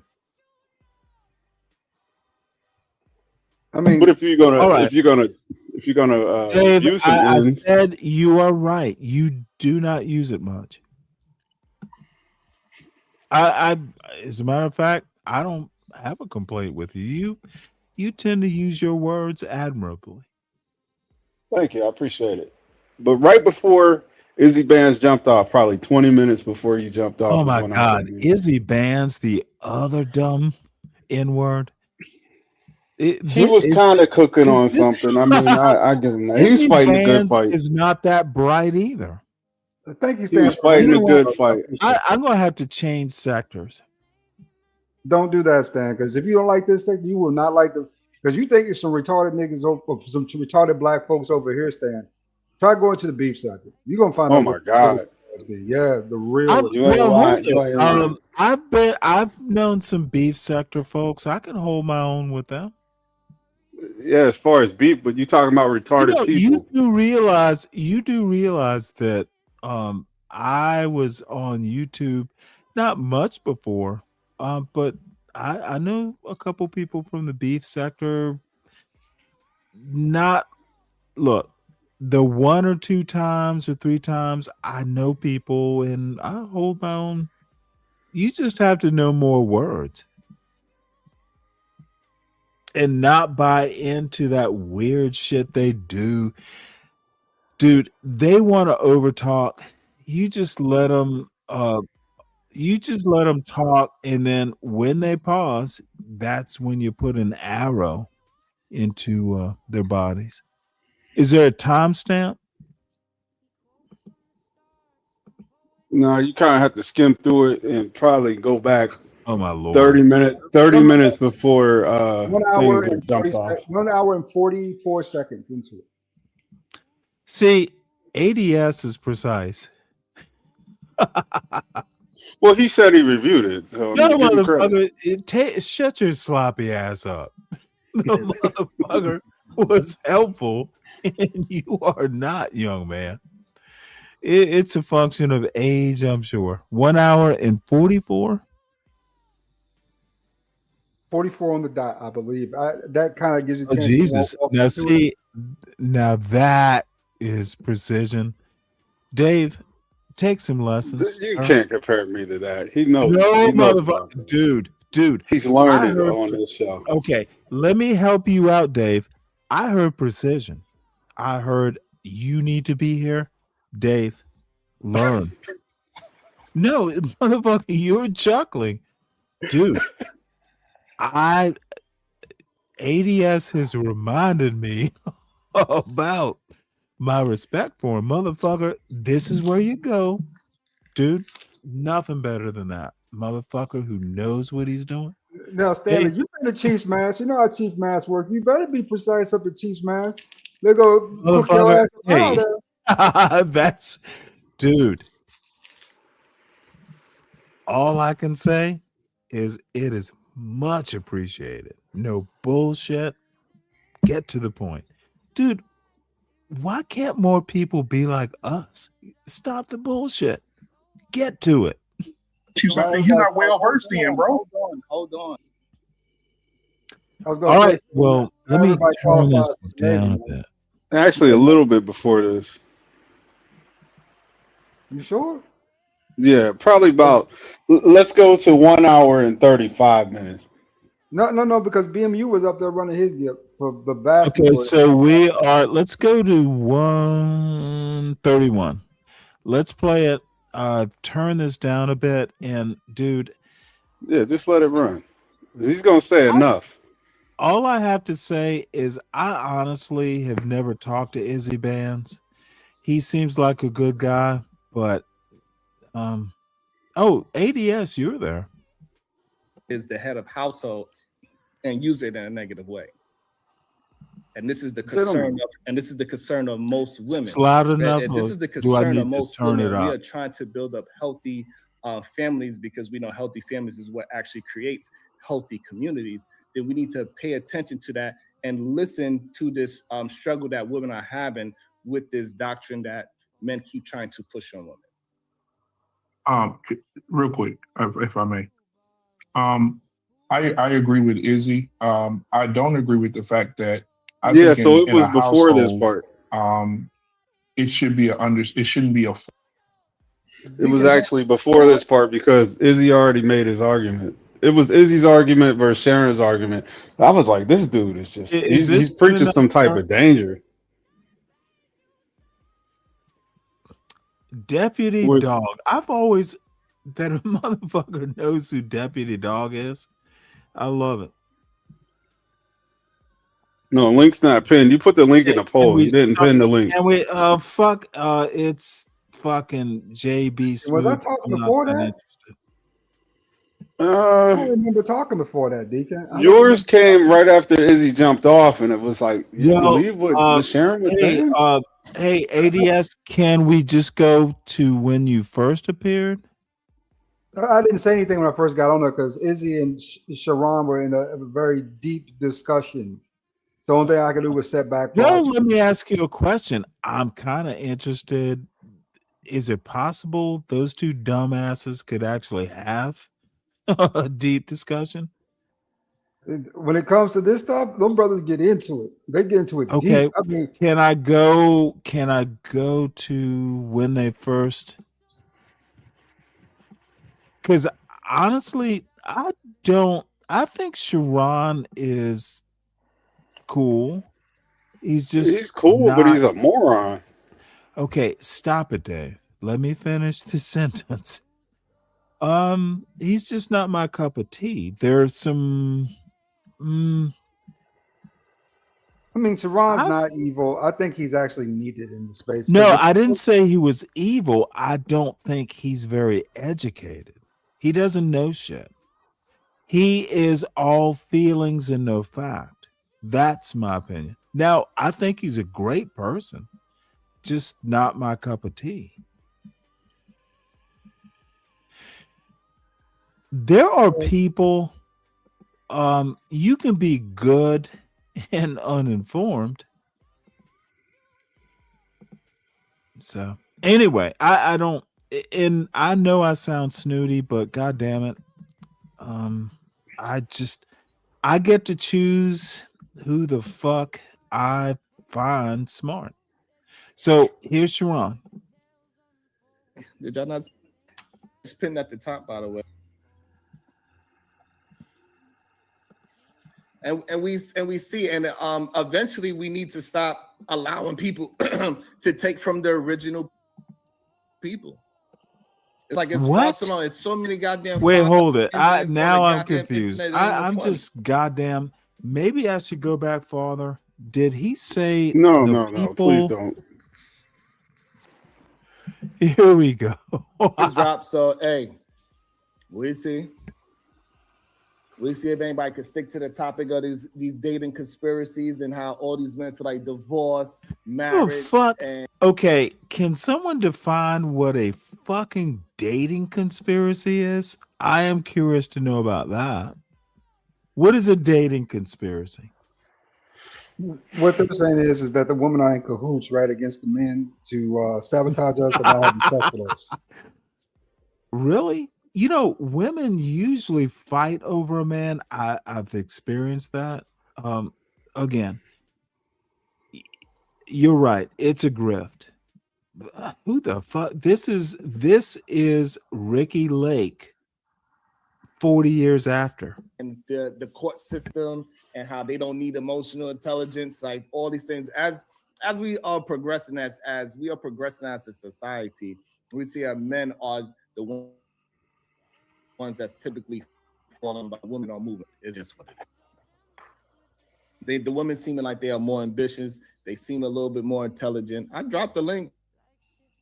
Did y'all not? It's pinned at the top, by the way.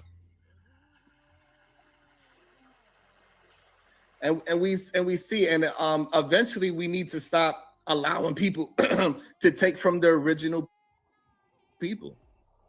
It's like it's far too long. It's so many goddamn $5 Indians on the goddamn internet. It ain't even funny. It's not even funny.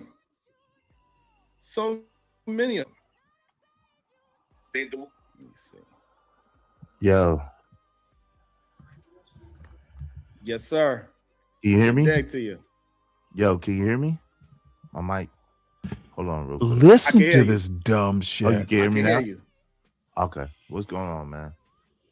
Yes. Oh my lord. All right. Hey, shout Good out day to to you, sir. How you doing? What is your thoughts on this whole conspiracy theory? Nah, I don't want to talk about no D. I don't want to talk about that. I want to talk about Can I make I'm gonna sound and I am whining. So this motherfucker can have like 200 people listening to this, and I literally can barely carry 20 on a good day. The fuck? Dude, I am bitter.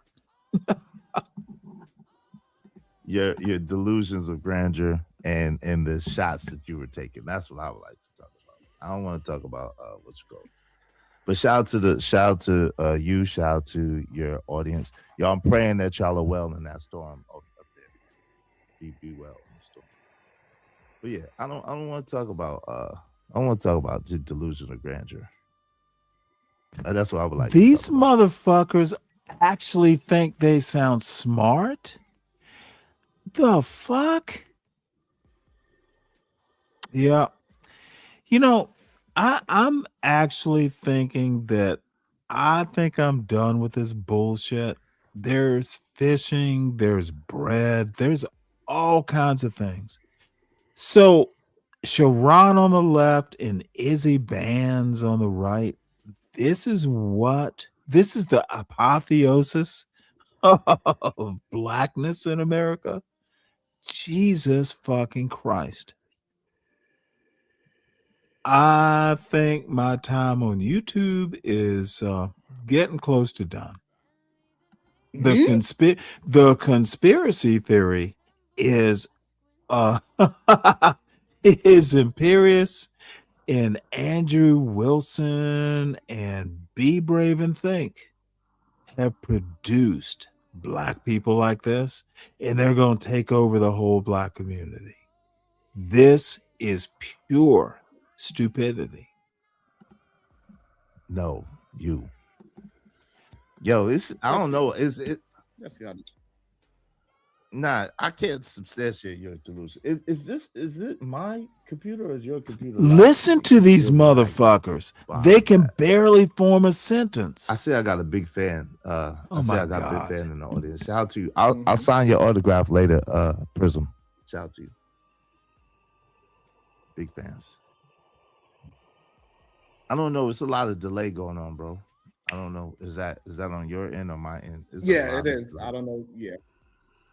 I'm not sure. I'm not sure if the audience can hear it. I can hear it. It is a little bit of a delay. I'm not exactly sure what's going on. My internet says it's okay, but clearly we going through we got some situations on this side of the world. So Yeah, but just for the record, anytime but again, try to talk, see if it's still that. Anytime I use a topic that has anything to do with something that you talked about, I give you credit. I say your name in the description, and I give a tag where people could tag back to you. So, you know what I'm saying? But most of the time, I don't even get a chance to watch your show, to be honest. You know what I'm saying? Every once in a while I can. And sometimes you talk about some dope stuff. And if I can't get on here to talk about it, I'll talk about it on my show. But nobody bases their show or their life off of you or what you're talking about. You need to stop. You need to stop that. Don't make sense.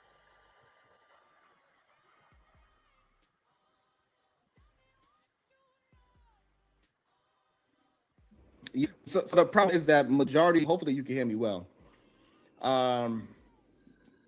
The issue is that majority of people, they will always act as if they never seen the show. This is why they scared to hop out the clouds. This is why they scared to communicate. This is why they scared to hit the button and those other things. However, when you look at their shows, you can see clearly where they getting these topics from and where they getting their ideas from.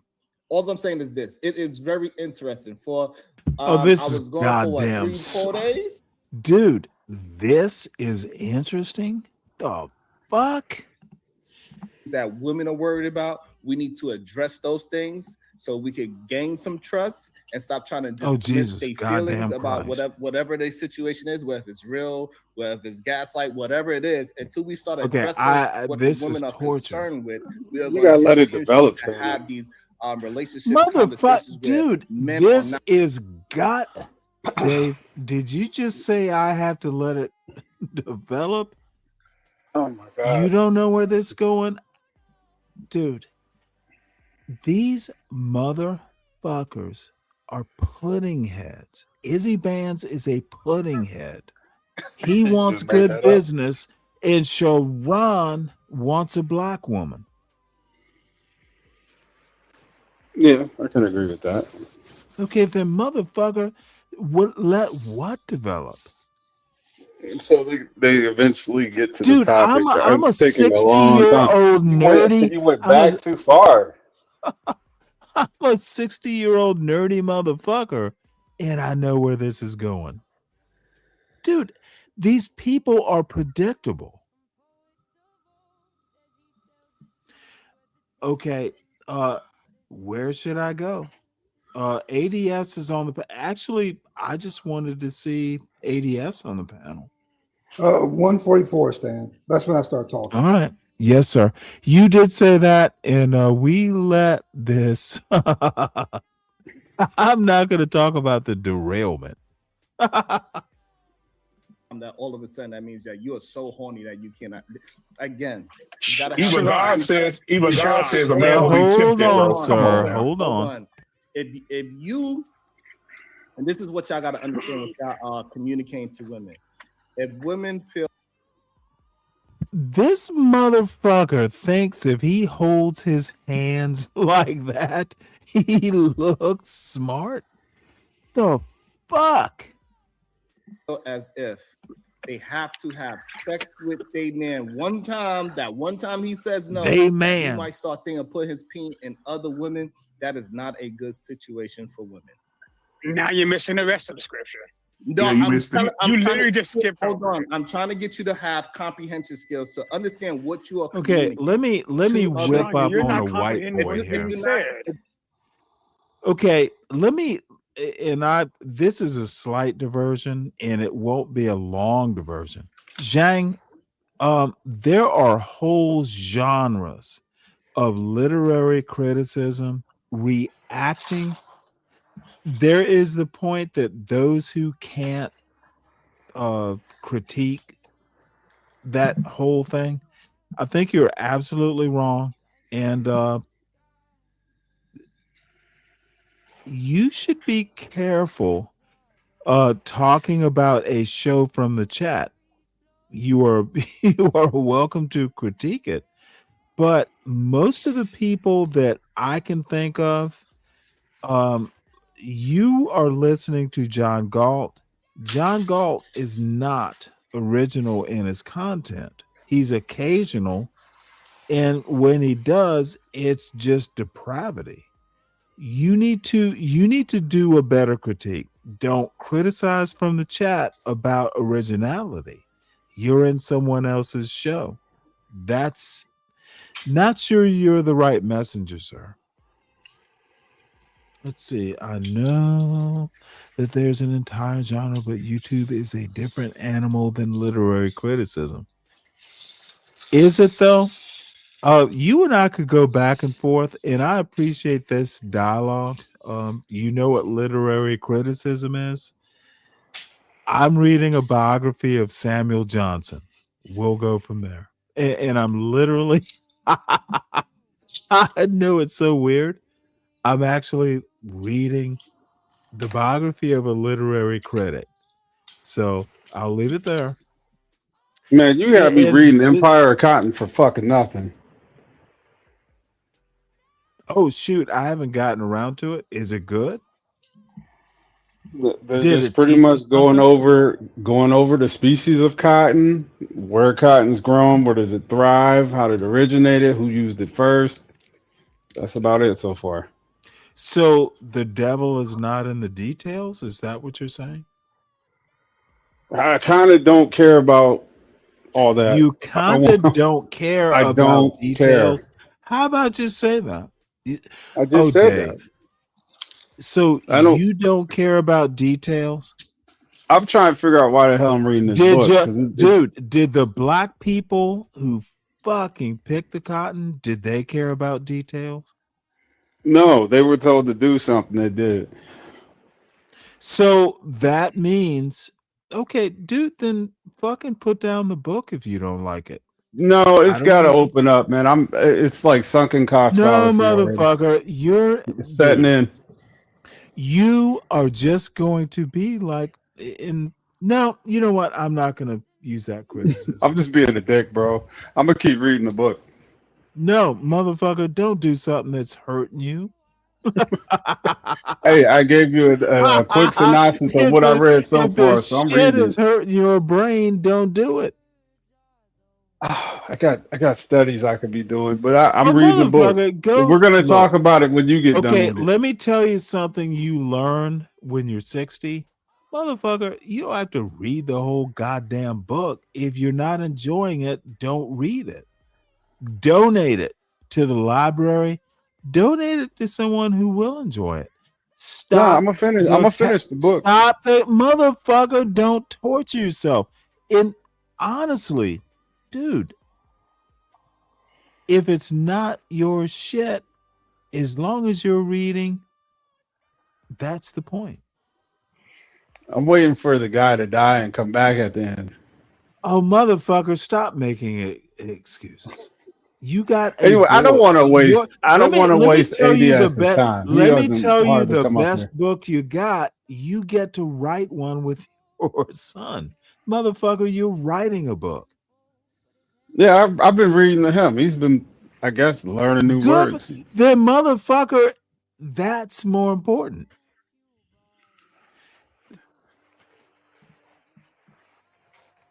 So, you're a good father? Is that the whole point of my show? God damn it!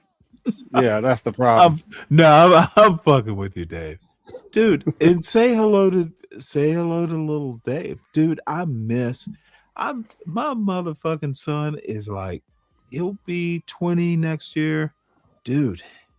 They're more work at 20 because these motherfuckers, ooh, they don't know shit. Well, no, dude. They will listen to you. They will, oh, daddy, if you say so, yes, sir. Not like that exactly, but god damn it, dude.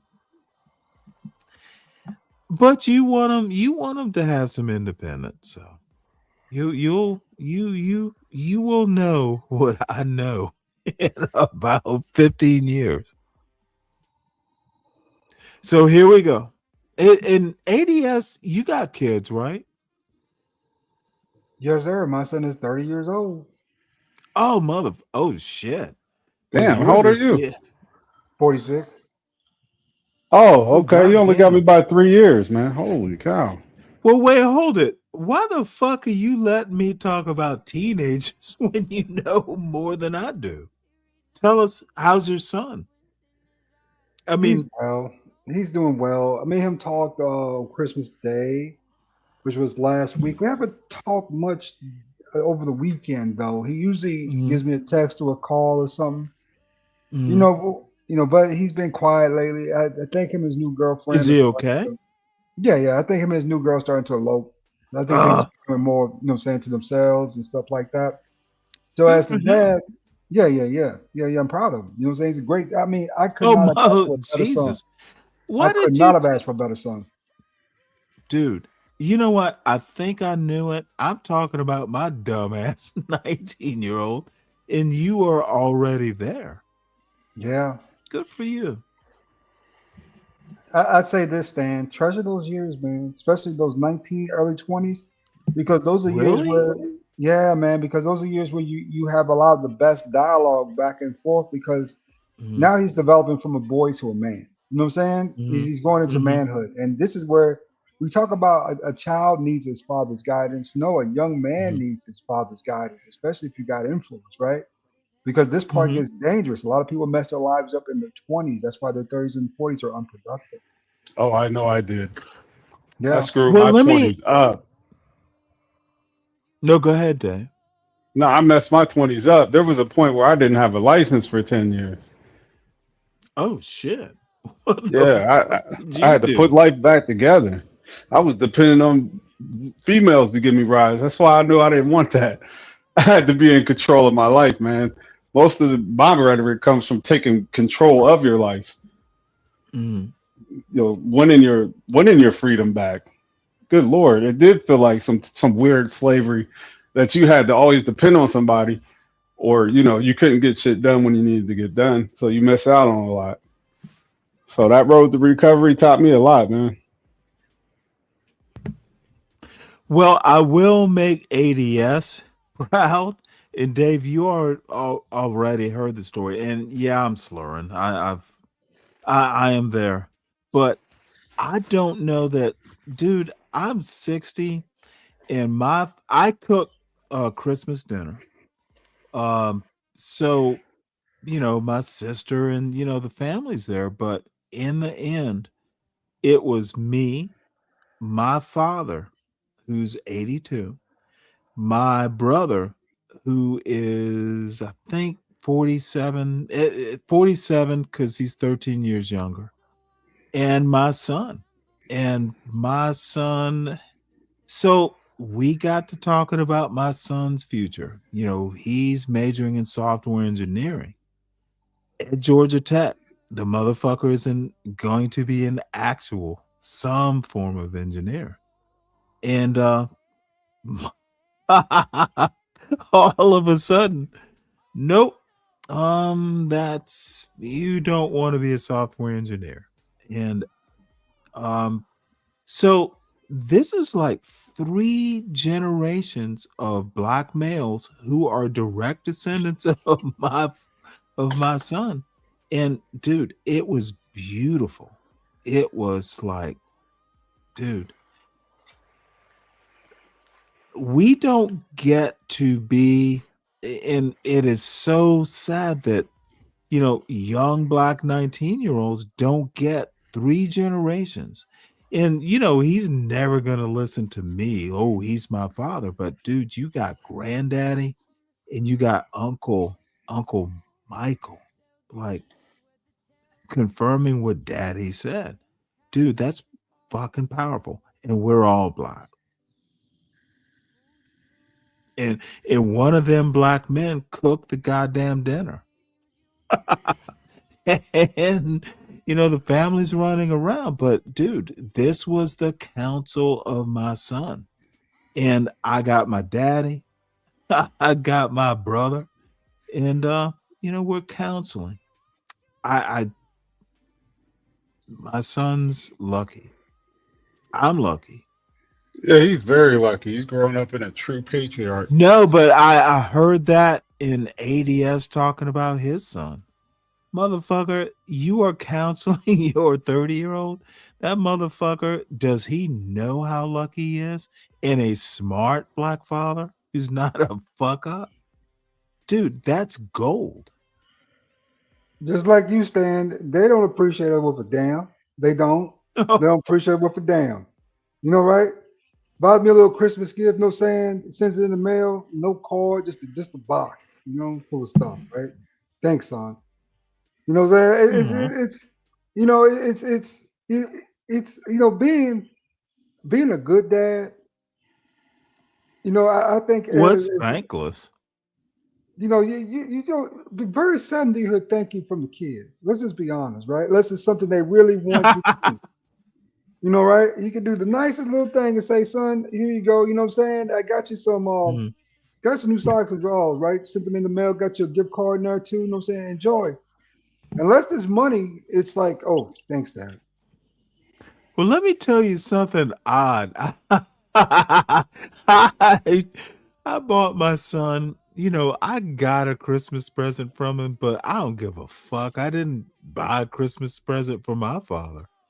But the Christmas present, sometimes when you're 60 and your father's 80, the Christmas presents just come when they come.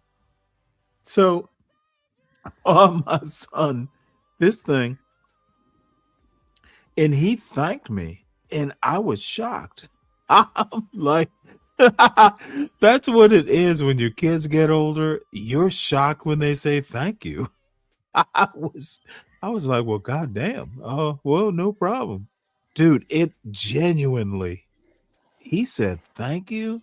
I must have done something right. So, parenting is a thankless job. All you parents out there, you do it for the love of your kids. They don't give a fuck. Actually, they do give a fuck about you. They just don't know how to do it. Oh yeah, my So, daughter, she came through in the clutch on Christmas. oh, really? Yeah, man, you won't Tell believe us what she got about it, me. motherfucker. She got me an official Red Ryder BB gun. What? I was Wait, I hold on, was wait, what? ecstatic, like the official Christmas story. Is Red it a Ryder pump BB gun. action? Like Yes. no. The one like the John Wayne, I forget what those are called, lever action. Let me see. Yeah, it's a lever action. Let me go grab that. Motherfucker, I had one of those when I was a kid. God damn it. They know how much of a kid I am. So she got me the Red Ryder BB gun. Good for you. Oh shit, that does sound like John Wayne. Yeah. I ain't buying no BBs because I don't trust anybody at my house. They'll be shooting it. But yeah, I pull this out when I'm talking shit. I'll put this over my shoulder and walk around like I'll pop somebody. So let me now, gentlemen, Deacon Dave and Lord ADS in Nightish is asleep as usual. He's probably Good job listening. on the He's probably purge tonight. That's what he did. I'm He sorry, went up what? on the purge. He went up on the purge and fell asleep. That shit was hilarious. You know what? I know what the purge is. None of those motherfuckers are funny. It's sloppy. They overtalk. I'm frankly unimpressed. So the reason I mentioned both your names is JB Smooth. You know who JB Smooth is, right, Dave? Yeah. He's on a short leash. Uh-oh. I thought this show And was going for motherfucker, you're a goddamn moderator. Should I bring him up? And ADS, are you a moderator on this channel? I believe so, sir. I just had noticed that. The Thank you. motherfucker, then there are two moderators. Okay. Should I bring this JB Smooth up? Yeah, why not? I don't deny anybody. You will see why I asked you, Lord ADS. JB, welcome. Hey, how you doing, man? Hey, what's up, man? I'm all good. See, me too. But why'd you have to say that about me, though, Sam? Well, I'm sorry. I was asking my counselors, my moderators. They are my counselors. Whether you Well, should you come need up. to think for yourself, man. Okay, motherfucker, you need to be reminded that you used to be a moderator, but you're a fallen angel. Do you recall why you no longer have a wrench? No, because you took it from me. I Then, don't remember, motherfucker, man. if you don't recall why, then that's why you lost the wrench. Well, Now, probably what because we're you say gonna I'll be on what we're many gonna times. do, sir, what we're gonna do is proceed. Let's change the topic. Oh, you talking about like Did you police or have a something? good Did you have a good Christmas, JB Man, Smooth? I broke my leg, Stanley. So I'm just getting home from the hospital. Fell down with Is it. that why Broke my you leg. sound high on the drugs? Hell no, that's just the moonshine, man.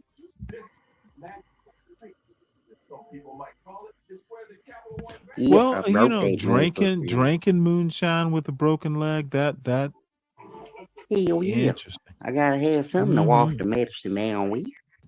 Mm-hmm. Yeah, I'm not So gonna let no anyway, water. let us go back to me being annoyed with Sharon and the psychedelic Izzy. You're not willing, if you are willing to keep yourself so centered that everything got to be that you cannot get a no, and everything got to be you make the final decision on every single thing.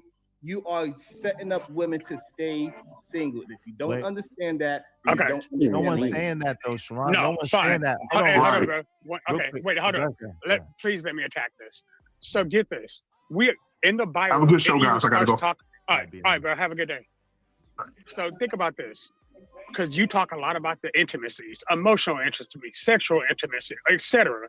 Now we're talking about something very specific: sexual desire, and the rejection of denying it. Right?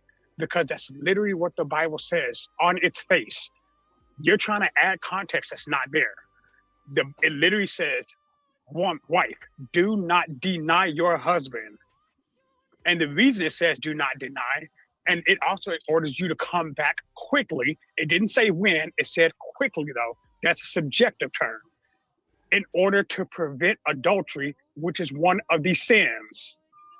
Like you're skipping everything else to try to make a point. It's a women-centric point, but you're ignoring what the Bible says. The Bible literally talks about the same thing. Praise to the Almighty, but at the end of the day, this ain't You no hear me, Stanley? circumstance, gentlemen. You got the men on one side and the men on the other side, and this ain't meshing it. And You know here's the what I'm thing, saying? but why a lot of ABS, for some reason they don't understand, and if we could just get men I'm sorry. to understand that this rhetoric doesn't. What do you have to say, JB?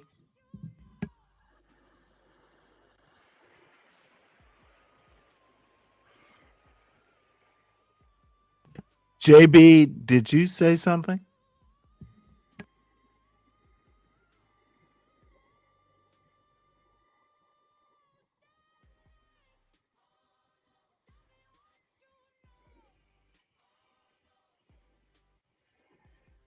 Oh, apparently JB left. So anyone actually have anything to say up to this point? Because I have something to say. You know, I don't think that he's. I know that he's being purposely disingenuous, but for whatever reason, he does that. It's his show. Well, the problem is Lord ADS is just going to get pissed off. So I'm not going to make the comment, but this I will hint this Bible-based bullshit about how relationships work down on earth. It is literally part of the problem. These everyone has their interpretation of how the Bible and the chapter and the verse. Dude, it's literally a Tower of Babel. I hear Sharon say one thing and Izzy Band say another. Dude, it's why we're a secular country. too many idiots talking about a book that really never made sense. It is a faith-based thing. It's not a fact-based thing. And this is why they fail. Izzy Bands is a moron.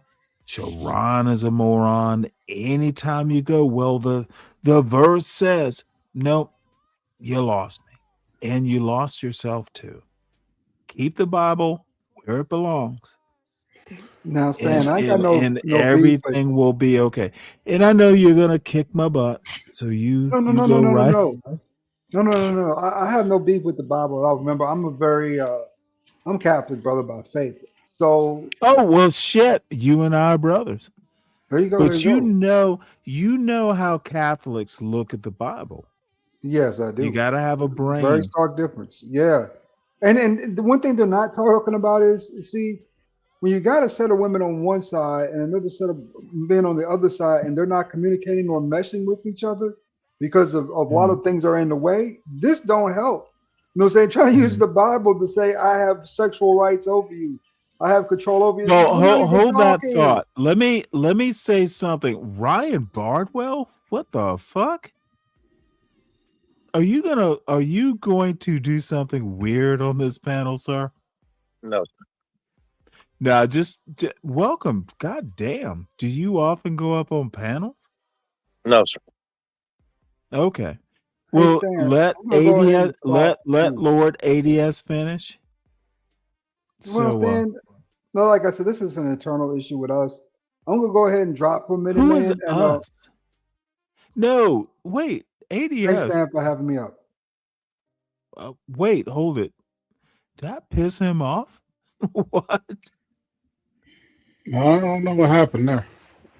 Okay, well, I am not shy about Bible-based. I don't work that way. And people need to understand that Stanley's channel is not a way station for stupidity. It is all about what Stanley thinks. And I'm not going to hold the hand of babies. If I think part of this Black Manosphere, Sharon Bracey bullshit, every 2 minutes they want to quote a fucking Bible passage instead of dealing with the reality of y'all have fucked up. A bunch of motherfucking failures, misinterpreting history, mangling timelines. Dude, just because Jesus said it doesn't make you right. And I have a huge problem with this. I don't. Well, listen. My opinion, my view, opposes yours, and that's fine. It's not as if some people don't have a faith-based relationship or a marriage. They don't. It's You not know like what? people don't put God first. Your faith. Hold on, Dave. Your faith-based, and it's not directed directly at you, Dave. No, I'm not taking it personally either. Good. I'm just saying. Your faith-based relationship is not my concern. That's motherfucker. Don't you? I hate people who proselytize. It is anathema to people like me. I want you to have faith. I admire your faith, but motherfucker, don't you proselytize. If you want to have Bible study, do it on your own fucking channel. Yeah, I get it, but there are people Well, who then, out if there you who get it, there should be no response. there is a response. Stanley always have a response. It's just All like right. Well, a thought that you Ryan, don't get hold out. on It one just second. burns a fucking hole in people. I think that's why Why? ADS. That's Okay, why wait, ADS hold it. dropped. Why is it burning? Dave, honestly, why would what I say burn a hole? That's not what I said. I said when you have a thought, you want to share your thought, and you can't. Then It'll burn a say hole, the and thought. that's why ADS dropped. I believe. I don't care. I've become accustomed to it. but it does burn people up when Okay, then they're saying that's why something. there are only 271. Dude, I'm not going to. So you're asking me to accommodate? Well, I'm not asking you No. to. Be honest. I'm You just want me explaining. to accommodate? You could, but I'm not asking you to. That's a Good. typical human reaction. If you're in a conversation, Okay, then motherfucker, become a better human. nah. No. Wait, And hold it. what other circumstances other than this would you have to constantly hold your This thought? being on a YouTube panel is not a common occurrence. human No, it's beings not. throughout time have not planned their lives around YouTube panels. It's a panel. It's YouTube. I get it. I'm used to it. My mom, she does Look, that to me. I'm used to it. ADS, he's a good guy. He's an excellent guy. But dude, if it's not your taste, if it's gotten too hot and heavy, I respect him no less or more. He's always welcome on this panel.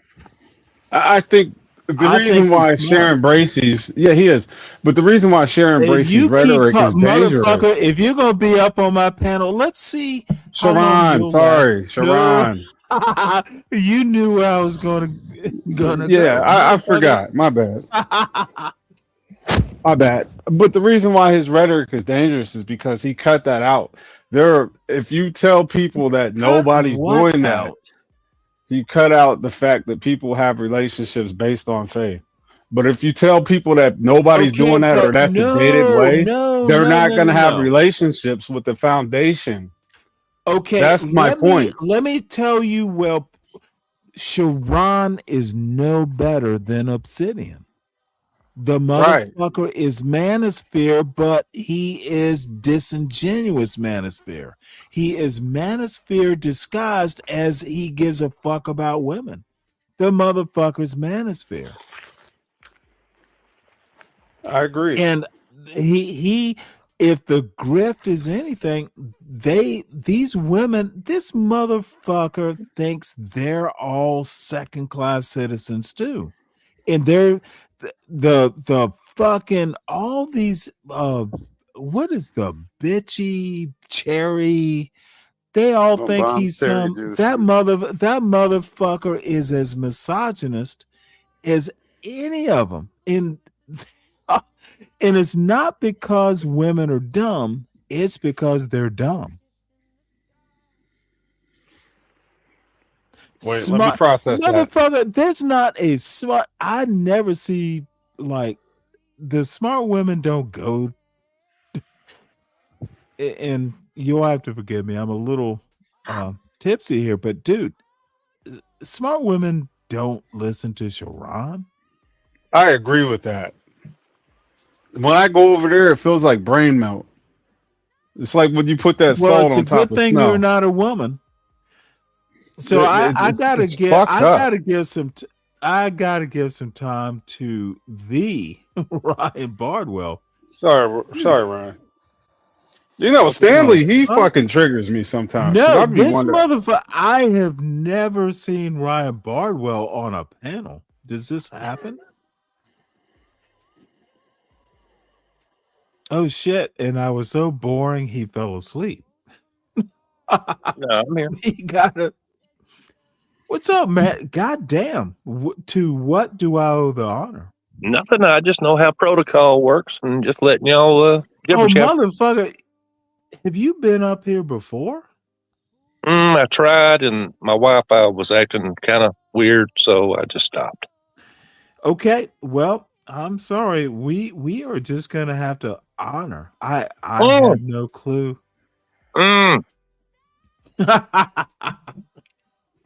Well, welcome to the panel, motherfucker. May you become a regular. Well, we'll see what happens, huh? So, what's on your mind, sir? Not much. I'm just, I got new Wi-Fi installed and I got a new phone. I just testing it out. Yeah, just testing it out. Well, let us do this. Let Dude, I am so bitter. Yeah, well, Dude, it was I kind am of a bitter as a motherfucker. yeah. I kind of saw that earlier, and I thought, well, let's just see what happens here. It's going to Look, be a win or a loss. all I have to say is I think where I went bitter is black people going, well, you read books? I don't need to read books. Okay, you're referring to See, something. You're referring to some other streams. Okay. No, I'm referring to other people. Their streams are the result. Don't Dude, trigger his don't John ever, Cold rant. don't ever. I'm just trying to connect the dots here because I've been out of the loop for a little bit. I've been busy.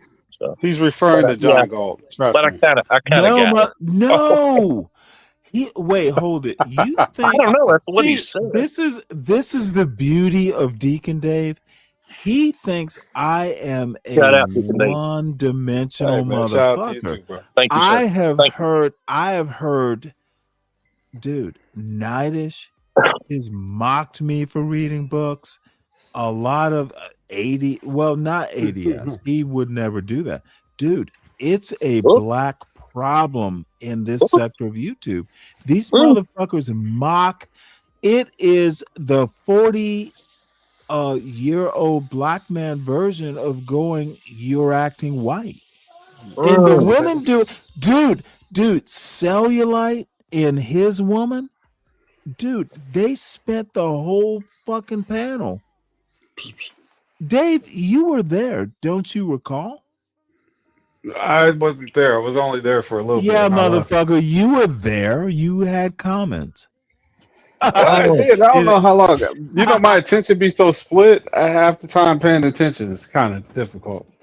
So I'm like in and out. All I have to say is, Stanley, you're acting white. I've literally been called you're acting white in the last year. Somewhere between John Galt and CT's actually generally pretty good. But dude, the dumbest black people, and most of them are men, are y'all are just. Can I ask something? Oh, dude, I know you have comments, motherfucker. No, I didn't say comments. Now you get to ask me. Are you referring to the Andrew Wilson thing? No. Okay, but I'm because no.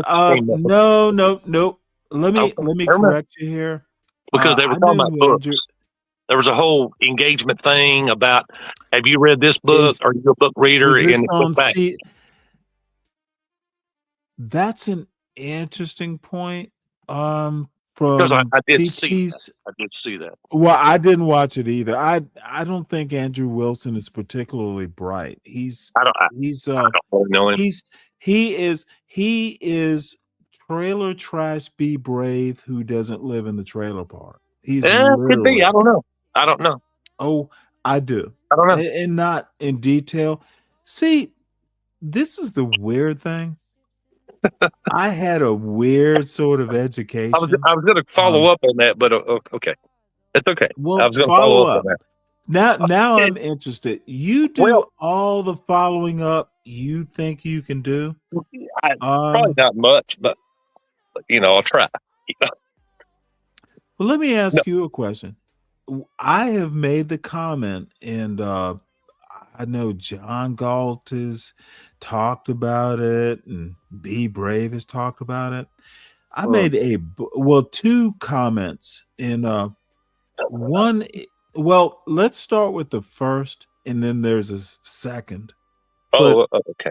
I'm not a hot take guy.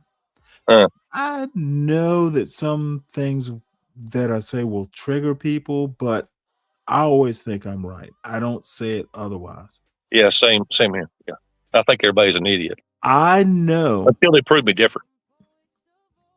I know elite white culture better than Be Brave would ever know it.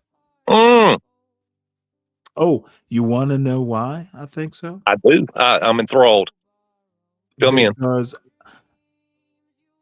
Wait, how long have you known of me? You weren't there when I said it. You don't know my background, do you? Personally, no. Ah, Online, yeah, a well, little bit. then that would be where and you That's where are that wise, line and that's where that line in the dude. sand is, right? The line in the Well, sand. all I have to say, Respectfully. and Respectfully, Stanley. Respectfully. let's start from the beginning. My Oh, roots, okay, my roots are way deeper than Be Braves in American history. For starters, like from the beginning. do we know where he's at? Okay, Stanley? I don't know that you need to interrupt. Let me develop my point. Okay. Be Brave is a tether.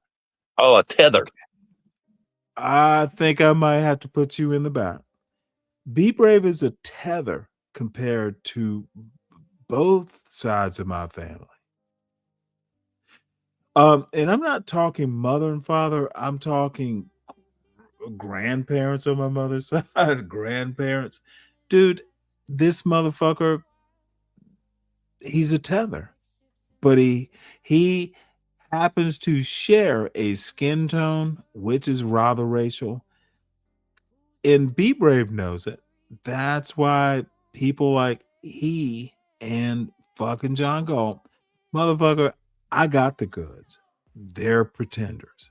So the other thing I want to say is my education is about not so much better than Be Brave. Dude, he is Be Brave will never understand that white people don't give a fuck about the trailer trash class. Bob tried to tell him. And I've never seen a motherfucker get so fucking flustered. He knows it. He can talk about all his little millionaire bosses. They didn't give a fuck. They just wanted him to do the work. Like, motherfucker, we will humor you. We just need you to lead or be the dime store psychologist. That Be Brave bought that shit hook, line, and sinker. And that's fine. But dude, when I tell you I know more about Western culture, European culture, I simply know more than Trailer Trash Boy knows it. He's fuss and feathers. So now you know my point. Oh, okay. So let's get back to this foolishness.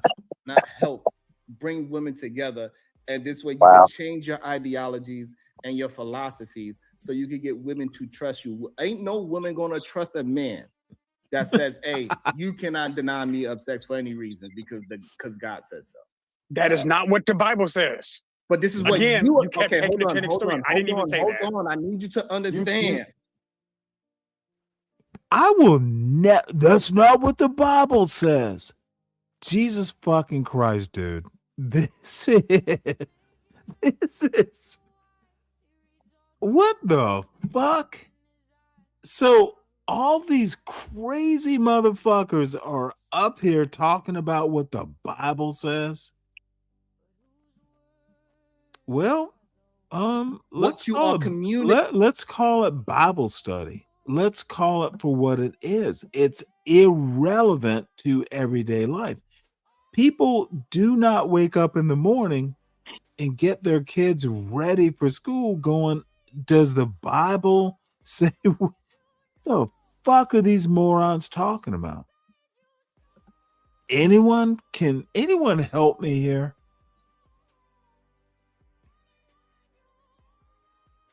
Well, apparently not.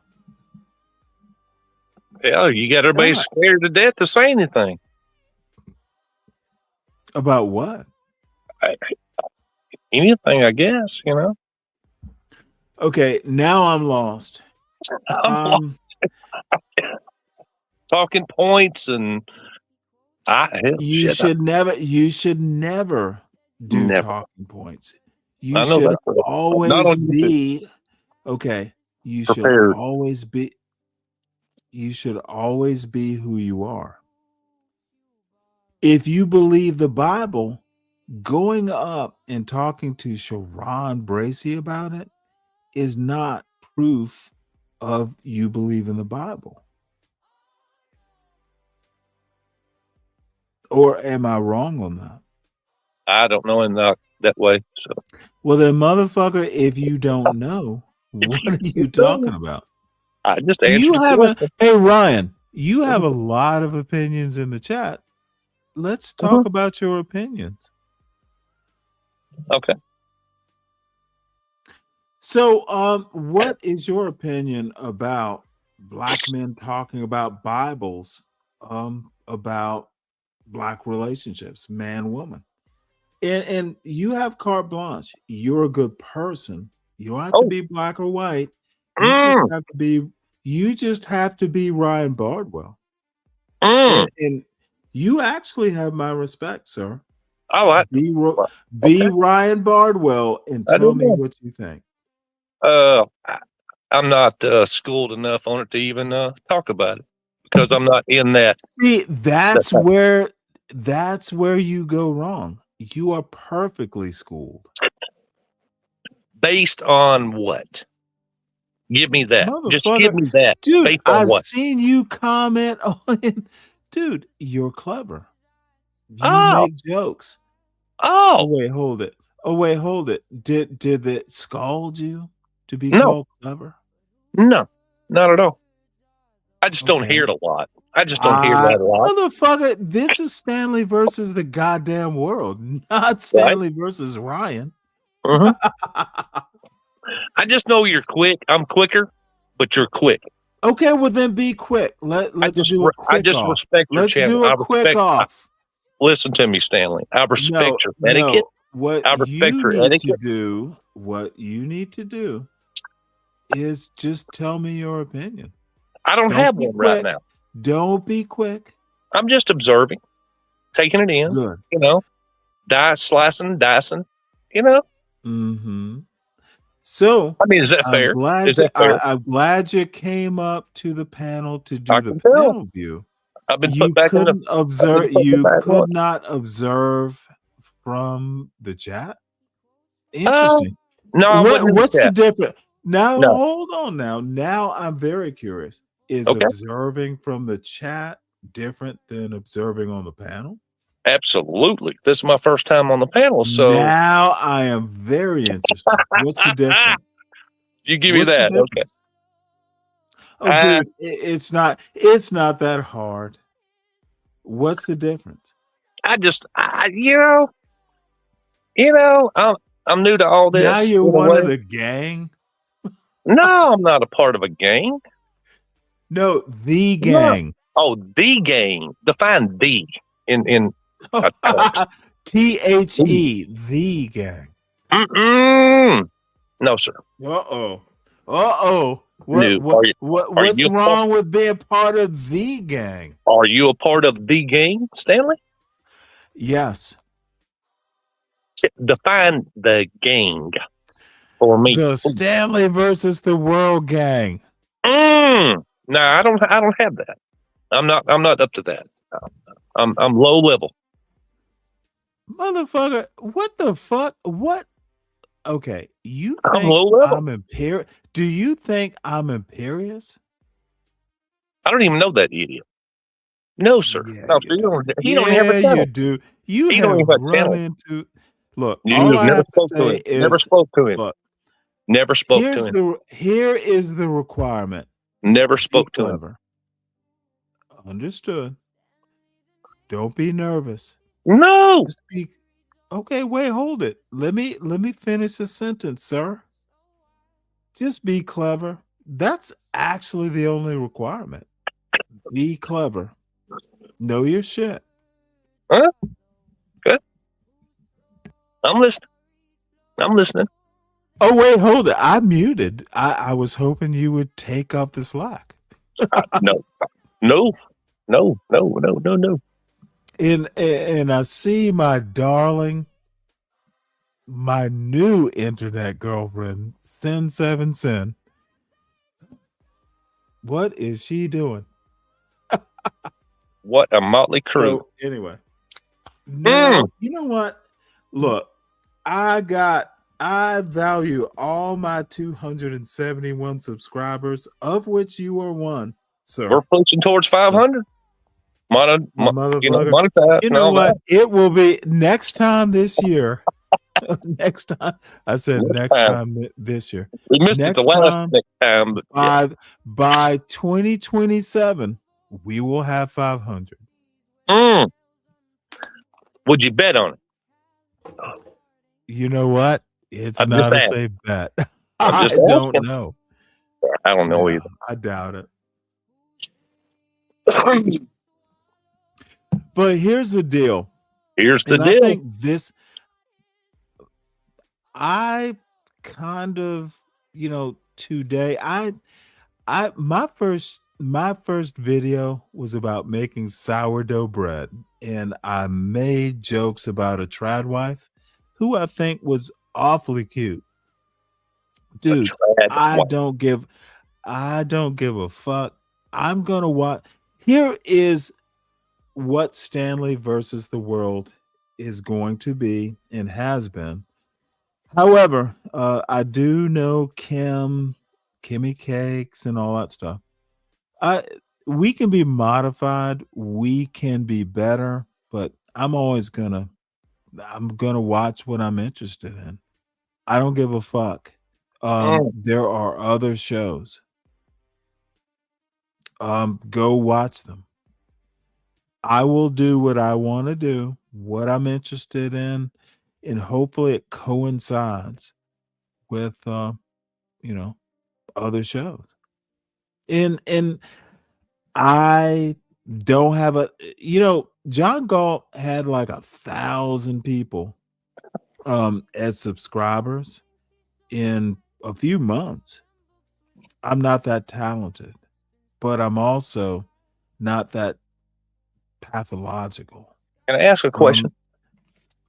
Please do. On what you just said, does it take Please talent? Does it take talent to live stream?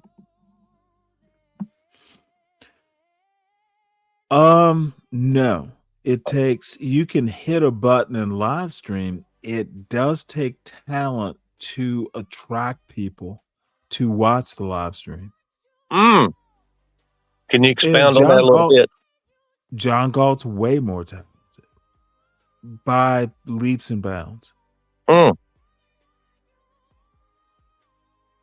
Okay. You didn't notice? Not really.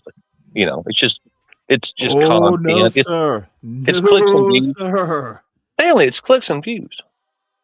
No. I don't really. I think John Galt is actually right.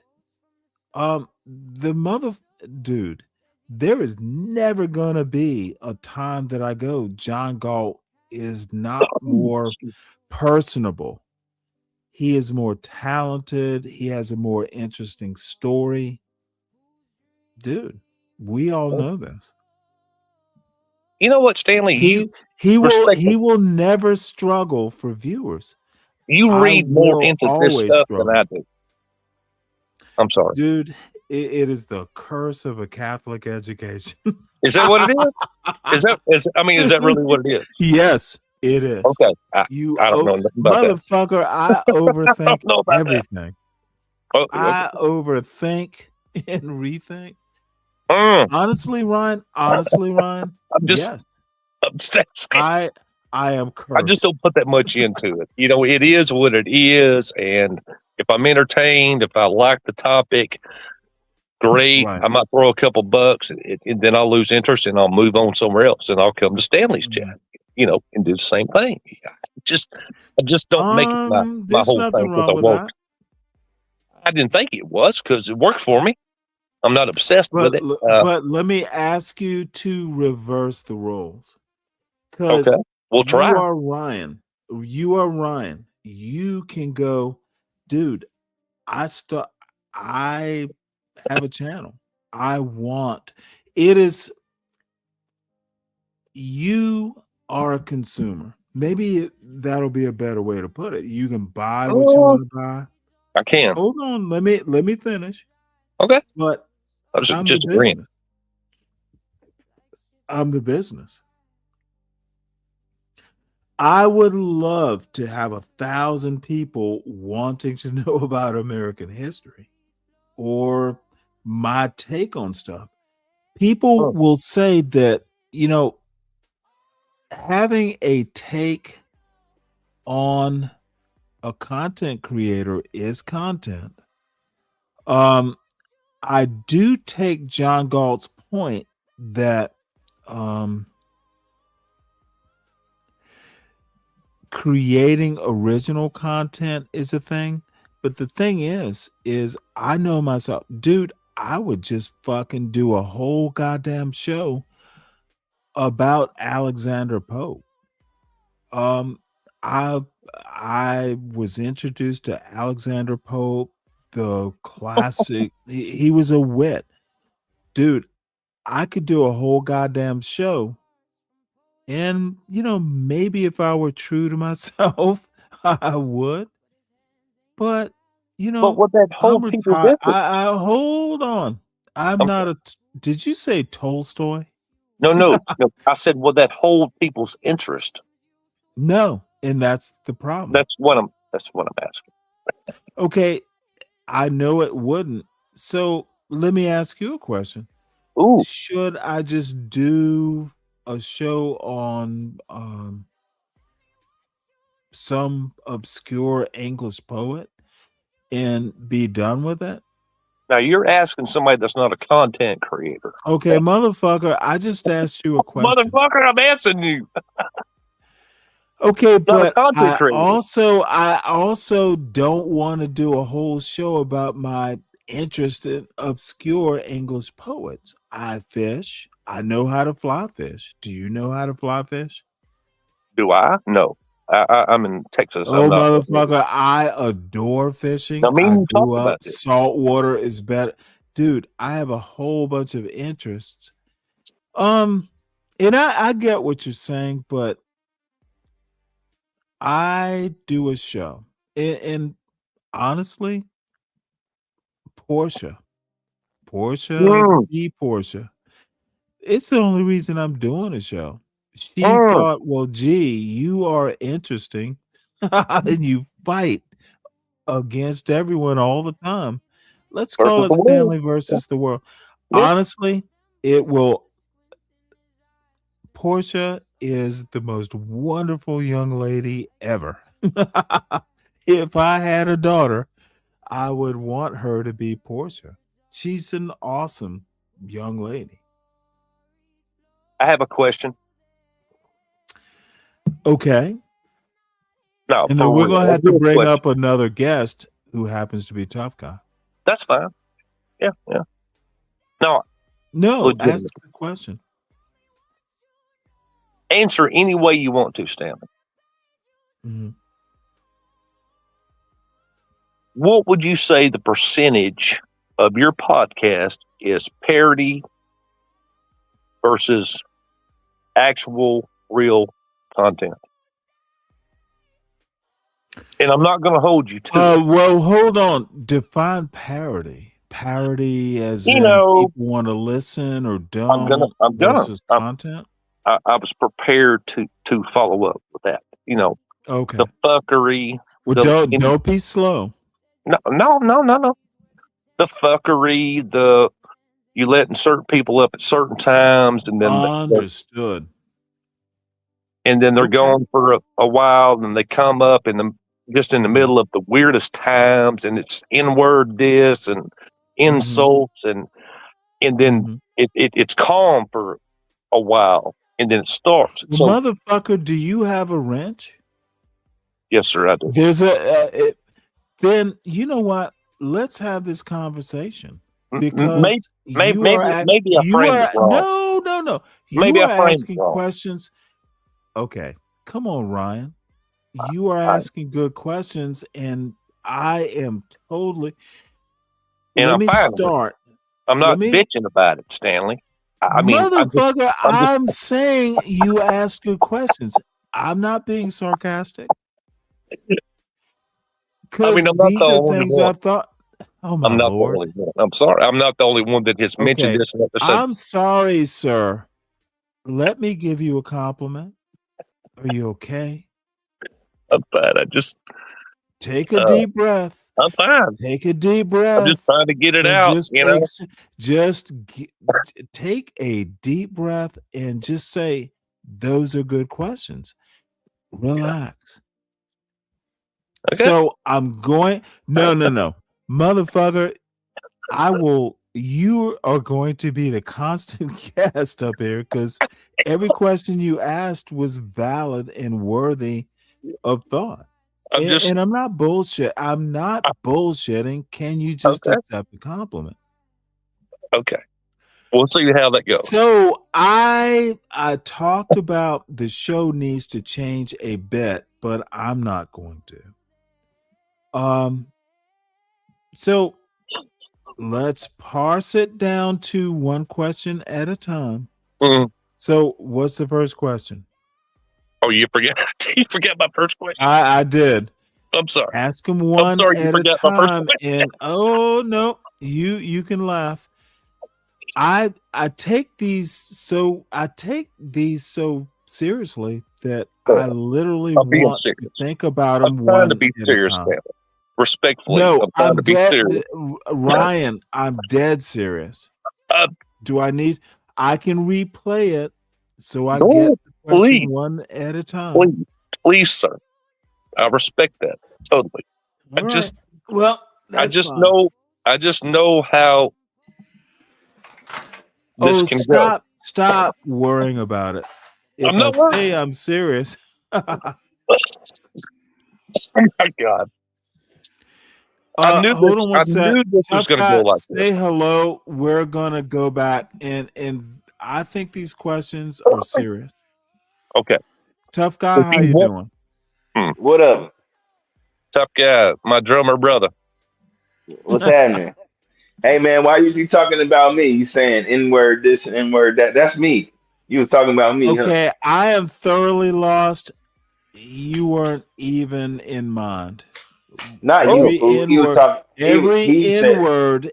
Wait, hold it. Is this from no. another He show? said it, Stanley. He said you got people Wait, coming hold up it. here. Wait, hold it. I'm confused.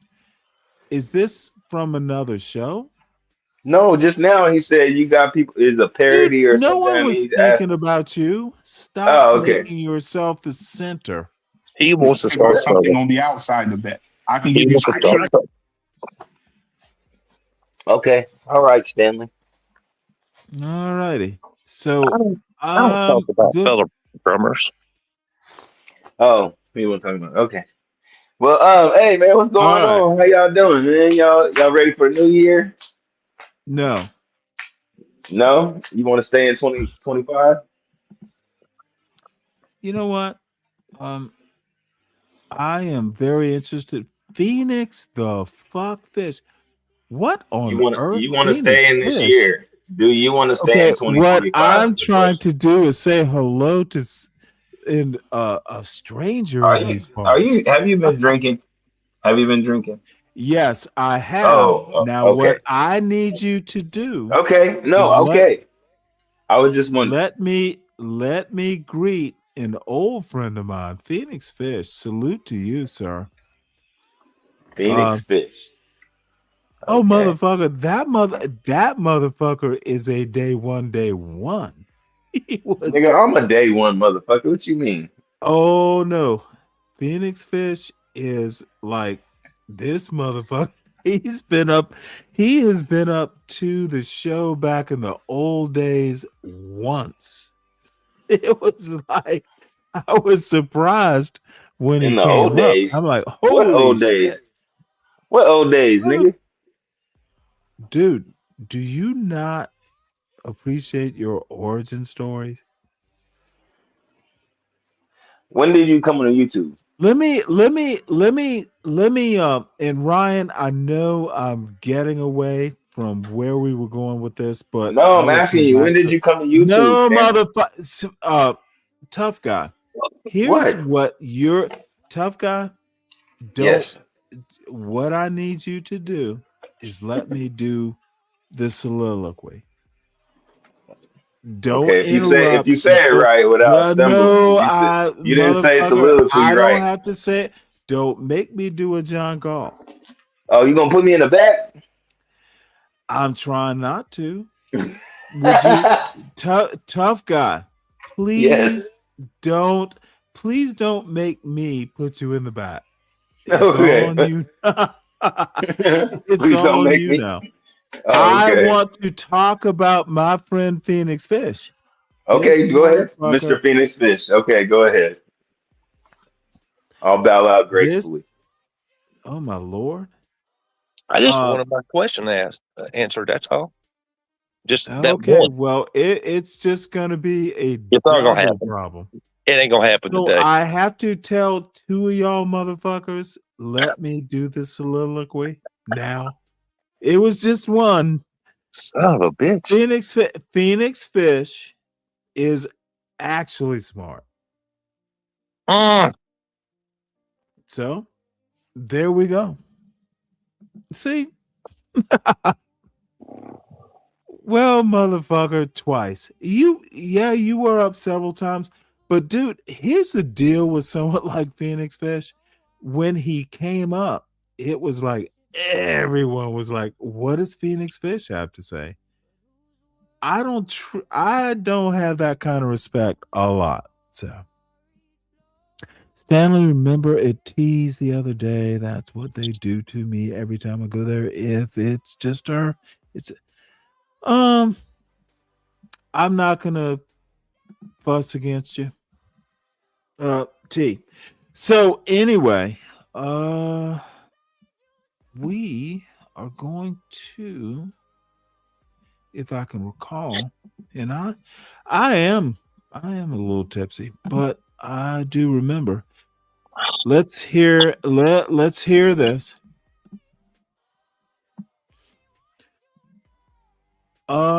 No. You can hit a button in live stream. It does take talent to attract people to watch the live stream. Can you expound on that a little bit? John Galt's way more talented by leaps and bounds. You know what? I had no clue when I get drunk. My fucking accent just gets way more southern. Guess it's a good thing I'm from the South. Not more than mine. I love my fucking accent. Well, yeah, nigga, you from Georgia, right? Okay.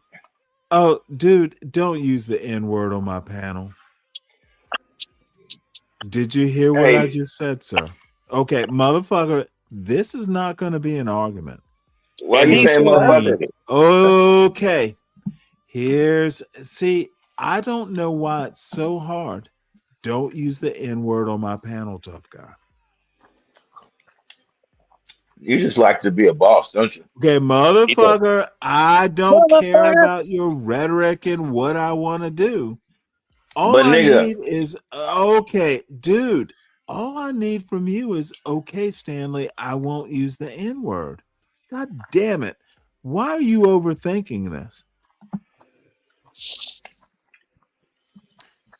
So it's easy for you to say, nigga. Okay, motherfucker. What? Okay. You know what? Tell me how it's easy for me to not use the N-word. Now I'm curious.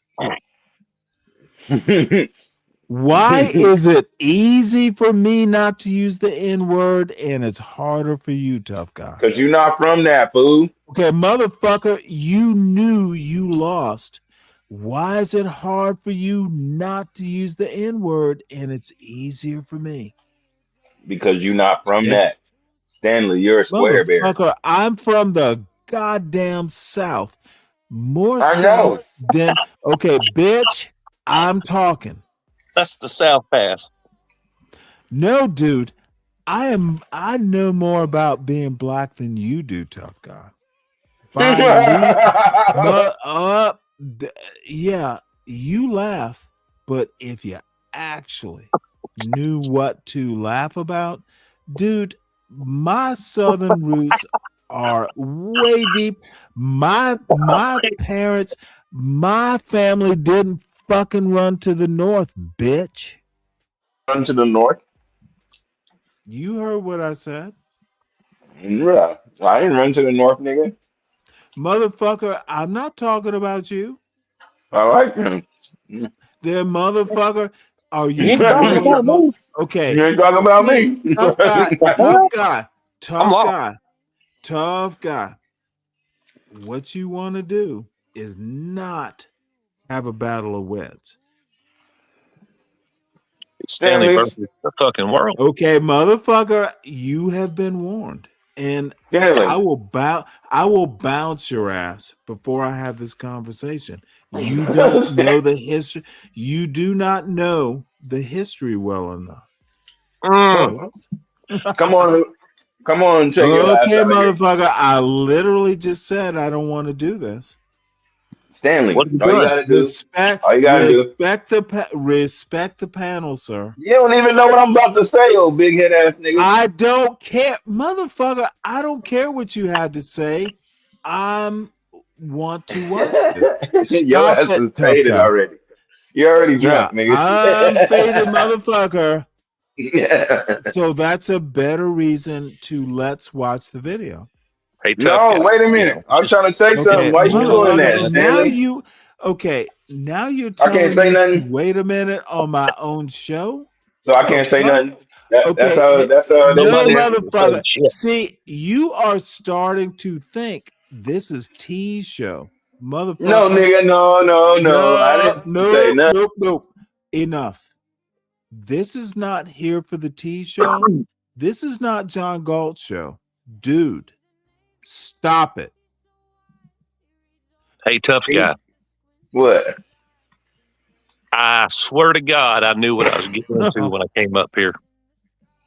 Hey, but he knows me, man. You even know me, fool. Like, I don't understand why he does I know this. you both, and I'm trying to prove a point to Ryan. Everybody knows me, so I don't know why he acting like this or acting brand new. Everybody in the club getting crunk.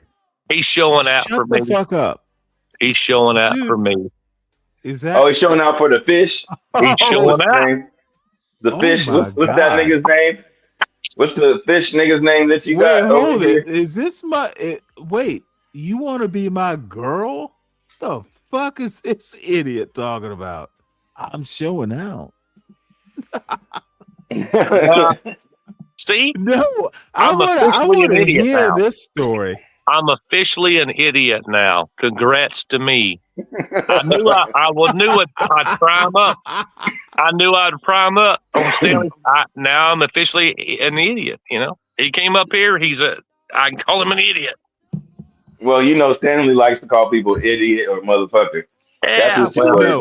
Wait, hold it. I can't never say. He don't let me say nigga though. He get mad when I say nigga. The last thing I want you to be. I don't like you being an idiot, sir. I don't like calling you one either. See, y'all get too wrapped up, motherfucker. I want you to not be an idiot. Wrapped up.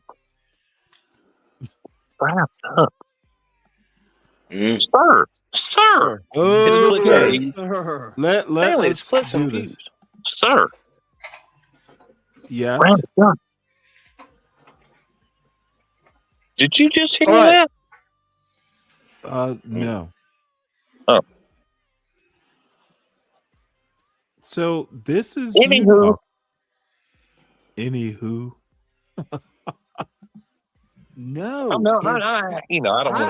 I think John Galt is actually right. Why are we talking about John?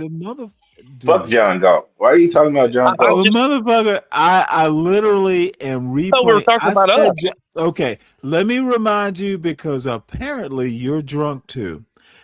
I said John Galt has more talent for attracting audiences. You don't recall this? I don't think Ryan? so. Motherfucker, reserve that comment because I don't think so either. But let's let white boy Ryan, you are in John Galt's channel way more than I am. So No, sir. do No, you,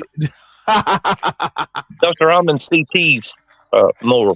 oh well, that's even. You know what? At Well, least you asked, CT. At but you least were wrong. CT. You At assumed, but you least were wrong, CT. Stanley. No, sir. Oh, You assumed.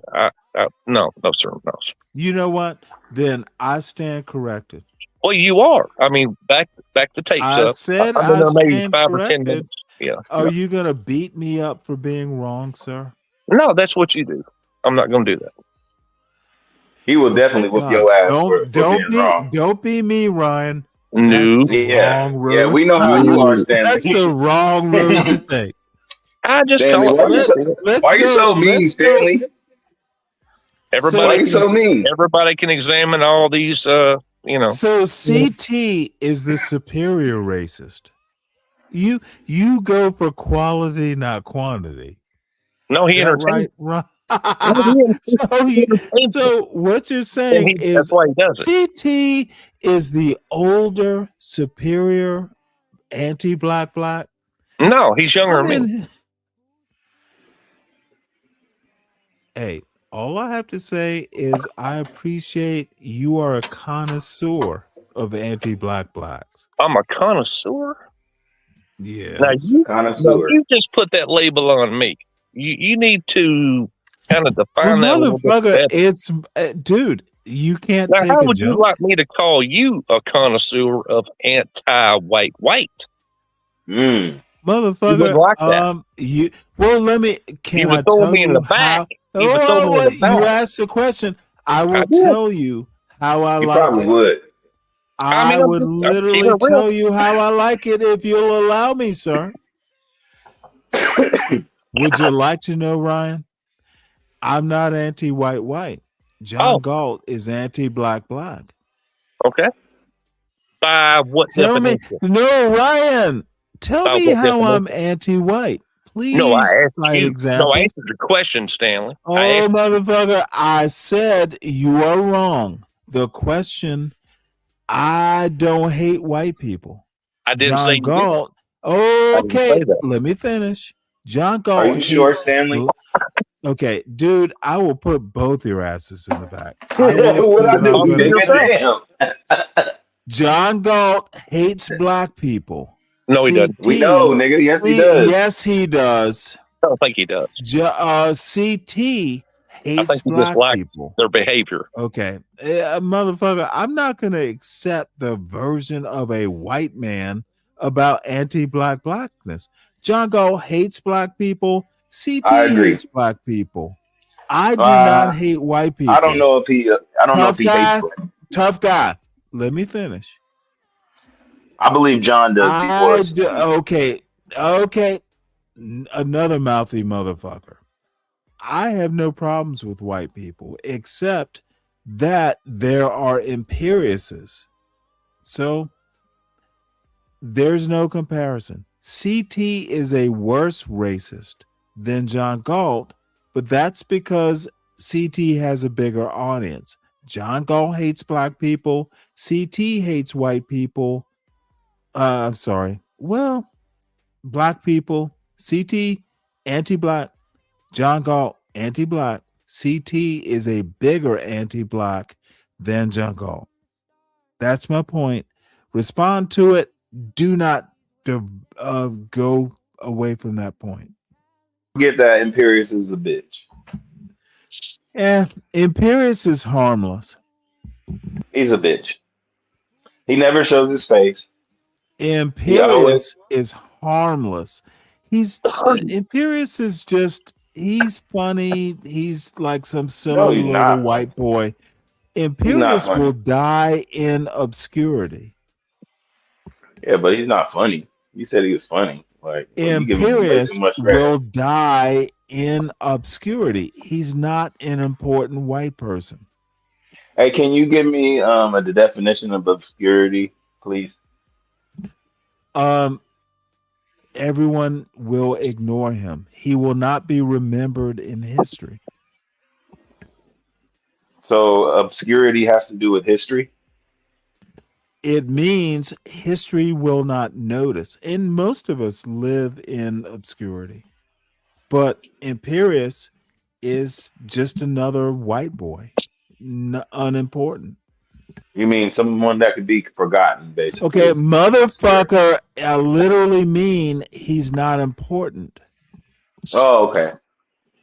So obscurity is non-importance, is what you're saying. Is that the definition of obscurity? There is Google.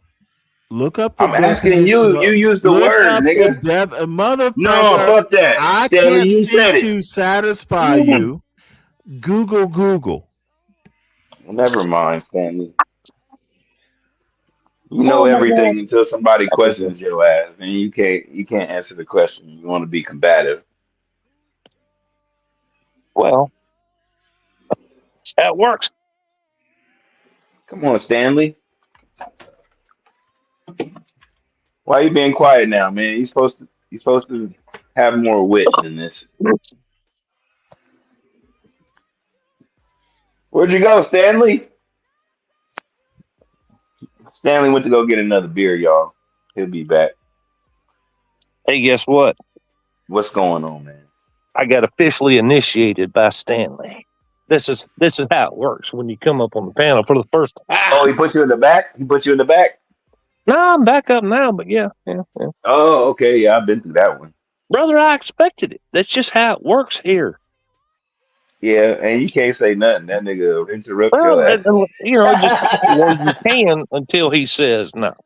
It's his show, man. You know. He'll ask you That's how five he runs it. questions.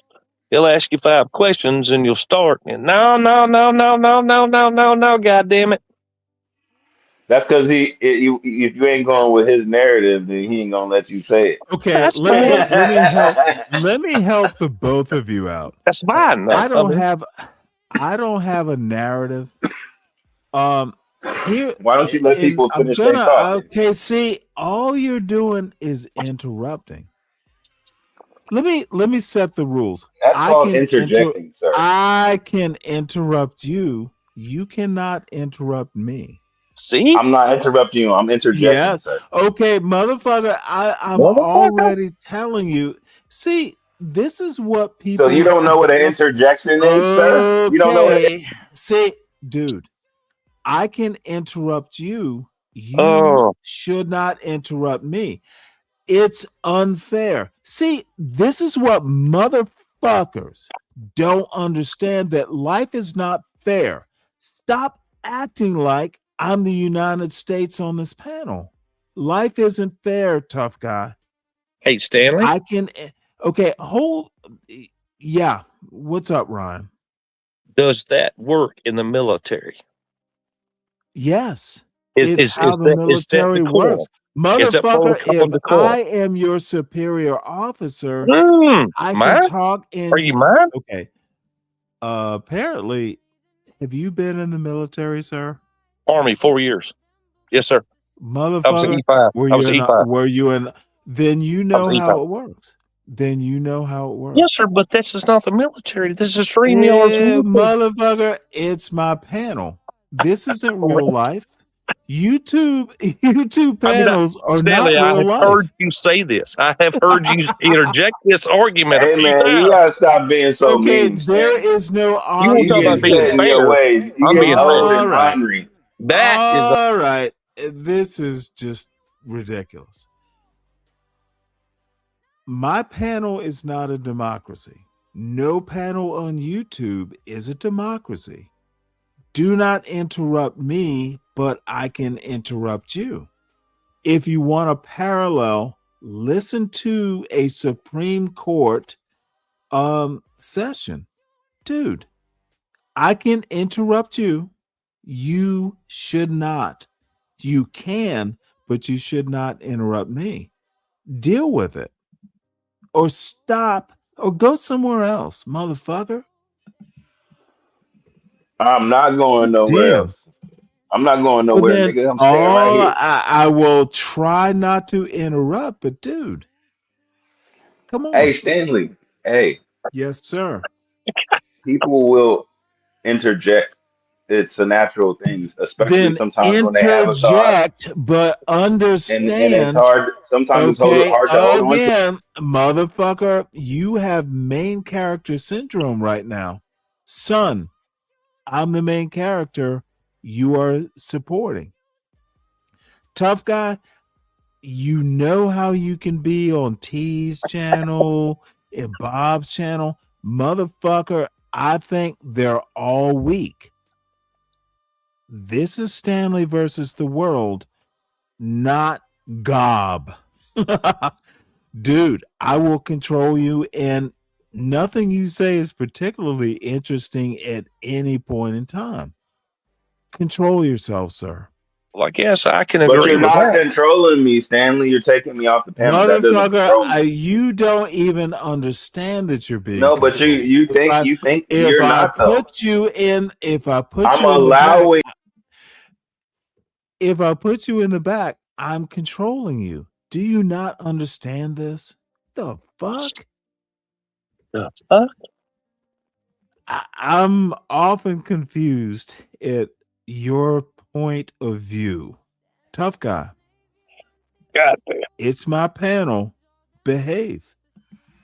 How It's come my you won't let letterbox, me bitch. give my point of view? You keep putting me in the back, I nigga. don't care, dude. I only You care can't get about my your point of point. view, nigga. You keep putting me in the back. Yeah, I keep telling you not to use the N word, yet you do.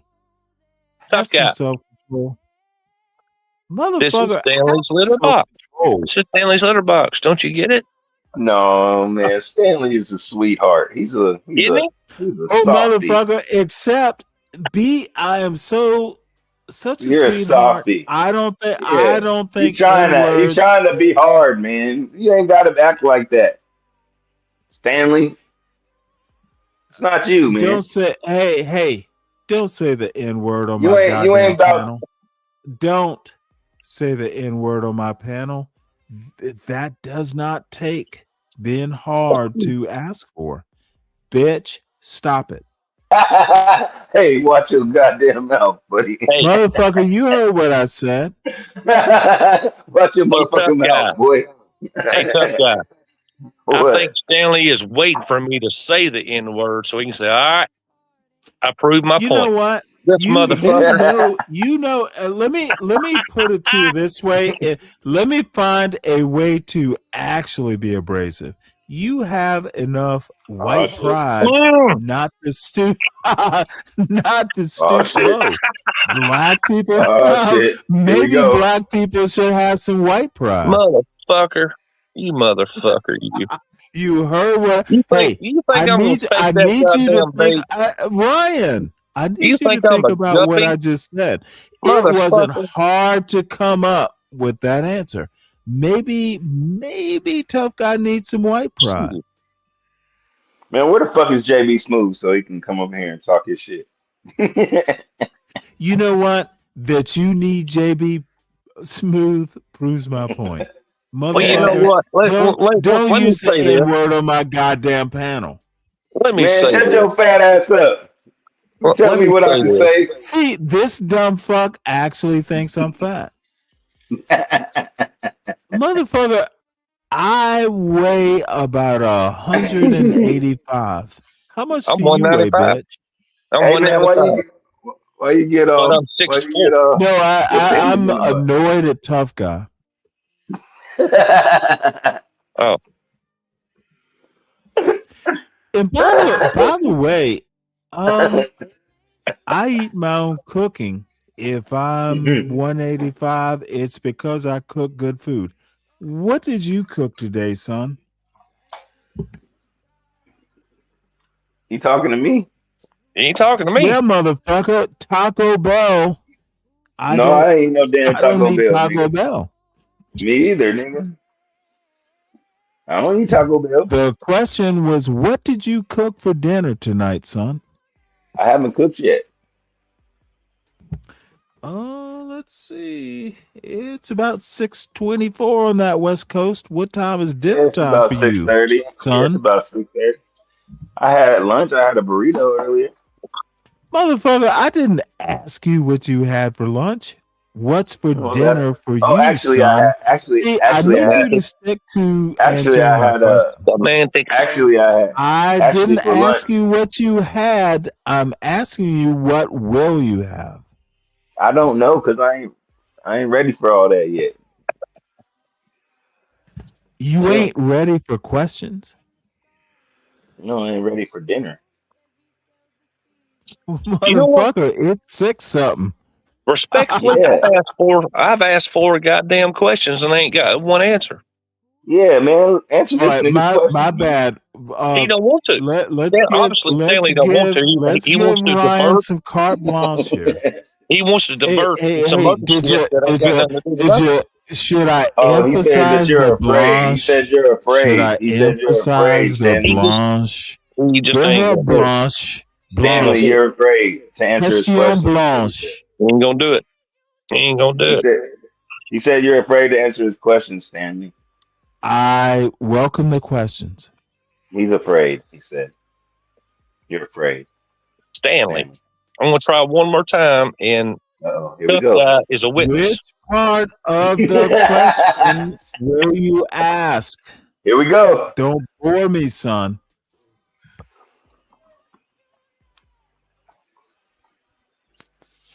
Can I ask? Yeah, go ahead, big dog. I want to hear it now. I want to hear it too. Stanley, what percentage of your channel is parody versus real content?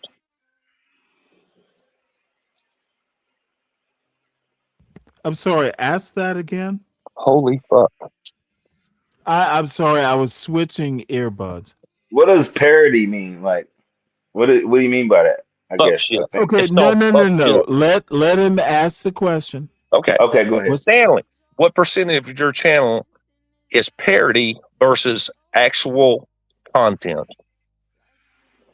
If I need to Define elaborate, I will. parody. We went over this. You didn't answer. Parody, racial parody, man, shit. woman. Fuck I'm shit. sorry, what?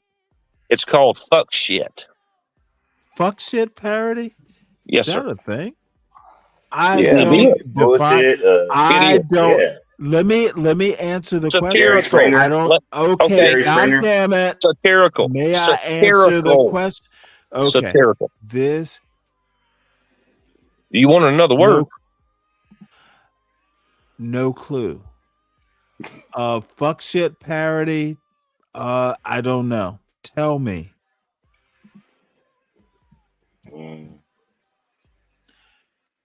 Don't know. What's the fuck shit parody? What's the percentage? Satirical Saturdays, fuck shit Fridays. We're going to talk about this. We're going to keep it serious. Oh, that's advice. What? Well, I don't. Generally it's Saturdays, Sundays, maybe. Friday gets. I get what you're saying now. I for some reason or another. Fucking times. Yeah, motherfucker. That nigga's drunk. Sorry, Ryan. Well, that shouldn't be an excuse, tough guy. Okay, I do not know why you're over talking, and little jackass is laughing, braying in the It's just hard not to. Okay. Hey man, don't be mean to me, Stanley. I need someone to look up braying. BRAYING. Motherfucker, stop braying like a donkey, tough guy. Be nice. So, I'm trying to be. Can't you be nice? Or do you gotta be an asshole? I don't know. I don't like the fuckery. To be honest, if I had to, because you feed off of if he does, he likes fuckery. Don't let him lie to you. If I could go, If I could go without the fuckery You for lying. Why are 24, you lying? Stanley, why stop are lying. you interrupting? Because you lying, I'm Oh, interjecting. oh my Lord. Is this, see, this is the Rest other my weird case. thing. Dude, as Rest my soon case. as, motherfucker, this is ridiculous, Now, Tough this is the Guy. first time I've been able to ask this.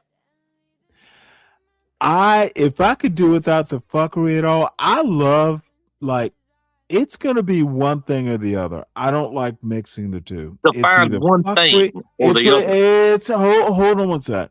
It's That's either bullshit. fuckery or facts. Choose your show. It's all facts or all fuckery. Okay. Does that bring the views I with? don't give a fuck about views at this Okay. point. Now you said it. Okay. You don't care. Well, you know what? You don't care. Actually, no, I got it. I can't. Well, let me say this though, Ryan. I'm sorry, Stanley. You just said it. You don't care. So Good. you either I care or said you it. don't I'm care. not back. Whoa. I'm not backing away from it. Okay. What you said it. I'm going to reinforce it. I have to sleep at night. Does that ultimately answer your question? No, sir. It doesn't. I'm sorry. If I would rather He can't facts sleep at over. night. Okay, bitch.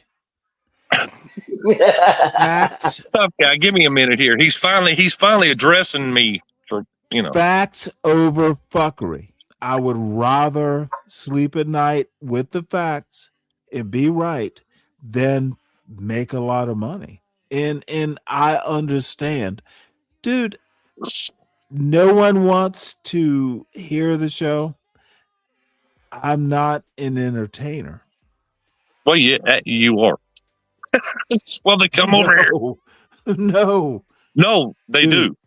Until you get abusive, and they say, "Well, fuck this." Well, you know, I mean, what? it gets to a point, Stanley. I mean, I'm being legit. It gets to a point to like, okay, this was that, but now it's done passed over to into this is like, oh, we got to go somewhere else. And I'm just being legit. No, I'm listening. We know how CTs runs. We know how Gulps runs. We know how. I'm not going to accommodate. But Ryan, you don't have to. Please, Ryan, please finish, and then I'll respond. Okay. Can I tell you what? And I'm not a fan of Be Brave, but he is who he is. He tells everybody in his chat, even his mods. I'm not a mod. Don't care to be. Do not tell anybody to hit the like button. Don't tell anybody to hit subscribe. He doesn't care about being monetized. He doesn't give a shit. And I found that odd. Can you stop right there and let me respond to that? Yeah, I just stopped. You heard enough. Okay. Well, I'm a fan of Be Brave to a certain extent. I'm not. Be Sorry, brave. Stanley, I'm not. Me neither. Nobody really is. Be Brave is doing what I do. He's just insulating himself against the likes that aren't gonna come. Look, we all do it. Be Brave knows he's being controversial. He knows there's a certain amount of people that are going to listen to what he has to say, and just unlike let me finish, please. I'm just saying. He has no, Stanley. Be Brave. Okay, Tough Guy. Why do you have to? I do not know why you have to interrupt my flow. I'm just fucking with you, man. I had to. Well, stop fucking with me. I'm trying to be honest. Okay, Be Brave is doing a certain amount of I know they're not going to like. And I do the same thing. Here's the difference, though. I think Be Brave does not admit that he doesn't know shit. Be Brave, John Galt, CT, all these motherfuckers will literally worship Western culture, but not part of Western culture is I read a book. I read several books. I got an education. And these motherfuckers are literally anti-expert. The funny thing is, some of the dumbest motherfuckers I've ever met would be people like Be Brave, NCT, and John Galt. CT is doing a YouTube show, and you go back and you look into CT's background. There are other things he could have been doing, but he was kind of forced into it. Same thing with John Galt. John Galt is a fuck up. Yeah, he's a Luckily, bitch ass nigga. okay, I need you to not interrupt, tough guy. Okay, I'll be back. I'll be back, Stanley. Good. So John Galt, the motherfucker, fucked up in a way that I could never consider him smart. The motherfucker. I don't know how much you know about John Galt, but dude, a little bit. I know his real name. Okay. Some other shit. I know his real name too. Yeah. What I also know is that motherfucker. You have to be a talented fuck up to do what John Galt, dude. And he can tell you the stories, but the dude is the fuck up's fuck up. Stanley, So can I is ask you something? whoa. No, CT when is you're done, I wanna ask. CT is a fuck up of fuck ups too. Be Brave. I don't know as much about his background, but he's probably fucked up in the same way. Don't care. I want to ask a follow-up. I'm not asking you to care, but what I'm trying to get you to understand is that they're fuck ups. I'm not a fuck up. They are little. Dude, they're fuck ups. I could get into details. I can give you. I can give you one example.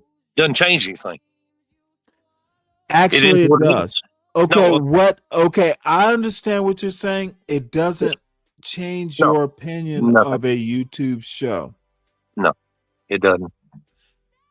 Good. I have seen enough. I follow enough. But See Ryan, go ahead. I'm trying to tell you that I think they're fuck ups, and I don't care. You can like them more, you can like them less. I don't give a fuck. I am not on YouTube explaining my fuck ups. Gotcha. Can I ask you this? Please. Pertaining to that, if they are what you say they are or what you think they are. Don't take my word for it. No, I'm not. I'm just repeating what you just said. If they are what they are. Say something original. Don't repeat what I accuse them of. Go listen to them. Ask them questions. Well, I'm going to ask my question. I'm going to land it. Okay. And leave it to you, Stanley. Respectfully. Why don't they have you up on their panel? And I'm not talking about the past. Well, wait, hold it. You gonna let me answer? Because I'm abrasive. Okay. But there's a lot of abrasive people on there. You know. Okay. Well, then you tell me. I literally said I'm abrasive. I don't. I think they're idiots. I think John Galt's an idiot. Never thought he wasn't. So that's it. I will. Yes. Okay. But let me give context. Context. Correct. I didn't think John Galt was an idiot until he became an idiot. John Galt is okay. I need you to let me finish. I'm listening. John Galt is devolving. John Galt is not the John Galt of 2 years ago. He has devolved. And I can give you details, Be Brave has never been someone. Be Brave is Be Brave. He's neither evolving nor devolving. Be Brave is just Be Brave. CT is actually getting better, but not something that I want to be around. Notice I rarely, if the topic isn't something I'm interested in, and it rarely is these days, I don't hang. I got started with CT. I would have never thought to even CT, and I will always respect CT. I don't agree with his racism. He's a fucking racist to the core, and he's not that bright, but he is an entertainer. John Galt's a degenerate. The motherfucker, John Galt is literally a degenerate. And the odd thing is, you don't think I've thought about this stuff? I didn't ask you think that, okay, motherfucker, I don't give a fuck what you asked me. I'm No, explaining you it. asked me. Now, what you need to do is sit chair and listen to what I say. So when you ask me a question, John Galt is a degenerate. He is devolving. CT is getting good at the entertainment. I don't know enough about him, his personal life, so I don't know. John Galt, I have an idea, because John Galt actually talks about his personal life on his channel. Be Brave he's never been more than a bottom feeder. He's a racist, and there's a reason why he's a racist, because all his black buddies fucking laughed at him. He's a weirdo. So it was a long way around of answering your questions. I would say so. Yeah. Absolutely. It's my show. It's my show. Got it. I Yeah, can yeah. take as long. Sure, absolutely. Yeah, yeah. Fuck everybody else. It's not Eh, fuck, but eh, I get eh. to explain. Yeah, well, you really didn't, but I got it. You didn't answer Well, my question. dude, I think You I didn't. explained it well. If you don't agree, I don't if you agree. don't Stanley. agree, I don't. then we I asked will you a have direct to question. just You went, okay. Don't be a tough guy. I'm not. Good. John Galt's the degenerate. Mm. Be brave. Be brave. We never his parents probably didn't expect much. And CT is a clown. Mm. But he's the clown prince. And then CT, motherfucker, don't interrupt. CT is the clown prince. you're a jewel. Accidental jewel. jewel. Anything jewel. else? I guess not. You know, it is what it is. Whatever Well, the fuck it means. It will You won't always let me. be. You won't let me. You ain't gonna let nobody. You ain't gonna let nobody. Whoa! Motherfucker, you ain't gonna let nobody. I answered your questions. No, you didn't. What? No, you didn't. You just gave. You just I gave a didn't brief. answer. Wait, hold You it. just gave your I brief didn't. generalization of how you felt. Yes. No, there is no such thing as a brief generalization.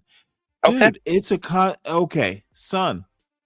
It's a contradiction in terms. There is no such thing as a brief generalization. Okay. All right. Let me say it this way, Stanley, if you'll allow me. You just fucking hate them. You just fucking hate them. What? You just fucking hate them. Oh, well, I mean, put it in the form of a question, son. Okay. Stanley, do you fucking hate them? Nope. Okay. Fair Any enough. other dumb questions? I knew you'd say it was dumb or idiotic or whatever. Dude, do whatever you pulled. understand? See, Ryan, you disappoint me. I knew that before I came up on panel. Honestly, You just I want to thought test you it. were You just wanted to smarter. test I it. thought, motherfucker, every time I think someone's smart, they disappoint me. I've never claimed to be smart. Would You you like tried to me label to me as tell smart. would you like me to You tell tried you to how label me as smart. okay, you're over talking, son. Yeah. Let me tell you how you disappointed me. And I have a series of questions for Go you, ahead. Go ahead. Ryan. Would you like Let's me get it. to ask you questions now? You can try, but you ain't gonna let me answer them. Oh, motherfucker. Yes or no? Don't be tough guy. Because see, this is Well, what you don't seem to understand. mm, I I love am this. trying to ask you better love it. I was expecting this. What else would you do? Well, I'm just saying. So Been begging me for months. dude, you are I'm not over there. talking. Like, are you And I said, I black? know what's gonna happen. Are you tough guy? You're tough guy, aren't you? No. Tough guy with some weird voice changing thing, I don't know. aren't you? I don't know. Motherfucker, It's your may I panel. ask you a motherfucker? I This know it's my motherfucker. panel. Thank you for telling me the obvious. May I ask you a question, You Ryan try. Bardwell? You can try, Oh, Stanley motherfucker, Cross. I'm gonna do way better than try. You can try. I'm gonna try and get an answer out of you. You can try. Oh, motherfucker, you Oh, don't motherfucker. think look at you over talking. Ooh, the fuck, Ryan? Do you think black people are smarter than white people? No. Do you think white people are smarter than black people? No. Good. Well, then let us use that as our baseline and let's not overtalk. Did I So, say you could do that? oh, motherfucker, dude, do you think white people are smarter than black people, Ryan? No. Are you sure? Yep. Then why would Based you be on over talking? Do you have something better to say in this moment than I do? Oh, yes. But you Oh, won't allow well it. then, You so throw it to the back like you do oh, everybody. dude, you have the floor. Speak your No, I don't. piece. Oh, speak your piece. No, you won't allow it. Oh, you got the floor, Ryan. All of a sudden, it's the Ryan Bardwell hour on the Stanley versus the World show. Speak your piece. Speak your piece. Stanley, I knew you were kind, but goddamn it.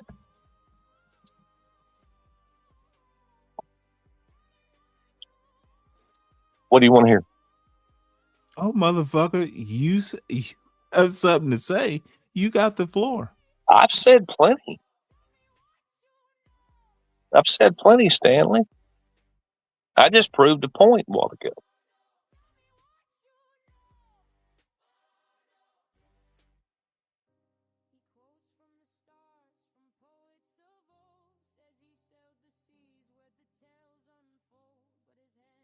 Oh, I thought you had the floor. I thought you were going to talk. No. Why Yeah, would I? okay. Hey, Kimmy, how you doing?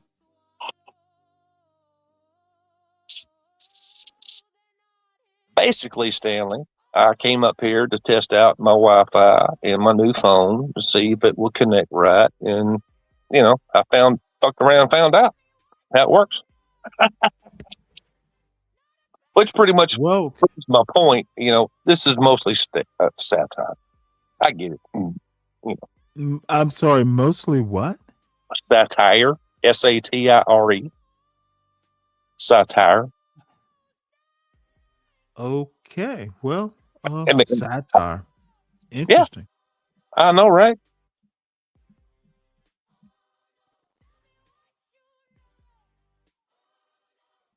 All right. Well, it's do not be a stranger up here.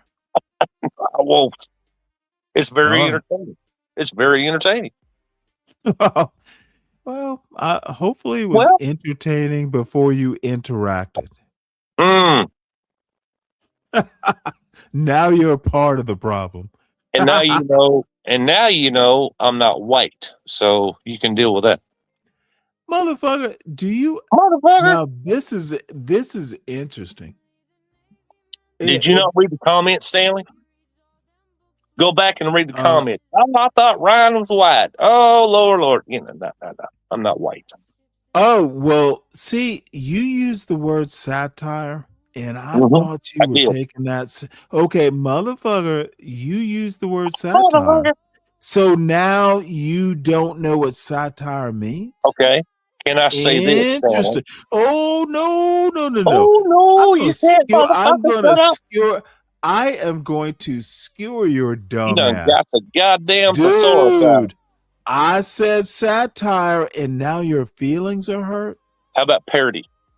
Okay, Can we use the word parody, you have Stanley, no motherfucker? clue. You have no clue what parody means. Oh, I do. I ignored the parody point because obviously you don't know what it means.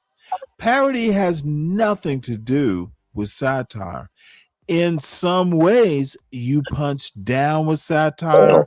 I want to hear you The only person who's ever gotten it right satire wise is nobody. Jonathan Swift, the god of satire, didn't get it right. Alexander Pope, the other god of satire, didn't get it right. I'm not Alexander Pope. You are not Jonathan Swift. You are just like, in some ways, just like Be Brave. You don't understand white culture. I know who Jonathan Swift is. Do you? No, don't care. Okay, then motherfucker, stop not caring. Okay, bitch, enough. Don't talk about the superiority of white culture when you don't know who Jonathan Swift is. That's why I win. Ryan, I think you're awesome, but dude, don't overstep. Don't. Call me You need awesome to. when you don't mean You it. honestly don't be a Be Brave. You are way smarter than Be Brave. Okay, Ryan, what you need to understand is I regard you you're not. You are not. I don't know why you have to interrupt every word I say. Because you asked me. You're way, motherfucker. I'm not asking you now. Can you please wait for me to finish and stop talking? Can you do that, Ryan? We'll try. Good. Keep trying. You are way smarter than Be Brave. Act like it. How am I? So you're asking me why you're smarter than Be Brave? Well, why would you even say that? No, motherfucker. Now we have to get back. You don't think you're smarter than Be Brave? I don't know that motherfucker. Oh, I don't care. Ryan. Oh, Ryan. Stanley, why would you say that? Don't What if I said that to you? gaslight me, motherfucker. No, I don't do that shit. So Ryan Bardwell has Why no would you clue who say Be that, Brave is. Stanley?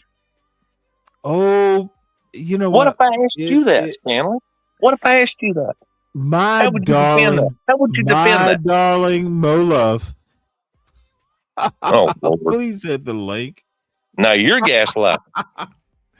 Nope. I need. You are. I You bring up some need shit. a I can't woman. respond, and then when I try to, goddamn, Please respond. Please respond. you won't let me. I'm silent. Why? No, hang on now. Do you Why hear would me you- talking? See, Yeah. you're doing that same old fucking No. half-witted I shit. don't do that shit. Dude, No, I don't do that dude. shit. I'm too smart for it. And you Let even me accused do of that. this. Let me see the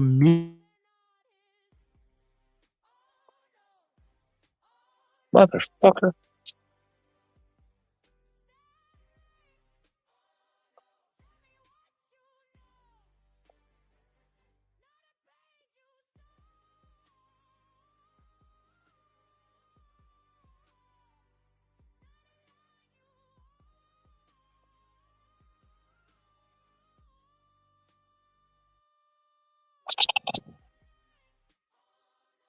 Why are you playing music in the background, Stanley? Number one. Who does that?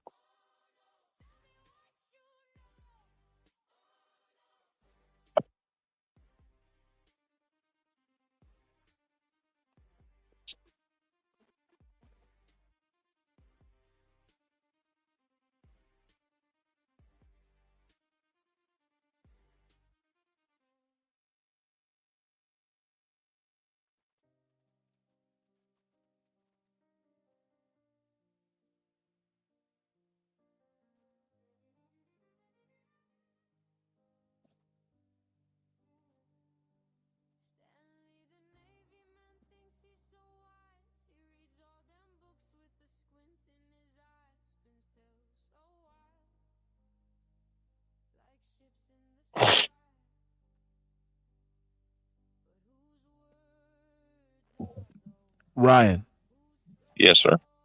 do you know who wrote this song?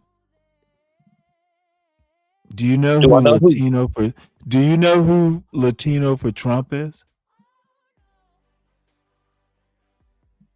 Yes, no. Make it quick. Kinda. You know? No, this motherfucker is deep up John Galt's ass.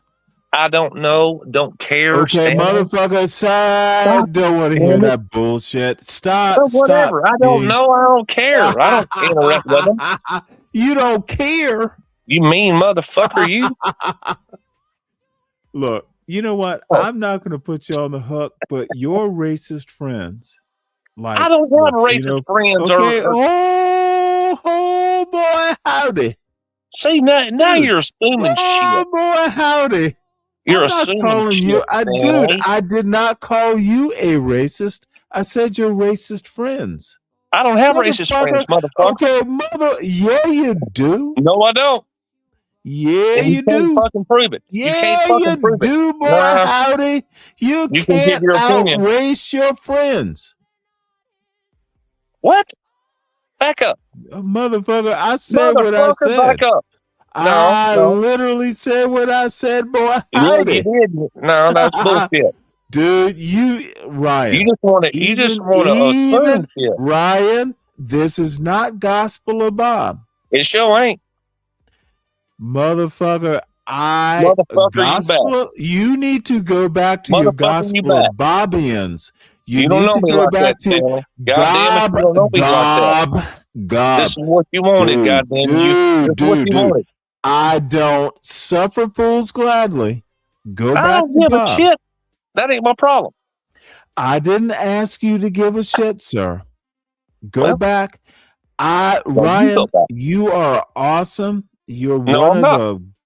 You're assuming I'm Oh awesome. my God! Like you said, you assume I'm you smart. can't accept a compliment. What is wrong with you, because Bob? it's bullshit. You don't know me, Stanley. You don't fucking don't. know me. I do not. So let's keep it like that. This is goddamn. Okay, then, motherfucker. Then but I'll keep it civil. do not presume to know me, sir. Okay, I didn't. What's your Did I? what? I don't know you. You don't know me, but I do know your presence in these YouTube streets. Stop it, sir. You have racist friends. If you are, no, I don't. If you are, number one, racism don't exist. Okay, racism doesn't exist. Well, motherfucker, go to Gospel of Bob. They're racists. And I've lived 54 Let fucking me years. ask you an odd question, and No, you let me must. tell you something, Stanley. No, Let me tell you something, you will Stanley. not tell me something that you will listen, and then I'll listen. That's the order.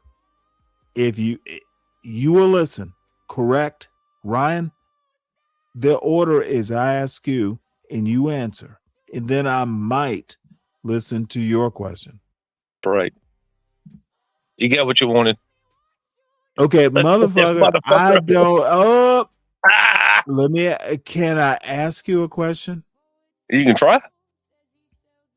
Oh, I don't have to try. I can ask you a question. Yeah, and I might respond. Well, in the way okay. you want. Is it okay, dude? You seem to think this is Gospel of Bob. This It is ain't. Stanley versus motherfucker. Gospel of Bob. That whole channel is the clan. It's a clan clubhouse, and you love it there. What you're not able to understand is I'm not that clan clubhouse. Do you like Gospel of Bob's channel better than Stanley's channel? Is my question, Ryan. Do I have to answer that? No. And can I tell you why I don't have to answer that? Motherfucker, Because I'm here. I said, Because I'm here and not see, there. this is the dumbest fuck. If I say no, you don't have to explain why you said no, motherfucker. I'm not that interested. Stop it. You asked a goddamn question. You I don't get to don't dictate how care I why answer. you say this mother. You don't dude, get to answer. You okay, dude? I do. I don't care why you said no. I don't need you to explain it. The fuck is wrong with you, son? You do not need to explain your no. You answered my question. That's enough. Listen to me. No, I do not see, that's that white shit. No, I don't have to listen to you. White. I I'm don't not give white. a fuck. Well, Okay. obviously, I offended you by calling you white. I do not want to listen to you. I do not have to listen to you. You have a choice, sir. Ryan, you honestly have a choice. We can move on because I'm not interested in this bullshit anymore, or you can run along. Your choice. I'm serious. Good. So let's welcome my biggest friend. Dirty dude, where the fuck have you been? In Brooklyn? I have not forgotten your well thought out advice, Kimmy. You are a darling. Slick Rick, good to see you. Kim, I'm actually giving it the thought it deserves, and you. Are we done? Yeah, you still here? You ain't kicked me again. You can be here if you want to be here. You're always welcome. But I'm talking hell, I to never know. people. Okay, motherfucker, I am talking to people in the chat. May I? No, you're supposed to be typing in the chat. May I talk to people in the chat, sir? You're supposed to be typing. So We usually anyway, type in the I'm chat. I'm fawning over the Kimmy, the goddess of YouTube, who I hold in high regard. And I am kind of fawning, but she understands. Dude, I don't listen to anyone. Look at her. Okay, she thought highly enough of me to actually put her thoughts into text in well thought out comments. The rest of you are hooligans compared to her. You are a hooligan. Brooklyn Watson is a well thought out human being. So yeah, I'm always going to listen to her. Period. Stop being jealous of a superior human being, Ryan. Oh. You heard what I goddamn said. You motherfucker. It's fucking mean, man. Just goddamn mean. Everybody told me, don't you go up there with Stanley. He's a mean motherfucker. Well, I can handle it. I don't think It's calling I don't think calling someone that I admire superior to you is mean. There you go, giving me accolades I don't fucking deserve, and you get mad No, when I say I wasn't don't giving deserve you it. accolades. Do you actually think I was motherfucker. giving you What the accolades? heck? You called me goddamn superior. You want to pick three? No. Yeah, I understand. You hit What's wrong that with you? Gomer Pyle. Surprise, surprise, surprise. You were giving You me ain't got a compliments, Sergeant Carter. You were giving me compliments. No, motherfucker. I'm Sergeant Carter and you're Gomer. Oh, man, you are lit. You're fucking lit. Dude, I'm sorry that you're Gomer. I don't even know how to respond to that stupid shit. But okay. Of course you don't, motherfucker. I didn't mean for you to respond. It's just retarded. But okay. Just have at it. Just keep going. I would much rather. Well, look, Stanley, you got my ass up here after all these fucking Oh, months. motherfucker. Dude, you came up on your own. I let you up. You hit the link. Okay. Wait, hold it. Do you not understand how this shit works, Gomer? Motherfucker, you click the link. I proved my point. Next time, don't click the link if you No can't shit. handle it. Well, I If handled you it can't fine. handle it, if you can't handle the link, don't Read the click the link. comments. Read the comments. I did very well. Oh, Look at I've them. been reading them Oh, all along. oh. Anyway, I'm a fucking supremacist and a racist lover and all that shit. We got all Motherfucker, that. you know what? Deal. All I have to say is All I have to you're say the is one you're right, talking Stanley. sat. Do you not understand satire, sir? I asked you what it was, and you didn't respond. And it You is raged. literal. You raged. Once again, when You I raged. try to respond, dude, how are It ain't you gonna any change different? nothing. Dude, you are literally, dude, stop that YN John Galt behavior. Let me answer. Go ahead. Satire is basically acerbic wit, taking facts and bending them towards a humor. You said cervic? Did you say Acerbic. Hey, motherfucker, do I have to spell the word for you too? Acerbic. Okay. Okay.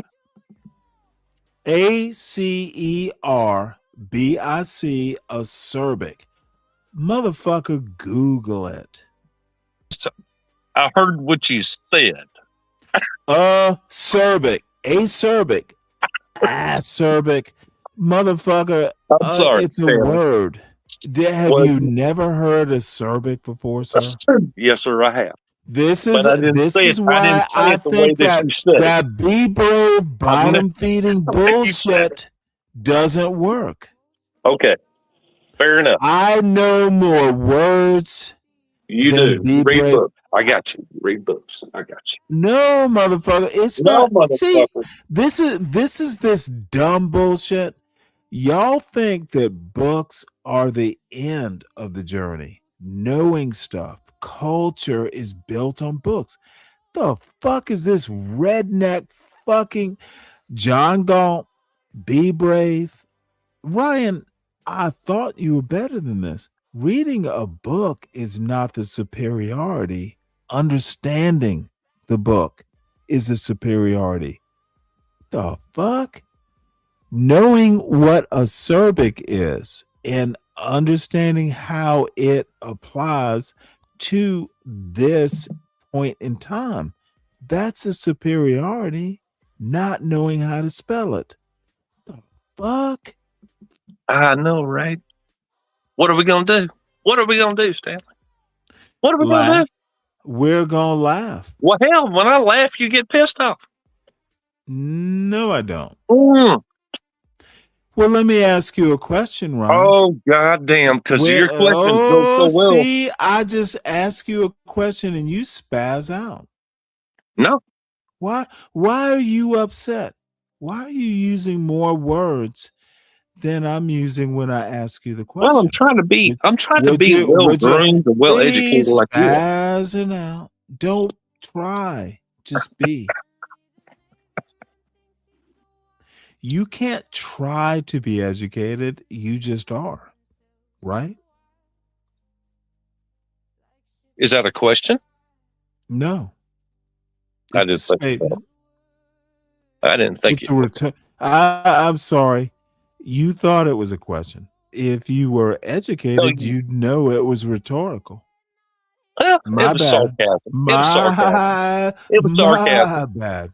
It's okay. Oh, It's okay. yeah, it wasn't. It was not sarcasm. It was a statement.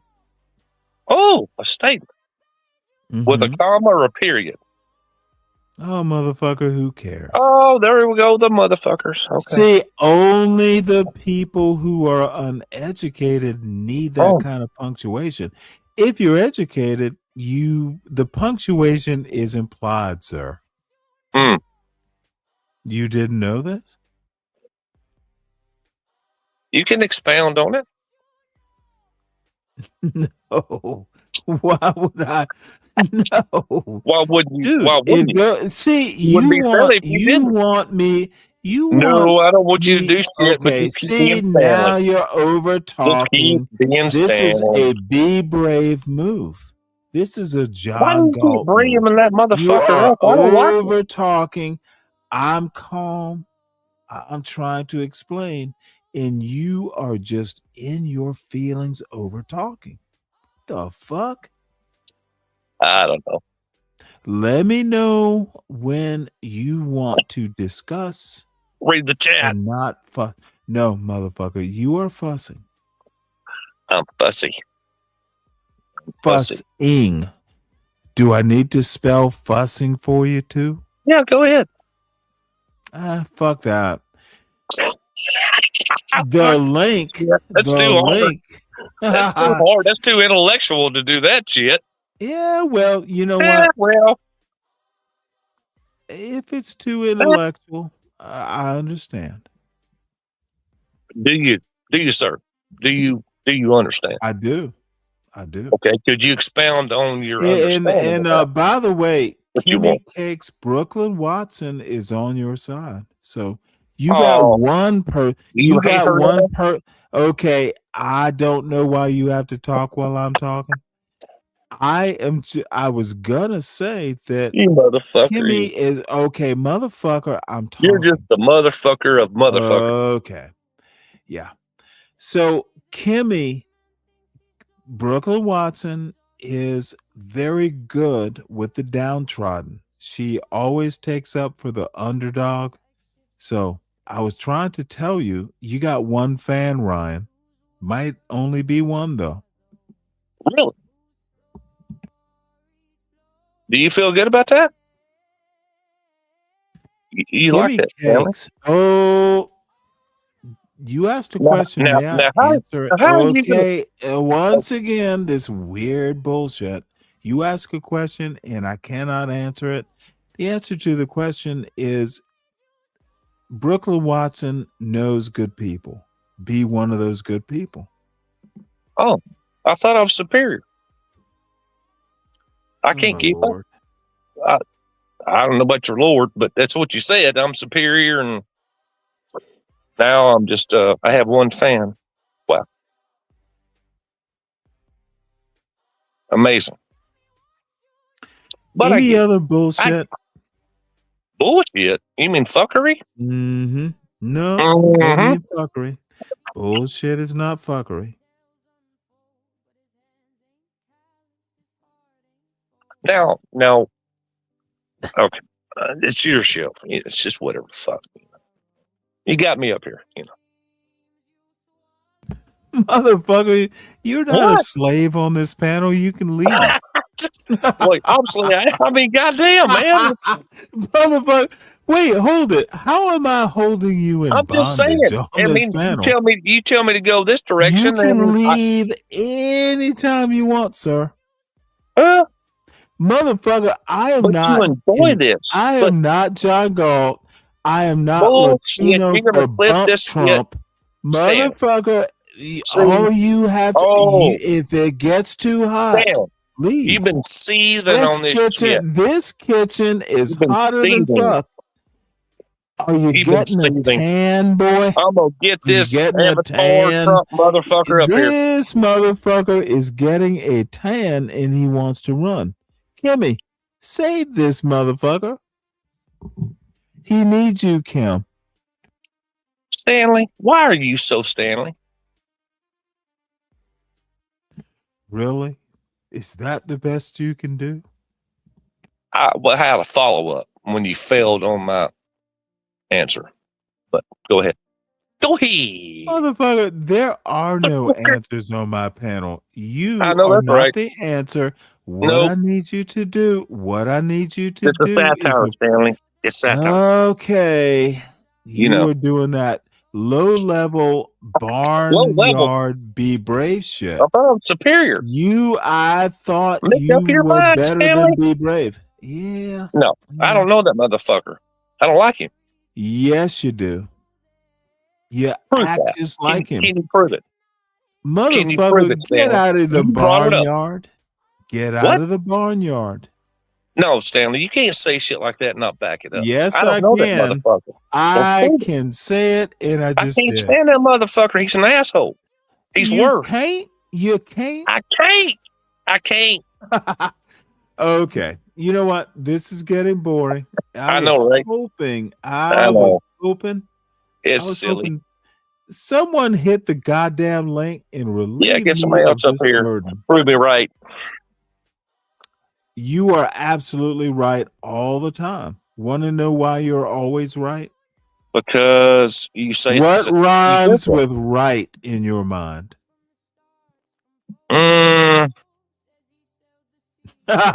Is it that difficult?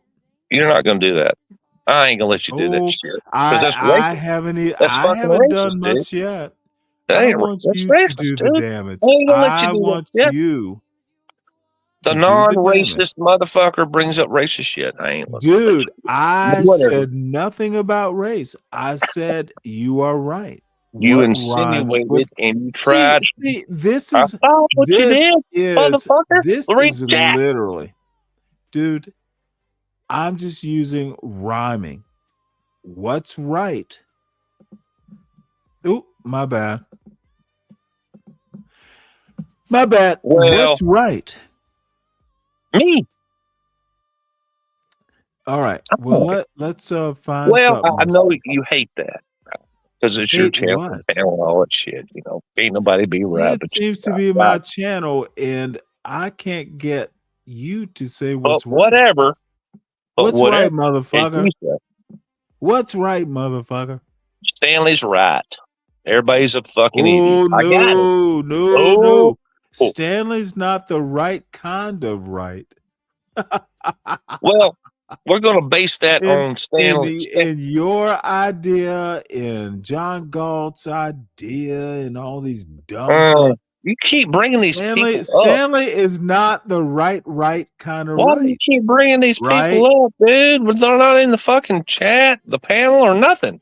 You just keep bringing them up. Chat, Weird. I don't do it. Let me tell you something about my You chat. bring all these A bunch people of up. okay, It's bitch, weird. you're It's fucking talking weird. and I'm trying to explain. Mm. There are okay, dude. I know you are like John Galt, and you No, I'm not. can't let. I know you can't let other people talk because they will prove you a fool in the meantime. Anyone who has a wrench in this chat is trusted. Stop it, Bardwell. Everyone who has a wrench. And you're one of those motherfuckers who has a wrench, so act like you have a wrench. Dude, use your brain and you'll be fine. So you're saying my brain ain't working? No, I'm saying you have a brain. No, define what you just said. Okay. You won't let me Let's do it. make some shit up. Ryan, you have a brain. That's my point. Ryan has a brain. That's my point. How do you know it ain't working? Because of your standards? It ain't working on your degree, or just frame that up for me. No idea where you're going with this. Well, you said it. I have a brain, but I it's not said underlying. what? I said Ryan has a brain. Uh-huh. Am I wrong? I do. But you said Wait, it. I'm not hold on. using it. Whoa. I need you. So Ryan does have a brain. I was right. Was I accidental in being right? Or did I know Ryan has a brain? Which is it? Do you mean physically or? Okay, motherfucker. Yeah. Does Ryan have a brain? Ryan Bardwell. Do you have a brain, Ryan Bardwell? Yeah. Yes or no? Carry on. Carry on. No, motherfucker. I I need you digress. to Carry confirm. on. I I digress. need you Carry on. to. Okay, bitch. Don't you tell me. That you can't answer a yes/no question with yes or no. I don't owe you motherfucking patience. Ryan Bardwell, do you have a brain? Yes or no? Now you're starting to push my boundaries. I don't suffer fools gladly. Well, that's not my problem. That's your problem.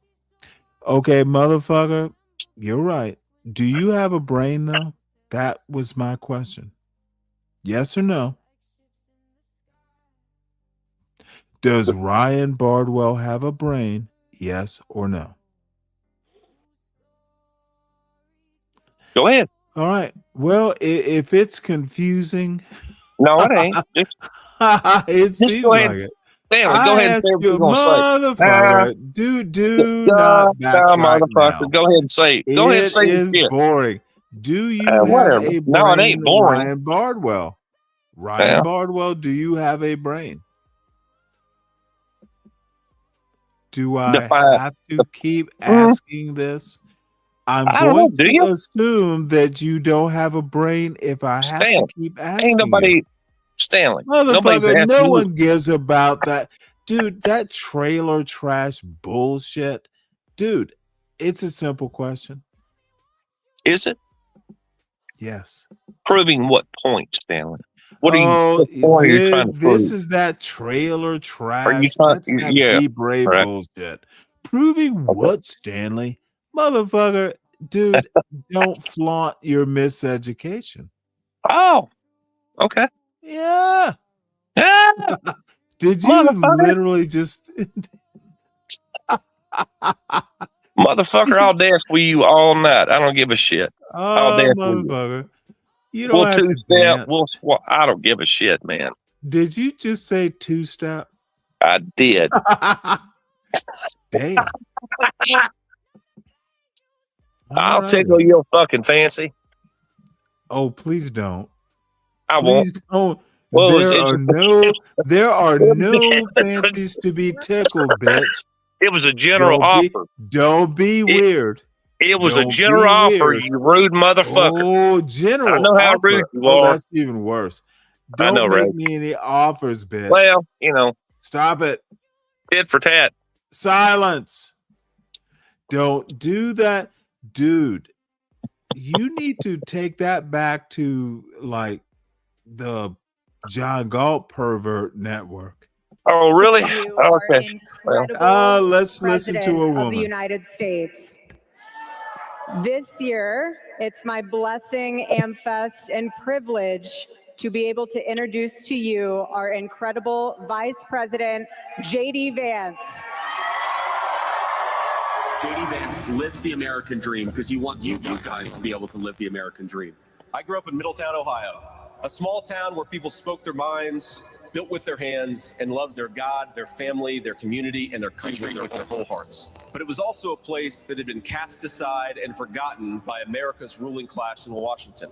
Despite the closing factories and the growing addiction in towns like mine, in my life, I had a guardian angel by my side. She was an old woman who could barely walk, but she was tough as nails. I called her Mamaw, the name we hillbillies gave to our grandmothers. Thanks to that Mamaw, things worked out for me. After 9/11, I did what thousands of other young men my age did. I enlisted in the United States Marines.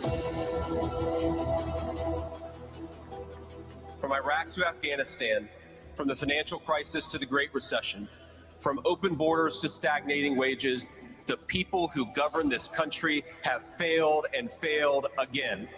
That is, of course, until a guy named Donald J. Trump came along.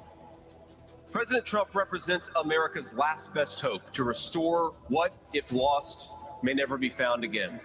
A country where a working class boy born far from the halls of power can stand on this stage as the next vice president of the United States of America. For Charlie, we will speak the truth every single day. For Charlie, we will rebuild this United States of America to greatness. We will never cower, even when staring down the barrel of a gun. For Charlie, we will remember that it is better to stand on our feet defending the United States of America and defending the truth than it is to die on our knees. May our Heavenly Father give us the courage to live as Charlie lived. That is what we must do for Charlie. Ladies and gentlemen, please welcome Vice President J.D. Vance.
Wow.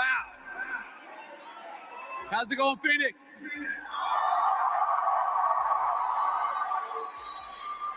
It's so good to be here with you all on this amazing day to close out an amazing AmFest 2025.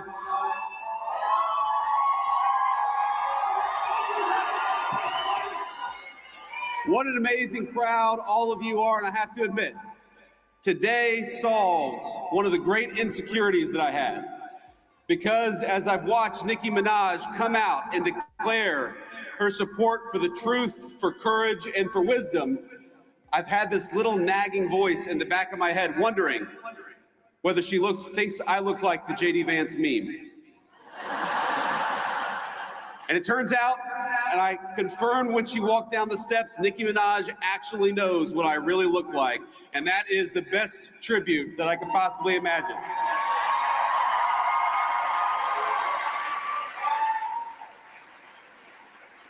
I have to start off with a note of gratitude. Erica, I cannot thank you enough for your strength, your grace, and your kind words of support for this administration and for me personally.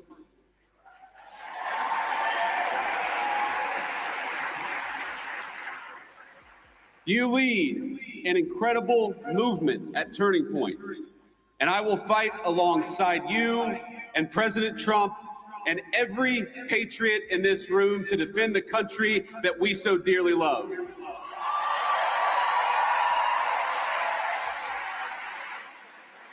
And when I say that I'm going to fight alongside of you, I mean all of you, each and every one. President Trump did not build the greatest coalition in politics by running his supporters through endless, self-defeating purity tests. He says, make America great again because every American is invited.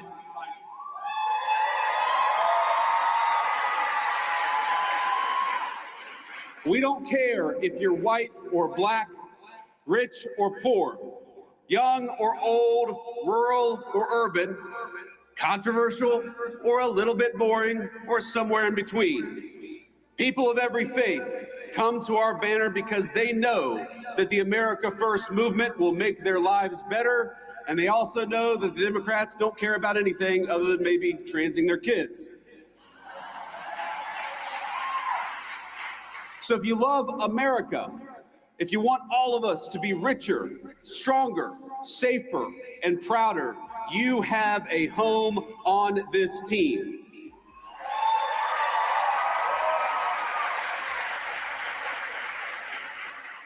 I didn't bring a list of conservatives to denounce or to deplatform, and I don't really care if some people out there, I'm sure we'll have the fake news media, denounce me after this speech. But let me just say, the best way to honor Charlie is that none of us here should be doing something after Charlie's death that he himself refused to do in life. He invited all of us here.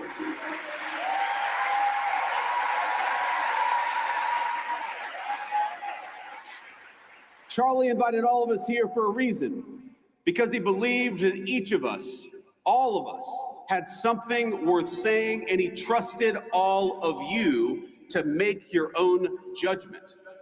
And we have far more important work to do than canceling each other. We have got to build, and President Donald Trump is a builder.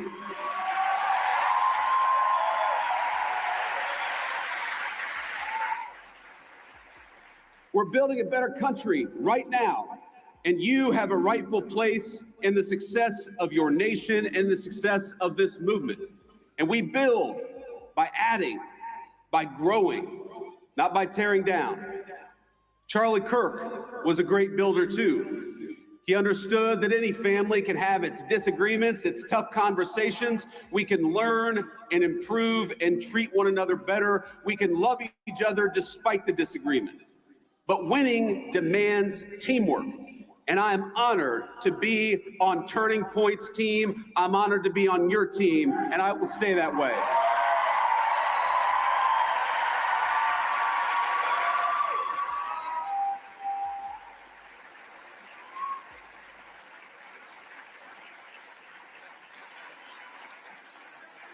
There's still so much important work to do, my friends. We're barely a year into this administration, not even a year into the administration.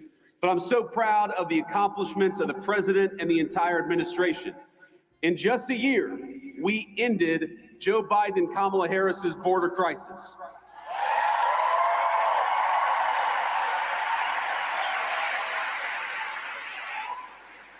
December marks 7 months straight of zero releases at the southern border. Well, the Honorable Ryan Bardwell came up and dude, you don't go up on panels much, so I can only appreciate you honoring this show by coming up. Your decision, your judgment is your judgment, but this is if I don't go up on panels, it's because you have proven why I shouldn't. I go up on my panel because I can control the idiocy. If I go up on idiots panels, they get to do what they will with me. So you're always welcome on this panel. Just like John Galt is always welcome to this panel. But motherfucker, I will trash the dumbness. So Ryan, you're not as dumb as John Galt. I'll say that. More than 2.5 million illegal immigrants have left the United States, the first time in over 50 years that we have had negative migration, and it's this just the is start. the end. You like Latino song? What the fuck is wrong with you, woman? You know what? I did not think I could be this insulted by some person on YouTube. Really? All right, Sin. You are my enemy number one right now. That's it. I cannot imagine being more insulted. Damn it. So I want to curse you out, but something's holding me back, god damn it.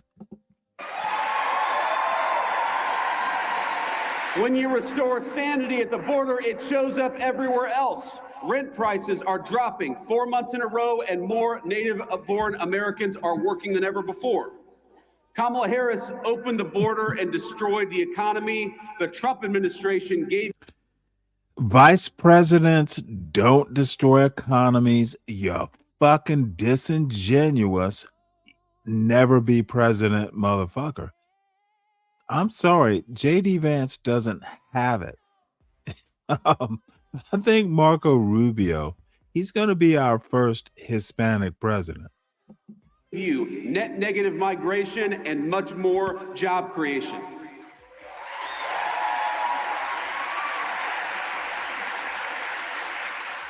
Real wages are finally growing. Inflation is half of what it was under Democrats. Gas prices are their lowest in years. And we have finally made it clear that in the United States, we believe in hard work and merit.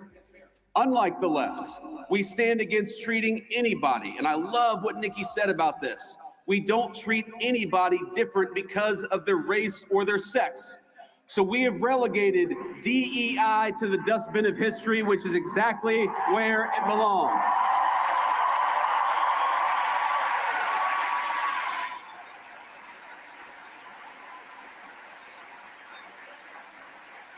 In the United States of America, you don't have to apologize for being white anymore. That is hilarious. And if you're an Asian, you don't have to talk around your skin color when you're applying for college, because we judge people based on who they are, not on ethnicity and things they can't control.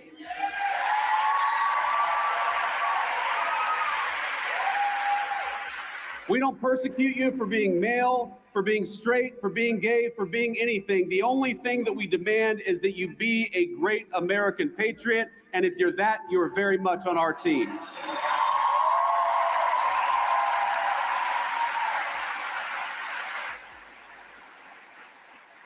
Just consider the contrast. Kamala Harris used the government to censor you. We're using, in the Trump administration, the government to protect your free speech, whether it's on college campuses or in the digital marketplace of ideas.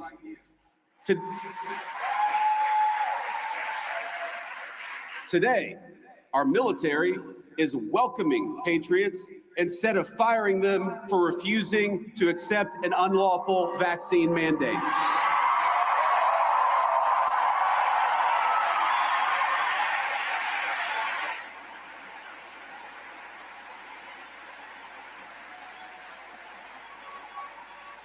And to honor Charlie, but also to honor all of you, we're working to end the scourge of left-wing violence in the United States of America.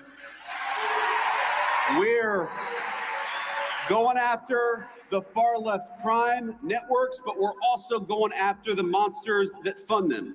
We don't just want to go after the Antifa member who threw a brick at an ICE agent. We want to know who bought the brick, and we're going to prosecute them too.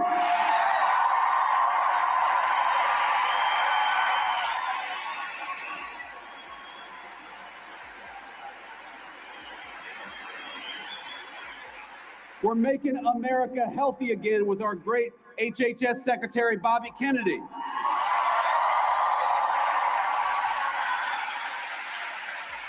We're bringing drug prices down and purging our food supply of the poison that had built up over a generation.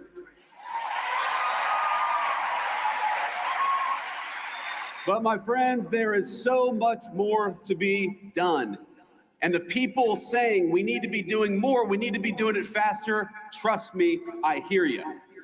Greatness awaits every single one of you in the America First movement we are building together, but we need your help to get there. Do you want more prosecutions? Great. So do we. Donald Trump and I have a list of better judges and prosecutors to enact swifter justice. So join us in the fight against the stupid Senate rules to stand in their way.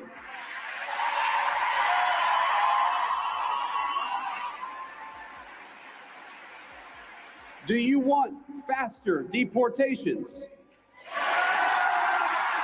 So go to ice.gov/join, because we're building an army of patriots and we need good people who care about the country to help us secure the border and do it even faster.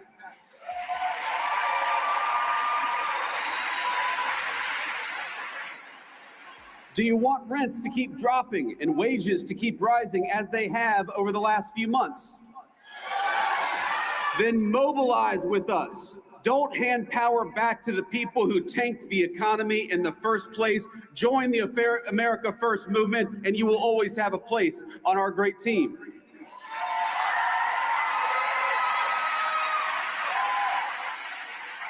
Next month will be the official one-year anniversary of the Trump administration, and I am damn proud of our record so far.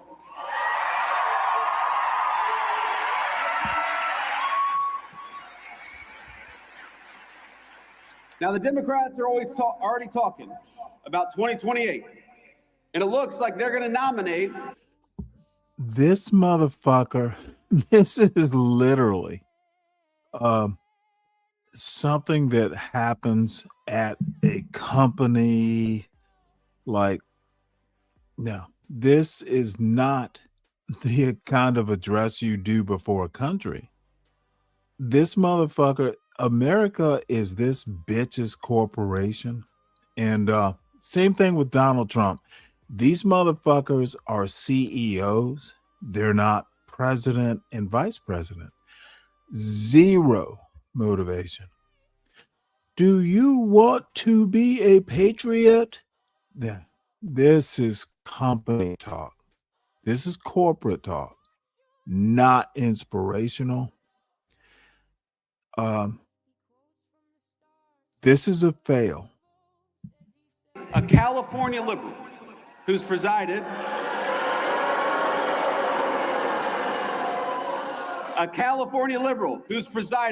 over rolling blackouts, open borders, and unchecked violent gangs. They're just trying to settle on whether it's going to be Gavin Newsom or Kamala Harris. And in the meantime, what are the Democrats offering you in the meantime? I got to say, ladies and gentlemen, they are not sending their best. Omar Fateh was Ilhan Omar's candidate for mayor of Mogadishu. Minneapolis. Little Freudian slip there. See, let's go back. Look at this motherfucker. This motherfucker can't even. This motherfucker is a fail. No one likes this bitch.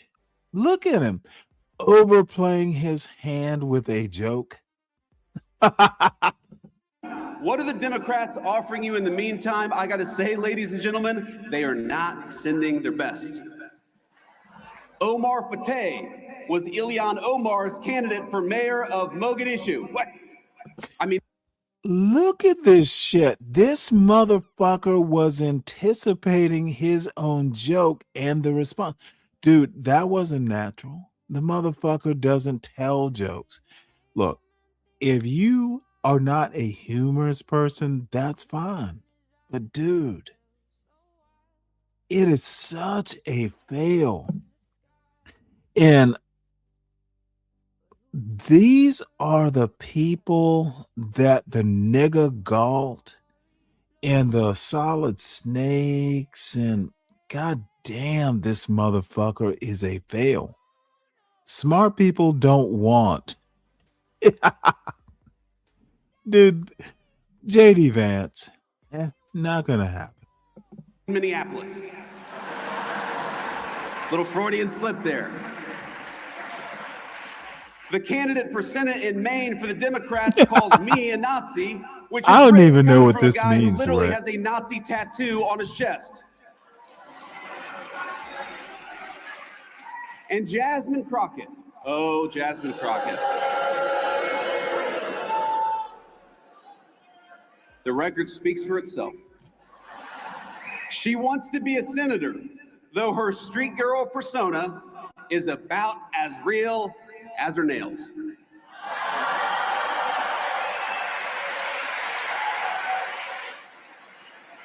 But ask yourself, what do all of these people have in common? And the unfortunate answer is they are puppets. They don't actually matter. They are cogs in a machine that wants to make you poorer, that wants to make you less powerful, and wants to make you less safe in the country your ancestors built. And while President Trump and I are doing everything we can to break that machine, the left is still there, my friends, and they are still very powerful. Don't delude yourselves.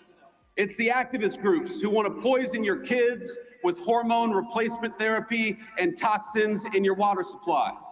It's the corporate boardrooms pushing diversity quotas while whining about the fact that Donald Trump won't let them ship American jobs overseas anymore, and boo-hoo to that. It's the rogue district judges who issued nationwide injunctions every time the president lifts a finger. It's the Soros DAs who cheered on as their cities burned. What unites them? They win when our country loses. They get rich when you get poorer. They hire the illegals that they bring in to take your jobs. They drink fine wine in the countries they ship your jobs to. They censor you because they'd rather destroy the Constitution than risk losing an argument. They bring in millions of voters because they know they can't win the argument with the people who are already here. And you know what else unites them? We are going to kick their ass next November and every year after that.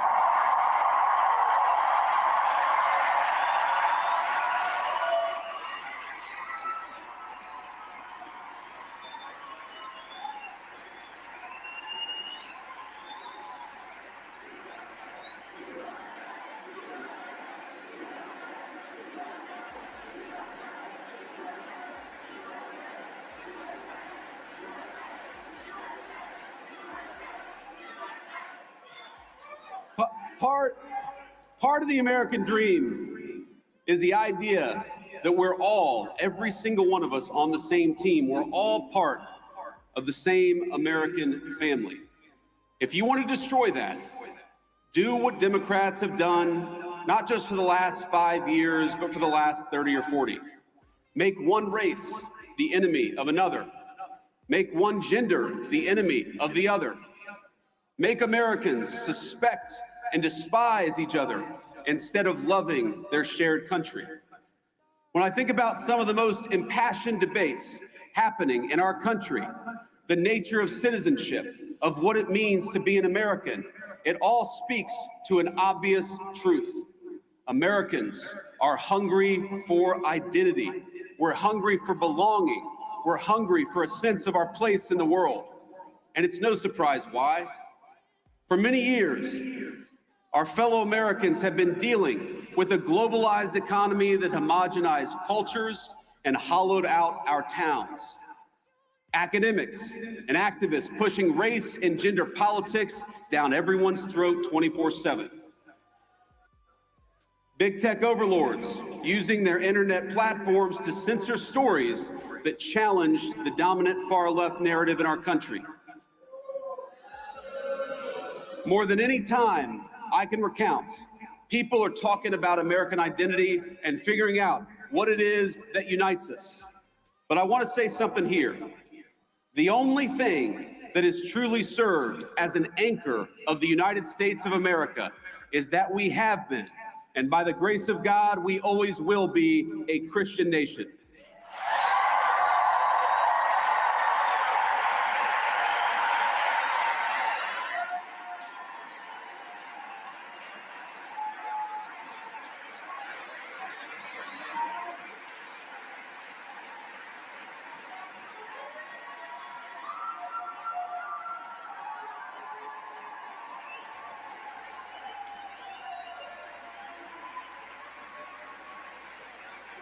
Now, I want to be explicit because, of course, the fake news media will twist everything that I say.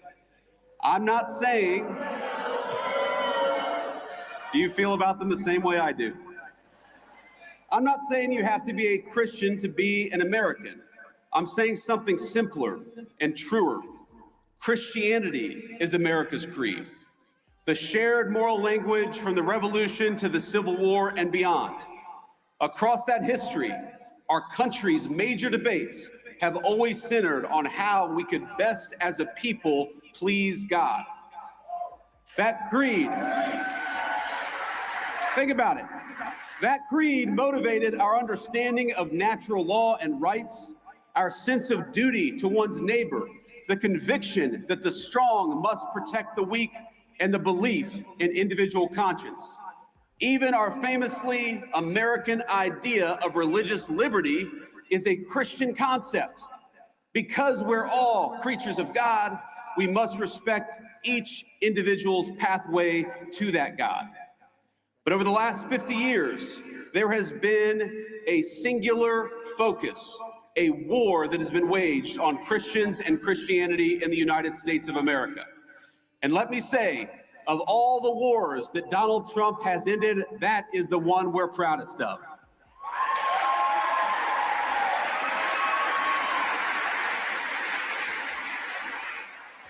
For decades, the left has labored to push Christianity out of national life.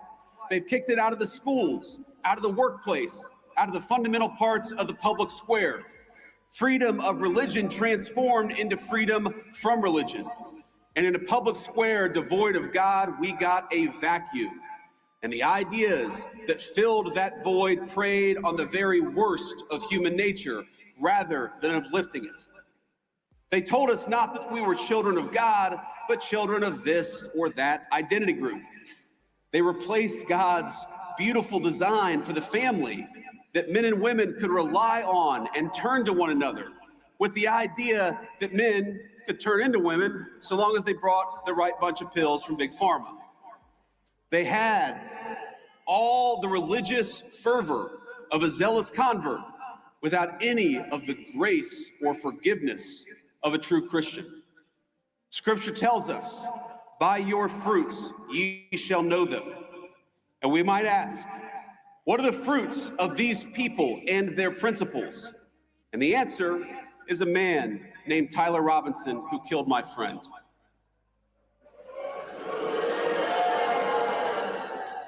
Think about it. He is everything that the far left want from our young men. He rejected the conservatism and the spirituality, the values of a small town family.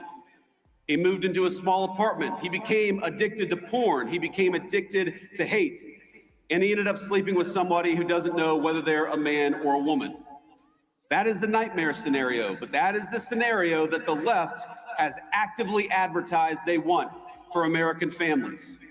And the young men in the audience in particular, that is exactly why we have to fight them.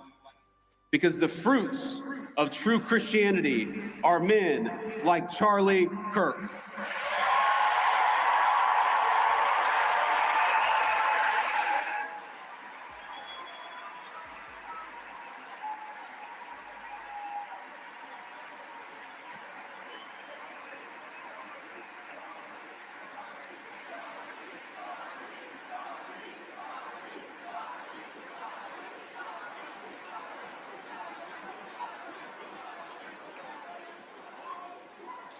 The fruits of true Christianity are good husbands, patient fathers, builders of great things, and slayers of dragons. And yes, men who are willing to die for a principle if that's what God asks them to do.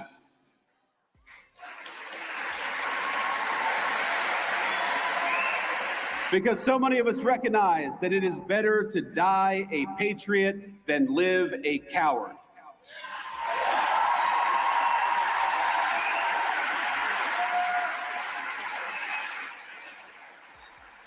I'm going to tell you something I haven't talked about publicly before, but in the days after Charlie's death, I struggled a great deal. I'm sure many of you did too. I remember watching every video of the assassination, looking for clues, trying to understand what happened. I try to hide my friend and that terrible bullet hitting him. but I would try to look around. I stayed up all night for many nights in a row, researching every conspiracy theory, going down every rabbit hole. When my lovely wife, Usha, told me to come to bed, I told her I owed it to Charlie to try to uncover every stone. And so that's what I tried to do. I remember I was consumed by this fear that Charlie's death wouldn't just deprive a family of their husband or of a good father, but that it would deny our movement of a great unifier of people and a great doer of great deeds. It's the only time I can remember my wife ever telling me that she was really worried about me. She told me it many times. But what saved me was not lying to myself, but accepting the reality of the fight that we're in. Charlie's death was an immense loss, an irreplaceable loss. We got kicked in the teeth, my friends, and there's no sugarcoating it or pretending that it didn't happen. We need to accept that. And what saved me was realizing that the story of the Christian faith, like the story of these United States of America, is one of immense loss followed by even bigger victory. It's a story.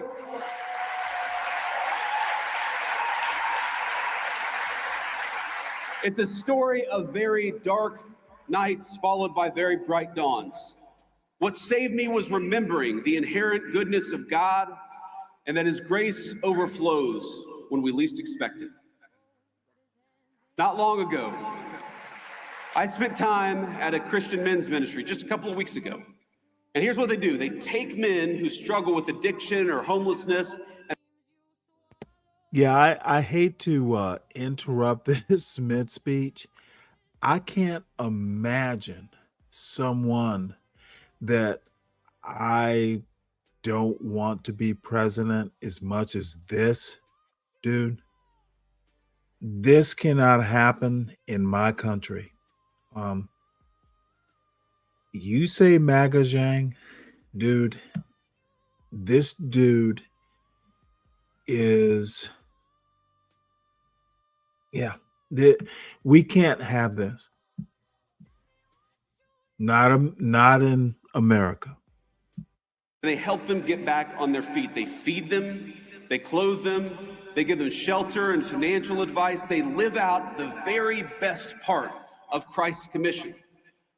Now, afterwards, I had lunch with 4 of these men. It was a couple of white guys, a Hispanic guy, and a black man. They had all struggled in their unique ways. Some had lost contact with their family, some of them for a very long time. Others were desperate to rebuild relationships with their kids so that they could see them on Christmas. But all of them were back on their feet. And what saved them? It wasn't racial commonality or grievance. It wasn't some philosophical jargon. It wasn't a DEI prep course, and it wasn't a welfare check. It was the fact that a carpenter died 2,000 years ago and changed the world in the process.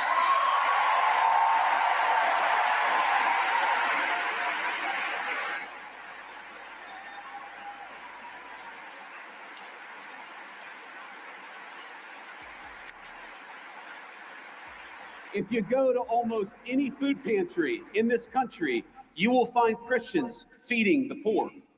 If you go to addicts whose families won't even speak to them, like my mom was at a certain point of her life, it's often the Christian ministries that stay with them at their very lowest moments. You'll find Christians sitting patiently beside hospice beds and in recovery rooms and in all the places of the world where people have given up on other people.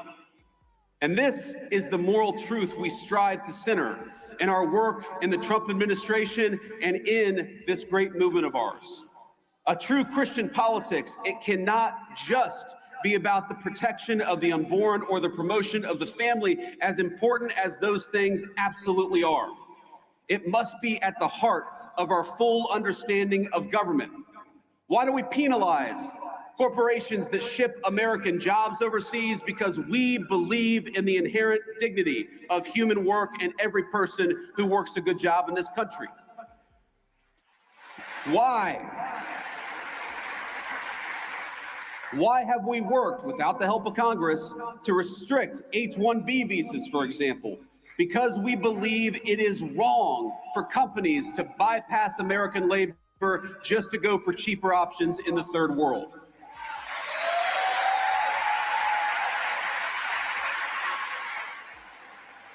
We help older Americans in retirement, including by ending taxes on Social Security, because we believe in honoring your father and mother rather than shipping all of their money off to Ukraine.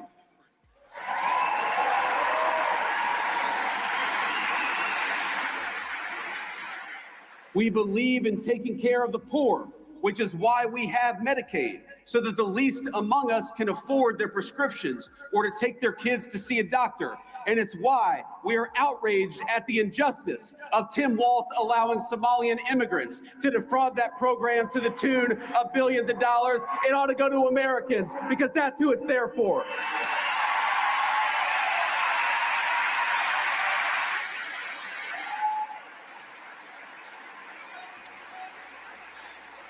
Now, I want to close, my friends, but I have heard you. I know that some of you are impatient at the pace of progress, and my response to that is good. Be impatient. Use that desire for justice for your country as fuel to get involved in this movement in a bigger and better and more powerful way. I know some of you are discouraged by the infighting over any number of issues. Don't be discouraged. Wouldn't you rather lead a movement of free thinkers who sometimes disagree than a bunch of drones who take their orders from George Soros?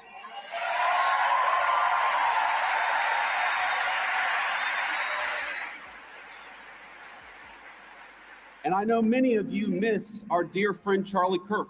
So do I. I miss his optimism. I miss his energy.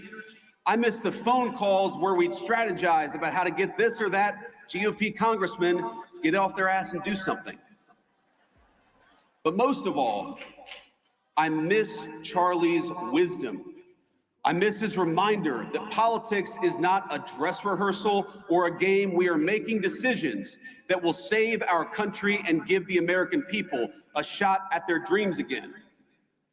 If you miss Charlie Kirk, do you promise to fight what he died for? Do you promise to take the country back from the people who took his life? Do you promise to help defeat the radicals who cheered his death? Do you promise to honor his memory by having faith in the God he loved? My friends, commit to these things, and I promise you victory. I promise you closed borders and safe communities. I promise you good jobs and a dignified life.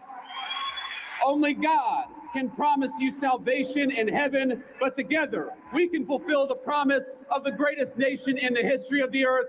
Merry Christmas, my friends. Let's keep fighting.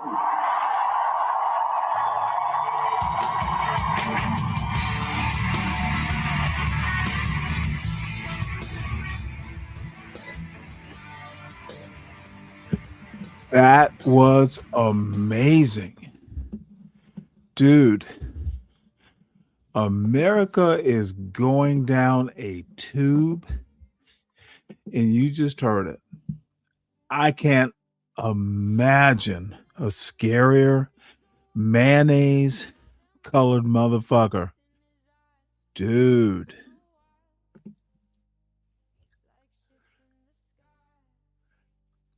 Sin, I have no clue what you're talking about, but I'm glad you're here. Well, he's seething at our vice president and probably numbing uh his rage with more alcohol. Zhang,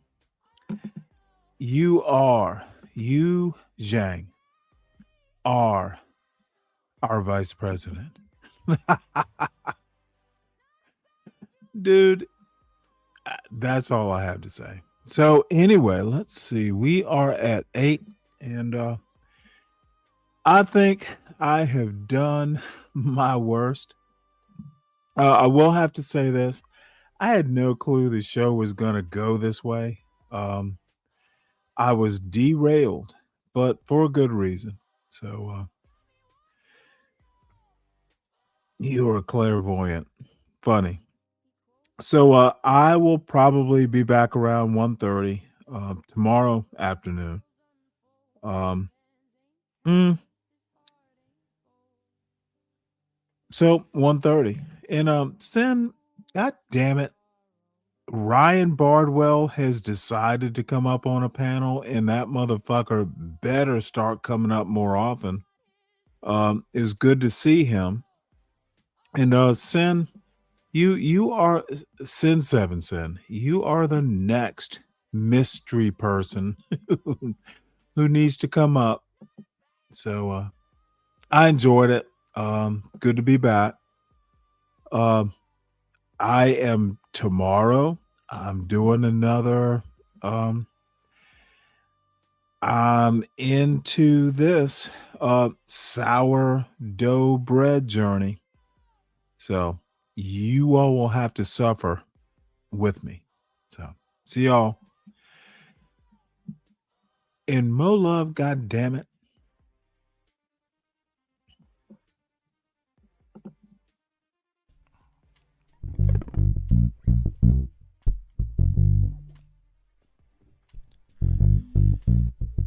Welcome to the Whoop-De-Wop. The Whoop-De-Wop is a name. The Whoop-De-Wop is a place. The Whoop-De-Wop is a thing. The Whoop-De-Wop. Yo, hand me the Whoop-De-Wop.